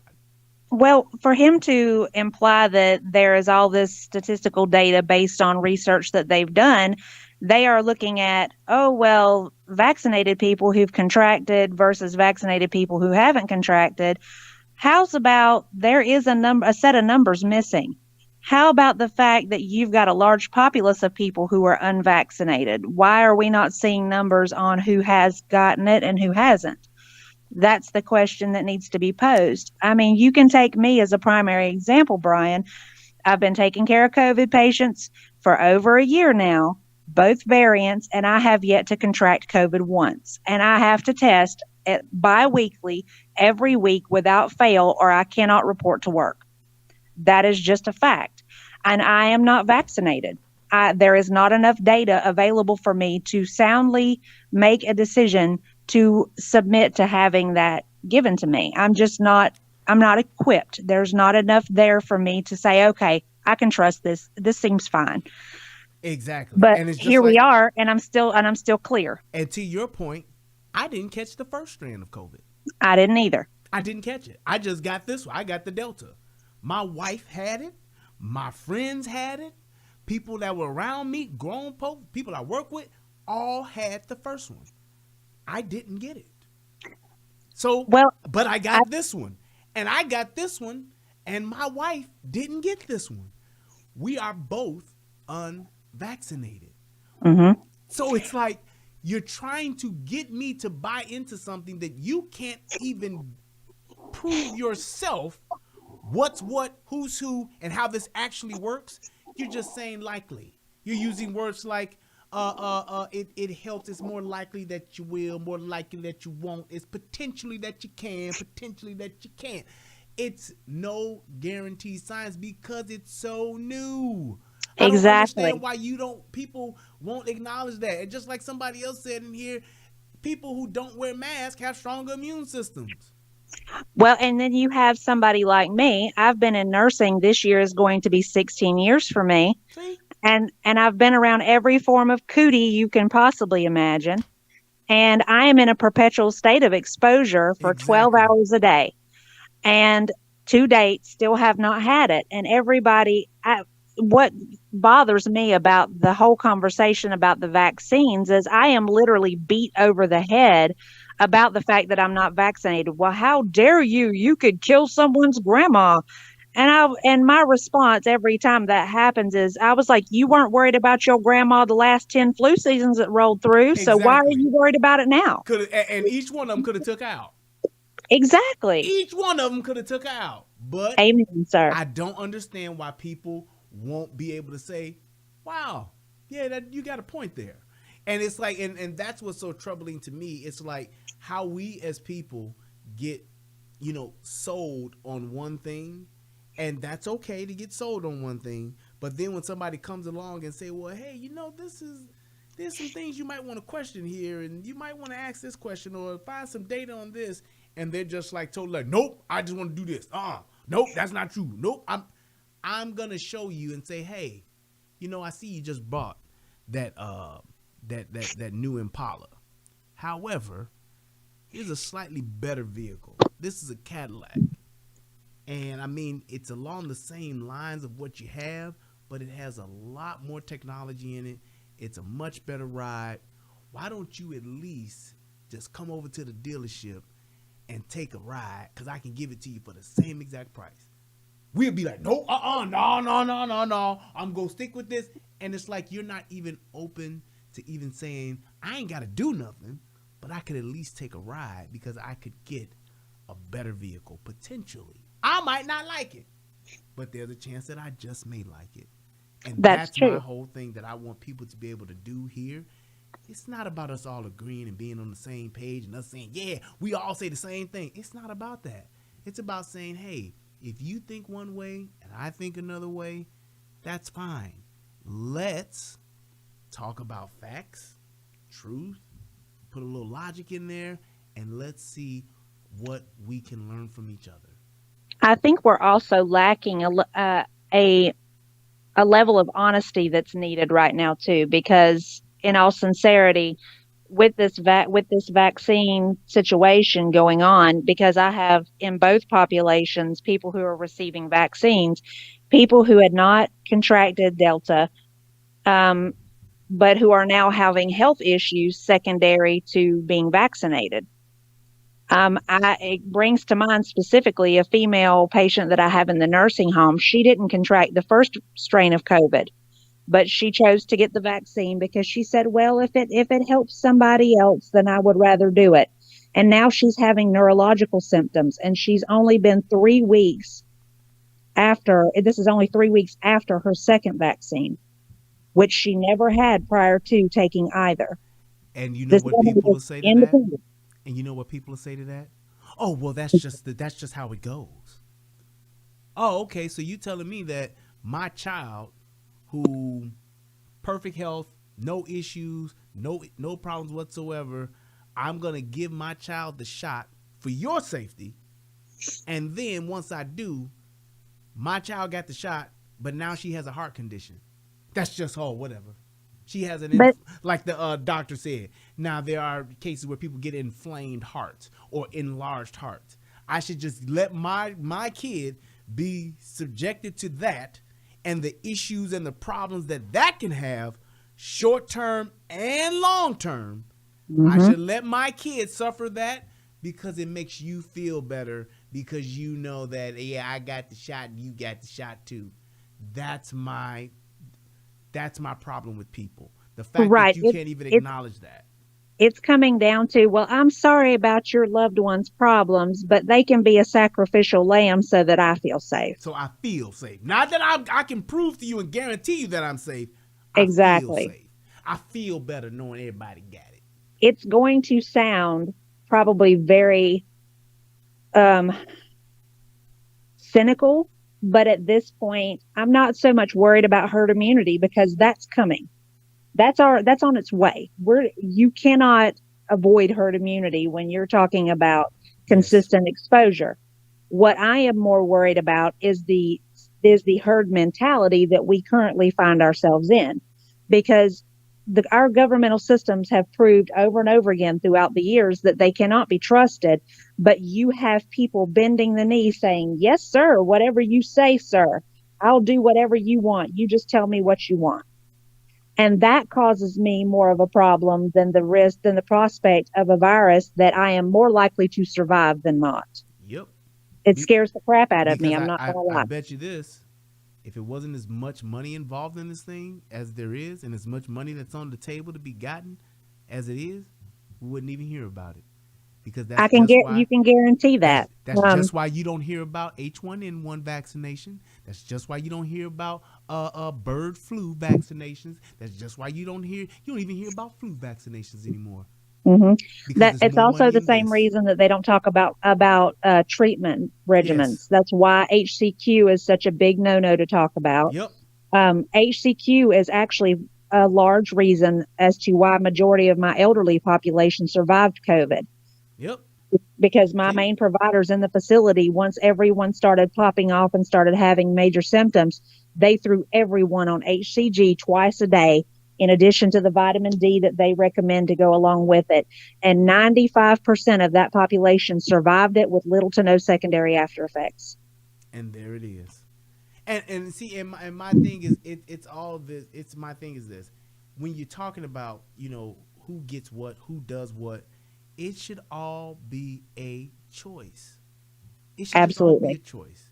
You know what I'm saying? And it's like, and I appreciate the fact that you can come on here and you can actually explain what it is that your point of view about this, and you actually have a reference of saying, hey, I'm in this and subjected to this every single day, and here's my position on it. Whether I agree with it or not, you can still say, hey, I'm like around this shit constantly, and this is my position. And you should have that right to choose to do that or not. That's it.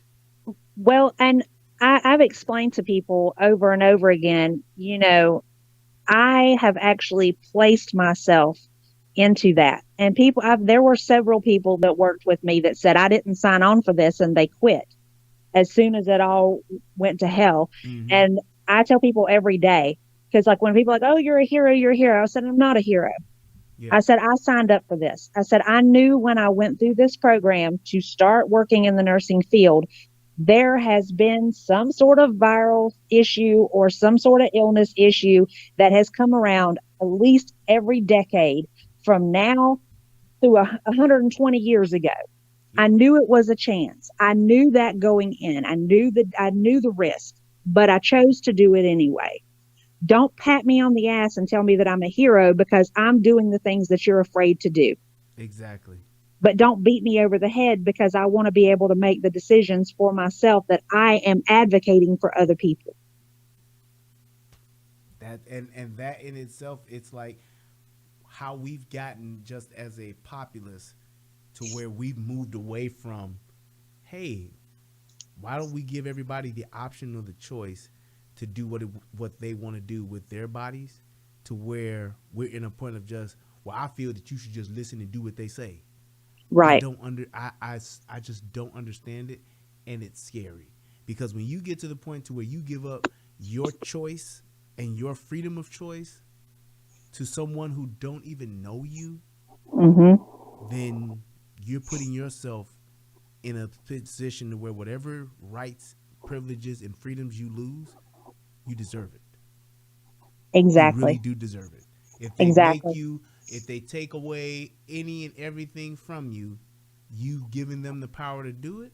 So therefore, there you go. Here it is.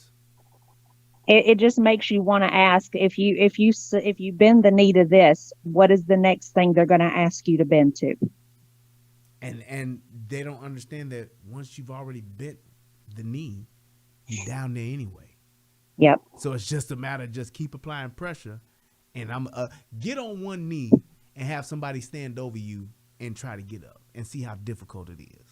I mean, we have examples of it going on right now. If anybody who really wants to see where this is leading, all they have to do is watch what's going on in Australia right now. But when you say that, you know what people say? We're not like Australia. We're different. That's a different country and a different culture. Yeah, but they playing by the same playbook.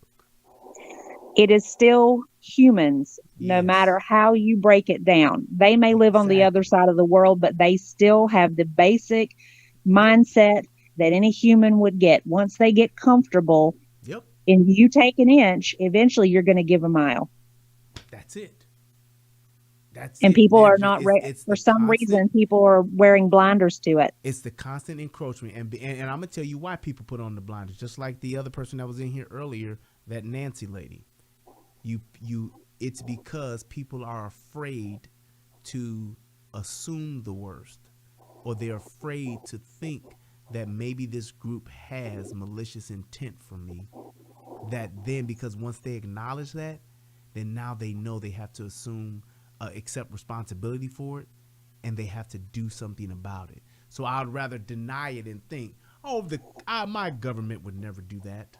Because if I say, damn, they potentially could, now I'm forced to prepare. Now I'm forced to adjust. They've proven time and again that they will. But see, the thing is, just like how they talk about guns, people always say, and politicians love saying this, we're not here to take your guns. We're not trying to take your guns. We're not trying to get your guns. Until when? Until they knocking on your door to get your guns. Till Beto O'Rourke came, you goddamn right we're going to take your guns. Then what did Joe Biden do? Well, you goddamn right we're going to come take your guns. But they were saying they didn't want to take your guns for decades before. And you know what happened? The minute they started saying that they would, what did people say? Nothing.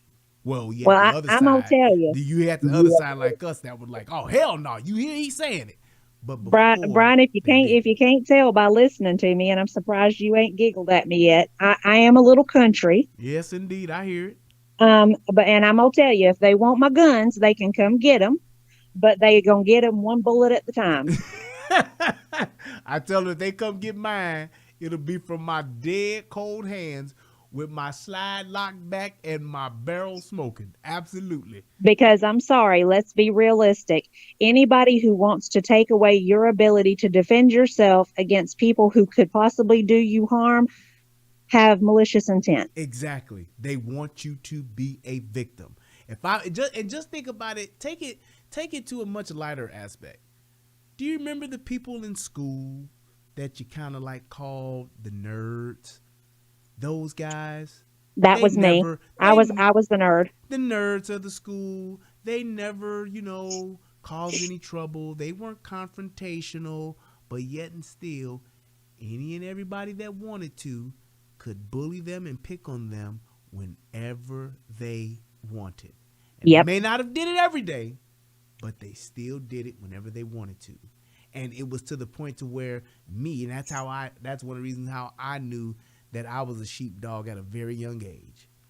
And it was like, I knew that, damn, if they would do that to this person just because they see that this person's shy, this person's non-confrontational, or this person is weak, or this person is scary, then that means they're doing that on purpose because they know they can't defend themselves. So that made me think, because I was a fat kid, but I was big. Me too. I wasn't a short fat. I was a big fat kid when I was young. So I was like, well, shit. If they'll mess with him because he a nerd, they'll definitely fuck with me because I'm fat. How about I show them not to fuck with me at all?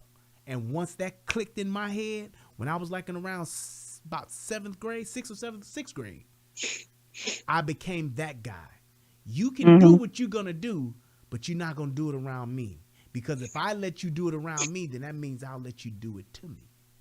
And I became that guy, and that's when I became the cool kid, because I wasn't scared to stand up to a bully. I wasn't scared to step in and say, yeah, you ain't going to do that shit. You could do, man, don't fuck with him. I'd even make up, you know how we make up shit, well, in the hood, we make up shit. That's my cousin. Y'all ain't going to do that to him. That's what I would do. I was the guy standing up for the nerds because I thought, and I put it together and said, damn, if they gonna fuck with the nerd, when they get tired of fucking with the nerd, they gonna come fuck with the fat kid. They gonna come fuck with the short kid. The saying goes that you shouldn't be afraid of strong men who impose their will. You should be afraid of the weak man who has yet to show his. Yeah. Yep. And you talking about your history, you are basically mirroring mine, because I was the fat kid. I was the tallest girl out of a class of hundreds of people, and I was the target. And eventually, I hit that point in my probably in middle school, like you, where I just finally snapped, and then the next person that pushed it, I broke their nose. See? There it is. And the thing is, a lot, and that's I get the fact that that's a part of life, but there are so many that don't get to that point, that don't progress and don't You're make right. that transition like you. And it's like, and that's how I feel like, you know, that's why there are people like me. That's why there are people like you, because it's like you have to actually be at some point, be willing to draw the line and stand up for something. And because if you don't, you have no rights. You are just a victim. You're just a Right. lamb. You're just a sheep. You're just that thing waiting to be led to wherever, even if it's to the slaughter. That's my whole thing with it. And it's like, once I got that and once I understood that, and my uncles, that's one of the biggest things my uncle taught me. Shout out to my Uncle Ed. Rest in peace. That's one of the biggest things he taught me. He used to always get on my ass. He would yell at me. He would talk to me, and he would make me do stuff, and he would get on me and be like, why didn't you do this? Why didn't you do that? And it got to the point to where I got so tired of him yelling that I started to do what he was telling me to do. But then I realized, oh shit, he's doing this because he wants me to stand up for myself. And one of the first people that I stood up to was him.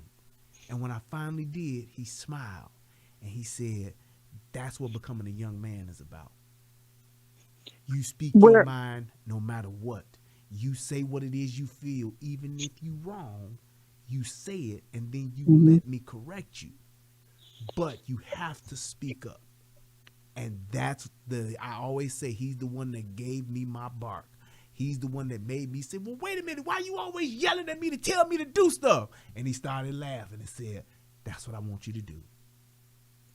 And it made me, and we got so much closer after that, but it made me understand the fact that sometimes you have to stand your ground so that you can actually reach common ground. And when you do that and you learn that lesson, I wasn't thinking like, yeah, so now I'm gonna start bossing you around. I couldn't do that. He was a grown ass man to kick my ass. But we were then able to establish common ground, and we started to really communicate once I learned that lesson. I'm of the mind that right now that there are so many people that think exactly the same way that I do or that you do. Well, maybe not exactly, but to a point.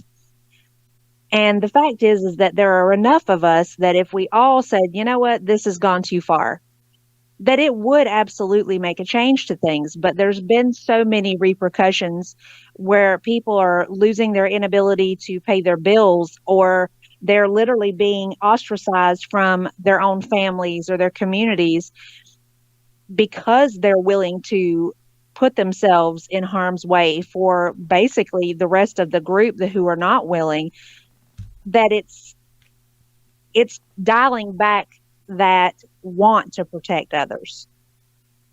Yep. I don't know if you're seeing that, but that's what I'm seeing. I agree. And this is like, that's why I said I wanted to write, because I've been holding these 2 points, so I'm just writing them down real quick.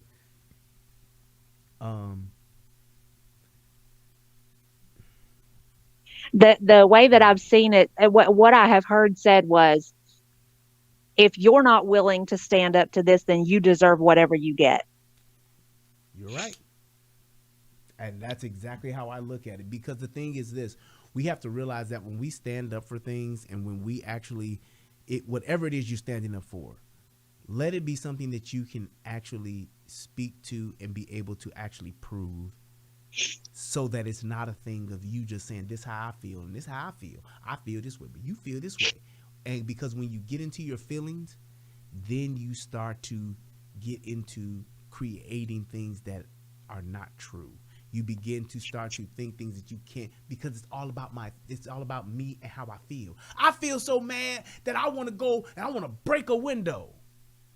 Okay, well, you want to go break a window, but you can't just do that, because there are consequences and repercussions to doing that. So when you think that way, you think, I feel this way, so I'm going to go do this, that's usually not the best choice to make. I feel that everybody should get the shot because what? Where's the factual data? Where's the evidence that shows that what you feel and what this solution is that you want to bring will solve the problem? I can give you another example of feeling not making it so, but it will probably be offensive to some, but it is what it is. That's right. Come on with it. The prime example is feeling female does not make you female. No offense to anybody. If you want to live your life as a female and identify as such, cool, but you will never relate to the actual reality of living as a woman. There are so many things that women go through that a trans female will never understand. Yes. And the thing to that is, I'm so baffled at the fact that females are giving that up. How that's just like somebody telling me, yes, I'm white, but I feel black. Yes, I'm Mexican, but I identify as black. Yes, I'm just saying, yes, I'm Asian, but I identify as a black person. So not only are you gonna tell me that you're gonna identify as me, even though you're not actually what I am, because when we both sitting in a car and we driving down the street, people ain't gonna say, hey, there go two black people. They're gonna say, hey, there go a black person and a white person. People gonna say, hey, there go a black woman and a white. So what do we now do? Because you feel like you black? Do you Brian, Rachel Dolezal got away with it for a couple of decades. And then what happened?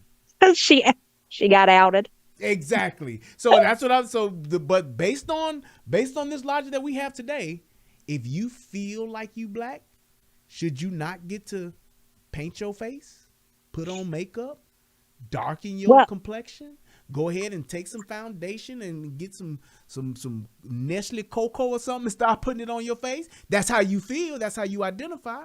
I'm so upset at the fact that women aren't speaking up about this, because the thing is, once you start down that path that whatever I say I am is what I am, damning all science and biology, then now it's just a free-for-all.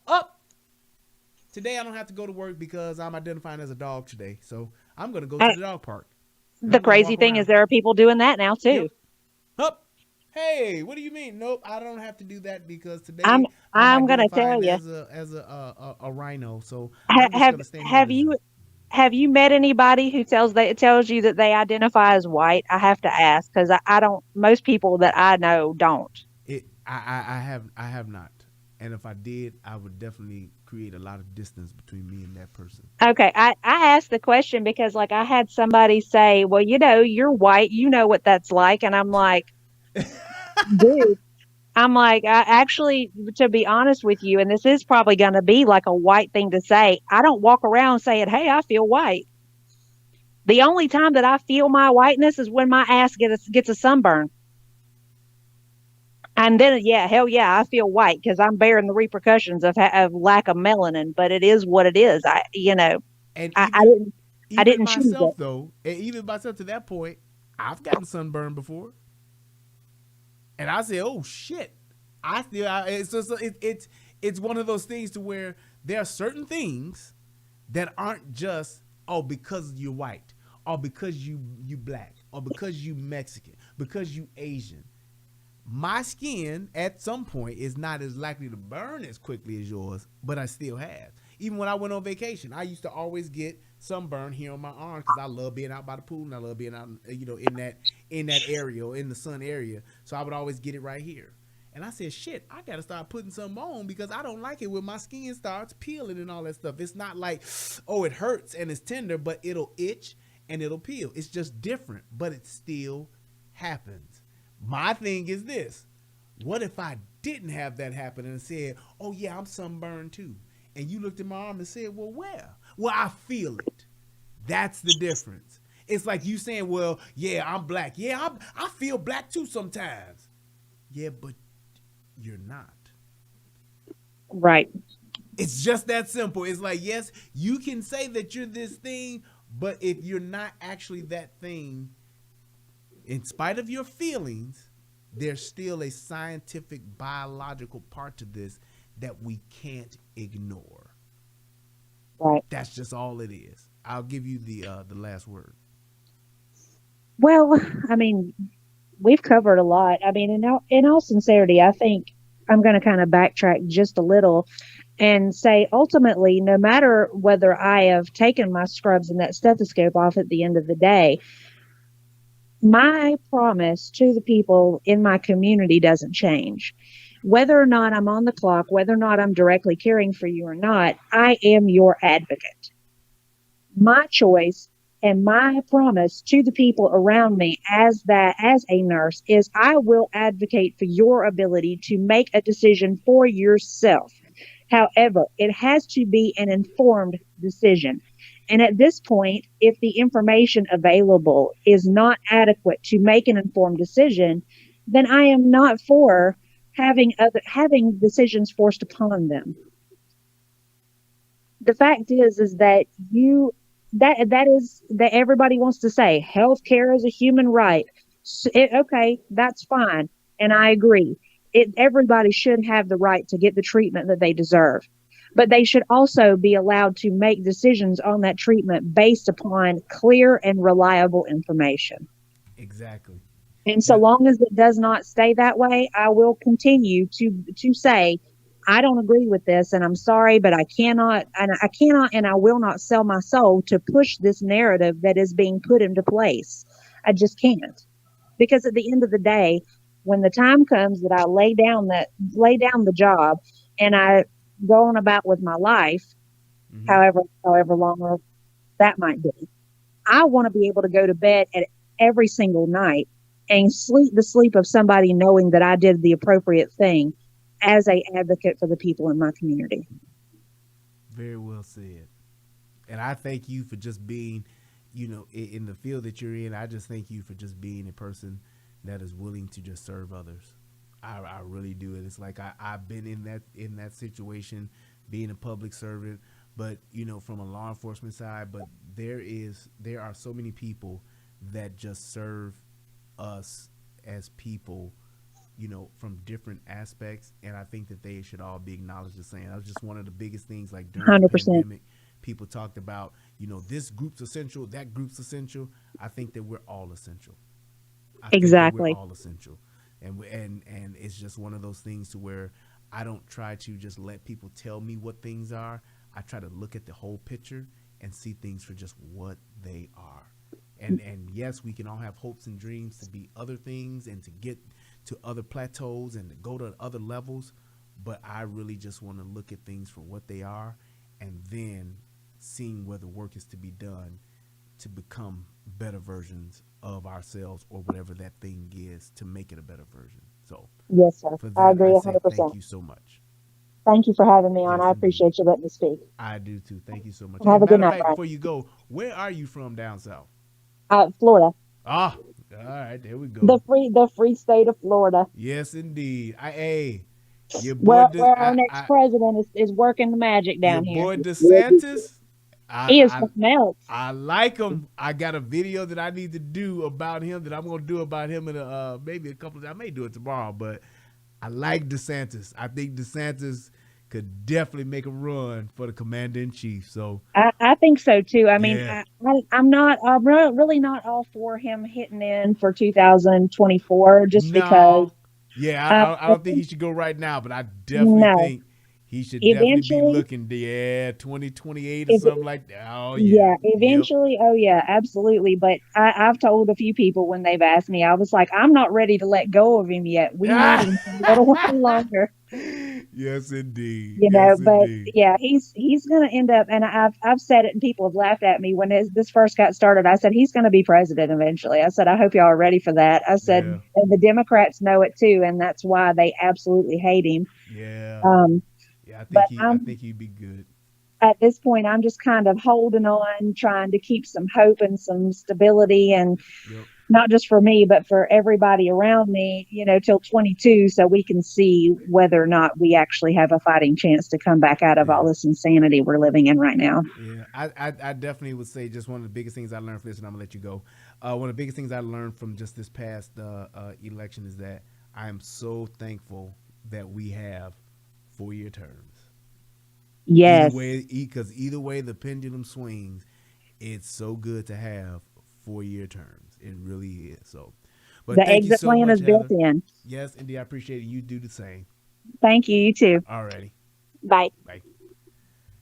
Yep. So I definitely will just say this, and I'll wrap this up. And I appreciate the call. And it's like I like having calls like that where you can just get along with somebody and have a dialogue, even if you agree, and even if you didn't, if you disagreed, I would still want to have a conversation similar to that. But I'm going to say this before I wrap up the show. And thank you to everybody that actually came through. Let me make sure I don't get any more. I do get a few more donations here. Oh, we'll give a shout out to, let's see what got. Oh, damn. I missed all of this. Oh, man. Hold on now. Last person I saw on my phone. Oh, I turned off the thing because it was making too much noise. That's what it was. But let me give a shout out to Priscilla who sent your boy $5. Let me give a shout out to Nadine who sent your boy $20. Thank you. Shout out to April Jones. Who? April Jones. Hit your boy with $10. Thank you so much. Shout out to my man Ella Dre. Hit your boy with $3. And shout out to Brandy Kendall. Hit your boy with $30. Thank you, Brandy. Shout out to my man Bolo. Hit your boy with $5. Shout out to my man William. Hit your boy with $3. My man Big Timer. That's what's up. Hit your boy with $3. Billy Goat. Hit your boy with $5. Billy Goat. Hit you with your boy with $1. My man on Murder. Hit your boy with $5. And my man R.A. Williams. Hit your boy with $7.57. I don't know what the 757 is for. Maybe that's an airplane model or something, but I appreciate it. Yes, indeed. See there? And yep, you know what? Matter of fact, NC Fayetteville, your ass can't comment no more in my chat till you donate. How about that? How about that? Now, till your ass donate, you on timeout. Bam. Let me see who else. Somebody else just hit me up. Oh, yes indeed. My man Dre, my boy Dre Ferguson hit your boy with $2. Thank you, appreciate you. I just saw your name, so I ain't gonna say it so it can correlate the two. I'll say it the other way next time. And let me see if anybody hit your boy up on the PayPal. I'm so sorry this has been coming through and I ain't even been saying that I'm so damn trifling. See, I'm definitely glad I just did what I did to NC to North Carolina. Shout out to Nancy Miller who hit your boy with $23.79. Thanks for a refreshing debate. It was awesome. Let me see. Let me get the whole thing. It was awesome to not be called names. Absolutely. No need when you don't have that issue. And shout out to Kenyatta. Hit your boy up with $18.93. Thank you guys so much. So let me go ahead and say this and wrap this up. Because I saved these two because they're facts. Because they're facts. And because they are literally undisputed. We talked about fighting for what's yours and fighting for your freedom and making sure that you always keep the opportunity to make your own choice. And I'm going to throw this one out there too. With all of the stuff that goes on, just like with chemotherapy. Chemotherapy has been proven to not only help people survive cancer, but chemotherapy has also had people that die after having chemo, right? But it's been proven to where a lot of people will survive it depending on how soon they catch it. Now, the stage 4 pancreatic cancer, fuck the chemo, ain't no point. But stage 1, 2, 3 of different types of cancer, you could potentially have chemotherapy and more than likely survive. They even have statistical data that shows you the survival rates of these different cancers when you take chemotherapy, right? Yes. However, here's the caveat to that. I still, even though there's a lot of data that shows the benefits of it, I still have the right to choose if I want chemo or not, don't I? I still have the right to choose if I will take chemo or not. Not a guaranteed 100%, but I still have the right. Right? Now, that's one. Number 2, it is a biological scientific fact that humans, the entire human race, is actually built and meant to exchange germs. The human being, the human species, we are meant to be around each other and to share. I understand that glib talk. I was making the point of choice. So yes, you are right. You cannot pass cancer to someone through a community spread. That's the difference. You're right. But I wasn't talking about that. I was talking about choice. I still have the ability to choose what I do for myself, right? Okay. Next point. It is a biological fact that human beings are meant to exchange germs. We are meant to be in close contact with each other to actually do that exchange. So whether we're in passing, hugging, shaking hands, all that kind of stuff, it is indeed a biological, scientific, undisputed fact that human beings benefit. We benefit from exchanging germs. That's a fact. Right? Right. You can go look it up. You can go to Google. You can go anywhere you want to find anything. You can prove what I'm saying is true. So we're built and meant to be together to exchange germs and all that good stuff, right? So my last point is this. To all of you pro-vaxxers, if the shot works, just like someone was trying to say, if they were true, that the shot will prevent you from dying. The shot keeps you from dying. The shot won't let you die. If that's the case, then once you get it, why would you give a shit about anybody else that doesn't? Because I should have the choice to choose if I want to die from a CV-19 or a CV-19 vaccine or a drinking bottle. I mean, not a drinking bottle, an alcohol bottle. Or if I want to die from crack, if I want to die from coke, if I want to die from heroin. So I want to die from ice. I want to die from meth. I have the right to do that. Drugs are illegal, but I can get them and smoke them, can't I? And if I die from it, I die from it. So, if this thing that you want me to get, you saying it works, then if you get it, the very least thing that would happen to you is that you just contracted at some point. You won't die. If we all listen to NC, you won't die if you get the hokey pokey. So why not get the jab and move on with your life? Just saying. Just saying. If you won't die, because I can give you the common cold and it's not illegal, it ain't against the law. I can give you the flu and it's not illegal, it ain't against the law. If you can get this jab and not die, why do you care? Because I'm essentially not taking your life or stopping you from living.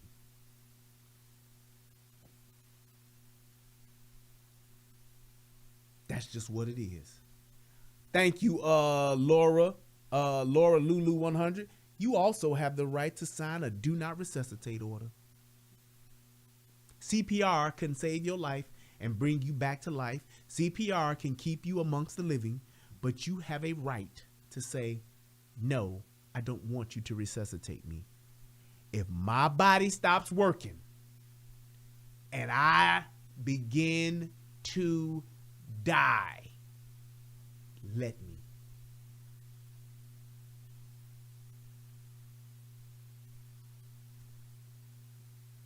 Just saying. So why, if I have the right to sign a DNR, if I have the right to go on my own terms in my own way, why not let me?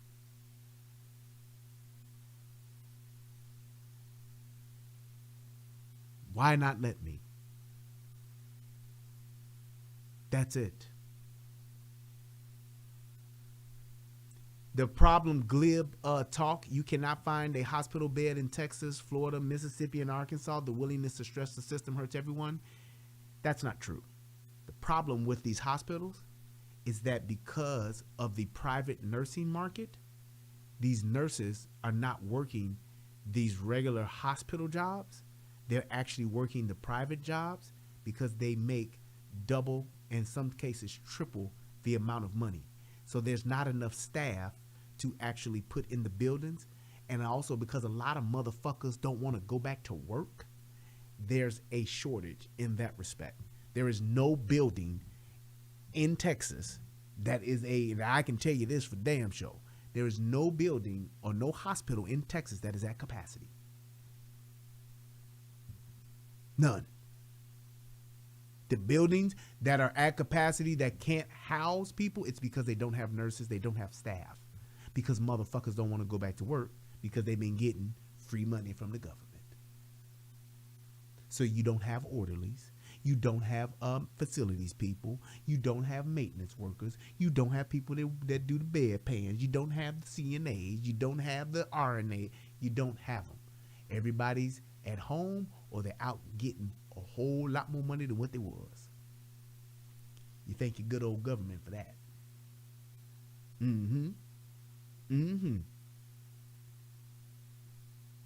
So that's my last point I wanted to make.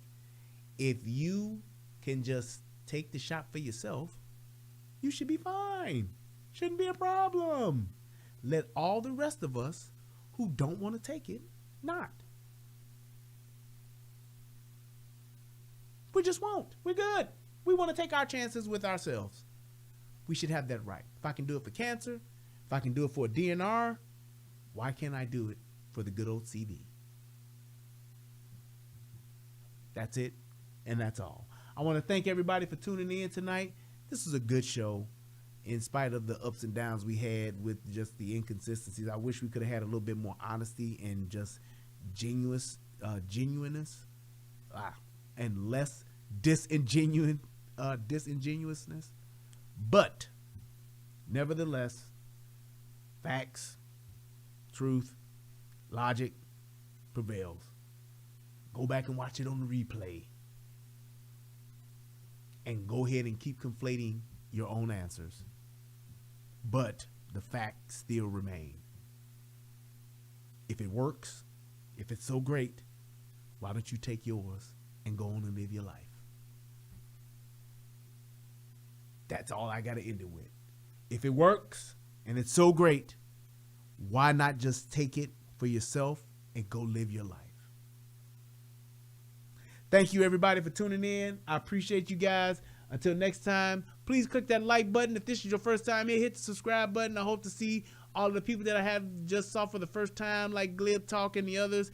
Thank you guys so much. And Laura Lulu, thank you so much. I appreciate everybody. Shout out to all my mods and shout out to all of my members. Everybody that got that green name, that's what I'm talking about. I appreciate you guys. I love you all.